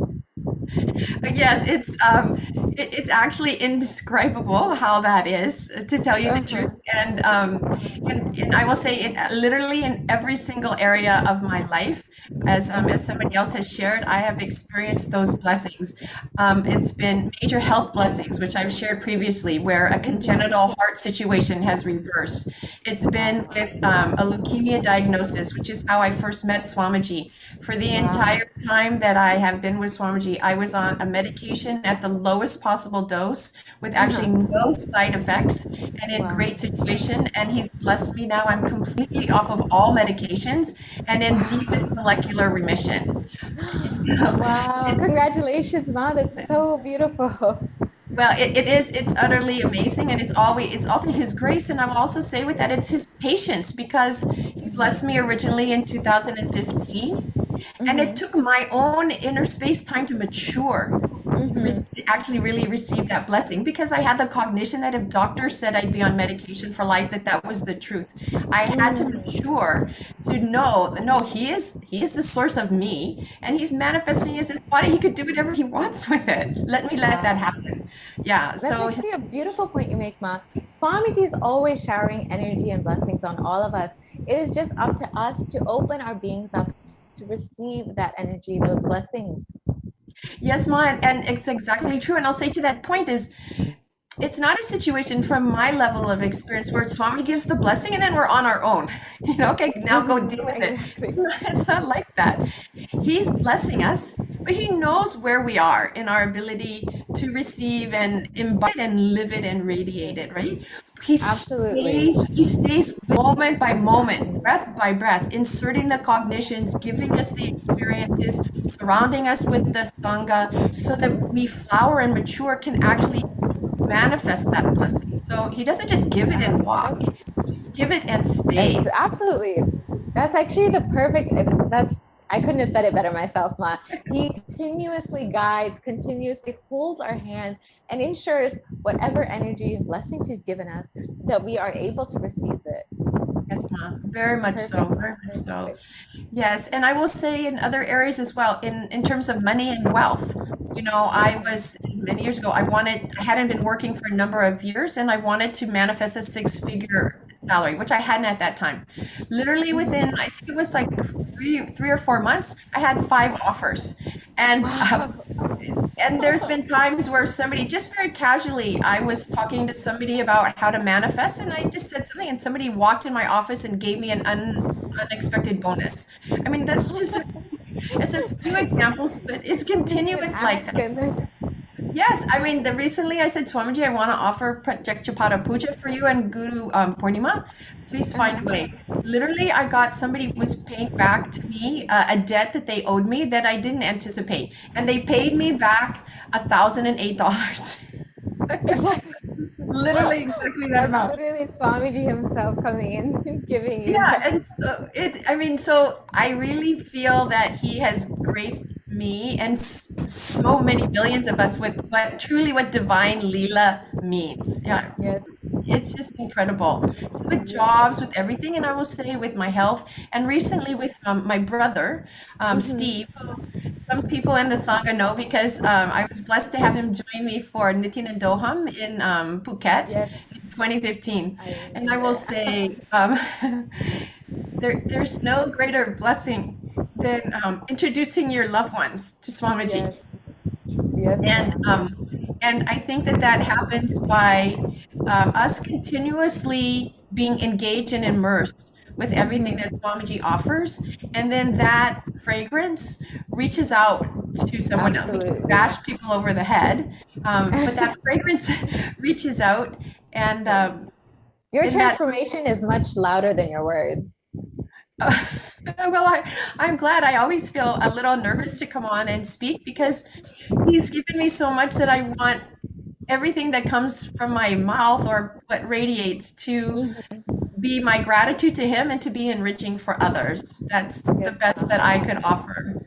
You can clearly, you're very much radiating that. And, you know, I've heard Swamiji bless your brother Steve many times, and baby Parashakti literally calls him her son. So beautiful, Ma. Can you share a little bit about that? Yes, Ma, thank you. So I will say, with my brother being in the program with Swamiji, literally it awakened that direct relationship. And he always would say, I am Shiva. And he would talk to Swamiji, and Swamiji would come into his dreams. And, you know, and sometimes he would say, I'm talking to Swamiji. He's not listening. He's not answering. I said, no, maybe you're not listening. He's answering. So he had a very sweet, his own relationship. Very much with Swamiji, but his health was not great. And sometimes Swamiji would say, Steve, listen to your sister. He'd tell me in his dreams. But most recently, these last 3 or 4 months, he's been very sick, in and out of hospital, in and out of ICU. And Swamiji's taking care of him. In fact, the last time I was with my brother, we were on two-way with Swamiji during satsang as well. It was very beautiful. But then he was critically ill with really, really end-stage heart disease. And Devi had blessed, and she said, don't worry, I'll save him. And I shared that with him. And it was such a relief. And I know sometimes when Devi blesses us, the energy is so overwhelming, but it gave a relaxed feeling. And immediately after that, all of his ICU, his numbers with his heart rates and the heart rhythm, etc., all improved. Wow. So immediately after Devi gave the blessings. Yeah, within like 12 hours or so, it improved and things were stabilizing with him. And in that time, we're in the United States, as everyone knows, we're in the midst of another COVID and all the hospitals are in lockdown. So there's no going to see him. But I will say that because Swamiji also gives us its spontaneous intelligence, we know how to act. So when I realized hospitals would go on lockdown, I literally just left my job and went to the hospital. And I was able to be with him for 5 hours, which was so proud of me, right? And then immediately the lockdown happened. But then his son had not been able to see him. And once again, Devi and Swamiji, with those blessings, they always give me the intelligence. Obstacles? What are obstacles, right? When you have Paramashiva himself with you. Exactly. He shows us how to like weave along the road to get through. It's like two buses on a narrow road heading up in the mountains, right? How they get through. So in that time and using that will persistence, I was able to have my nephew, my brother's son, get in to see him and spend 30 minutes with him. And it was very precious there because his mother had died unexpectedly when he was young and he didn't get to see her before she left the body. So this is very precious for him. So with Devi's blessing, and also Swamiji private messaged me and gave me a lot of support because usually death by Swamiji's grace is just, my face is usually just so calm. And I've worked in hospice and Swamiji's taken me through literally, the psychological death process multiple times. Yes. I'm usually very calm, cool character. But with my brother, God, just like overwhelming grief would hit me, realizing he was gonna leave the body. And so Swamiji was just holding me up. I was like, Swamiji, I'm having a hard time. He would just hold me up. And I want to share one more thing because it's so important, I think, in the whole point for me. So then everybody got to speak on the phone. He couldn't speak, but they could share their messages of completion in the family. And I was facilitating all of this. And then he left the body. And when he left the body, my sister was just been completely calm since then. And we were able to offer Maheshwara Puja the next day. Wow. Oh my gosh. What a blessing. Within a few days, we were able to offer that. And my inner space is just completely at ease. Wow. No issues. And then Devi was offering Akashic readings, and I asked Devi to please, to liberate Steve. And that, you are taking care, but somehow I need to hear this from your, I need to hear this, Devi. But if you don't, it's okay. It's your choice. It's not my decision, right? And she gave such a beautiful blessing saying, he is my son. He is with me. I am with him. I am taking care. Wow. So beautiful, Ma. It was so beautiful. And I will say like the after effects of that, a few things. One is that she also gave me the clarity because she showed me then I could see that my brother made the decision to leave the body. There's no victim here. He made the decision to go now, and he knows that Swamiji is with him. And then Devi is assuring me of that. Wow. And then what I realized is the person and personality of my brother that I knew is dissolved. yeah, it's merged with Swamiji. However, it's between them. It's not my business anymore, right? It's between them. I can release. So then I had this realization: I don't even have to like hang on to any memories because it's not even who he really is. Because he had a lot of physical sufferings and patterns and stuff, whatnot, and there was a lot of taking care that I needed to do. But it's like none of that exists anymore. He's just in a beautiful space that is by his and Swamiji's design. All that I need to do to relate with my brother is just to relax and unclutch in oneness. Beautiful, Ma. Wow. That's such a beautiful cognition. And just you can see how much Swamiji has held your hand and given you the intelligence to handle such a situation.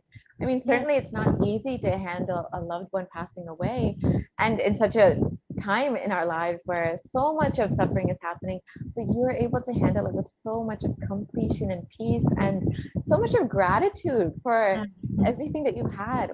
So beautiful, Ma. Yes, Ma, it's true. And I will just say, there was another gift that Swamiji gave, and there more will unfold. There's no, more will come. I'm sure of it. But as I said before, usually I have just such a peacefulness. I'm not clutched around death. And in this time, and I'm in healthcare, right? So many people are suffering. Literally, yes, he had me go through a situation where now, as a being and as a healthcare professional, I can relate literally what these families are going through. I know what that overwhelming grief is. I know what it means to not be able to get in to see your relative. I know what it means for my coworkers who are suffering so much because they can't let family in and everything that they're doing. There is, you know, the depth of Swamiji's compassion, I can't even imagine. But what I feel is another gift that I'm so grateful for is he carried me through this, like you say, in such a beautiful way that it's a gift now that I'm able to relate and support other people. Beautiful, Mom. It's so beautiful. And you know exactly what people are going through. You're able to have that empathy and completely give that the same beautiful hand holding that Swamiji's done for you. Now you will be able to carry that to others. Yes, Ma, exactly. I appreciate exactly how you're saying it. So not only do I have all of the powerful cognitions and the experiences and knowing what happens after death, I have this gift of that empathy of having gone through it, which makes me to be more able to fulfill what I want to fulfill, to be able to support and enrich people. Wow. Beautiful, Ma. It's so stunning, beautiful. isn't it? Swamiji has literally been holding your hand, and you had the greatest blessing of course, having your brother, having had Swamiji's physical darshan before leaving the body. Oh my gosh. That's the greatest gift that you could have given him. And of course, growing together as a family in connection with Swamiji, and over the last 6 years of being connected, your brother being connected with Swamiji, and then finally Swamiji himself being there with you to leave the body and guiding him through, having baby literally holds him as her own son and ensuring that everything was taken care of. It's death is not always easy, but the way that Swamiji is taking care, the way that baby has been blessing you, it's been such a beautiful journey, it sounds like, for you, Mom. Yes, Ma, thank you so much. It has been exactly that. You know, continuing, like Swamiji, I've heard him say, you know, enlightenment is not final, it's ultimate. And I will say that he continuously is maturing us. As much as he's revealed to me and experiences he's given to me around death, and I've experienced what happens when we leave the body, still he matures. He never stops giving us. All we have to do, no, we just have to say yes and be here. That's it, you know. And the last piece, and I appreciate your patience, but I'm just overflowing with all the things. Please share. I love hearing devotees who have so much of devotion and gratitude for everything that Swamiji has given. And it's such a beautiful space that you're holding. So please continue. Oh, thank you, Ma. Thank you. It's His grace, really. So, absolutely. So what also is that, when Devi said she would save him, and then we had that extra time, but then I could see things were going along the route that they did. I was wondering, okay, now Devi said this, what is it? So it just also made me see that that we're in a relationship with the divine. We have choice.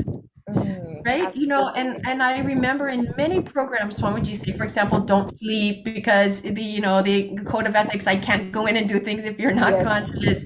Or in a program, he'll say, all you have to do is just give me your yes. Right? Exactly. We always have that free will. And so I realized that to impose even the best blessing, if somebody is not wanting it, would be a form of violence. And there can be no violence in Devi. There can be no violence in Swamiji, in Sundareshwara, Paramashiva, right? There can't be. So instead, she aligned with Steve, and she aligns with me. She aligns with each one of us, right? And as I said before, like with the healing of the cancer, they stay with us and help us mature. We just need to keep coming back, just keep being here. Not even coming back, that means somebody left. No, we just keep being here. Yes, and he himself will guide, Devi herself will guide, ensure that you are understanding, that you are maturing and able to receive what Swamiji, what Devi is giving you. Yes, Ma. Yes, and exactly, and specifically Devi has said to me, and I also heard it from Sundareshwara Paramashiva, that that they're inside and they will flower from inside, blossom from inside. So I just feel also everyone during the darshans, and I read on YouTube, I am on YouTube, and I read everybody's prayer requests and requests for blessings, and it's just in some ways that astonishes me, the suffering, from the delusion that we're all in, and that space. And then I realized that even if somebody doesn't hear their name and their prayer spoken out, we are all living in the womb of Devi. Exactly. Actually, Oh, please. No, I was just about to share. You were saying that even if someone doesn't have their prayer read out or their questions answered, recently many devotees have come and shared, even just whether they've gotten whether Devi has blessed them directly or not, or whether they've even asked the question, Devi has blessed them, and immediately they've seen the grace and compassion flowing into their lives. So it does not have to be a direct answer. Swamiji, Devi are directly attending to you, whether you realize it or not. You just have to decide to go for the ride and open up yourself to all the blessings, all the grace of Devi Parashakti and Swamiji. Yes, so true, Ma. So very true. Thank you. Thank you so much, Ma. Thank you so much for joining us, and thank you for sharing your beautiful experiences, your journey with Swamiji. And thank you so much for explaining and sharing your experiences with the audience and the viewers to make them understand how Devi has been continuously guiding, blessing, and Swamiji has been literally holding your hand from the time that you've met him. Yes, so true. And before. Yes, though you did not realize it, maybe. Grateful this time, and I wish the best for everyone. Thank you so much, Ma, for giving me this opportunity. Nithyananda. So now we've heard from Nithyananda Prajna, who's had such a beautiful journey with Swamiji, over a decade of being with Swamiji, and has had the opportunity to connect her family with Swamiji, and finally see her brother leaving the body with so much of completion, and with Swamiji himself, with Devi herself, directly attending and taking care of that being. It's such a beautiful journey when you are able to live with the avatar, when you have the avatar, Paramashiva himself, as your guru, to continuously guide, continuously bless, and continuously hold your hand through this journey of life. So if you would also like to experience this beautiful journey with Swamiji, with Devi Parashakti, you can stay tuned for the live Devi Parashakti Akashic readings, and you can ask any question that you would like answered, any boon that you want answered, any prayer that you are requesting. You can stay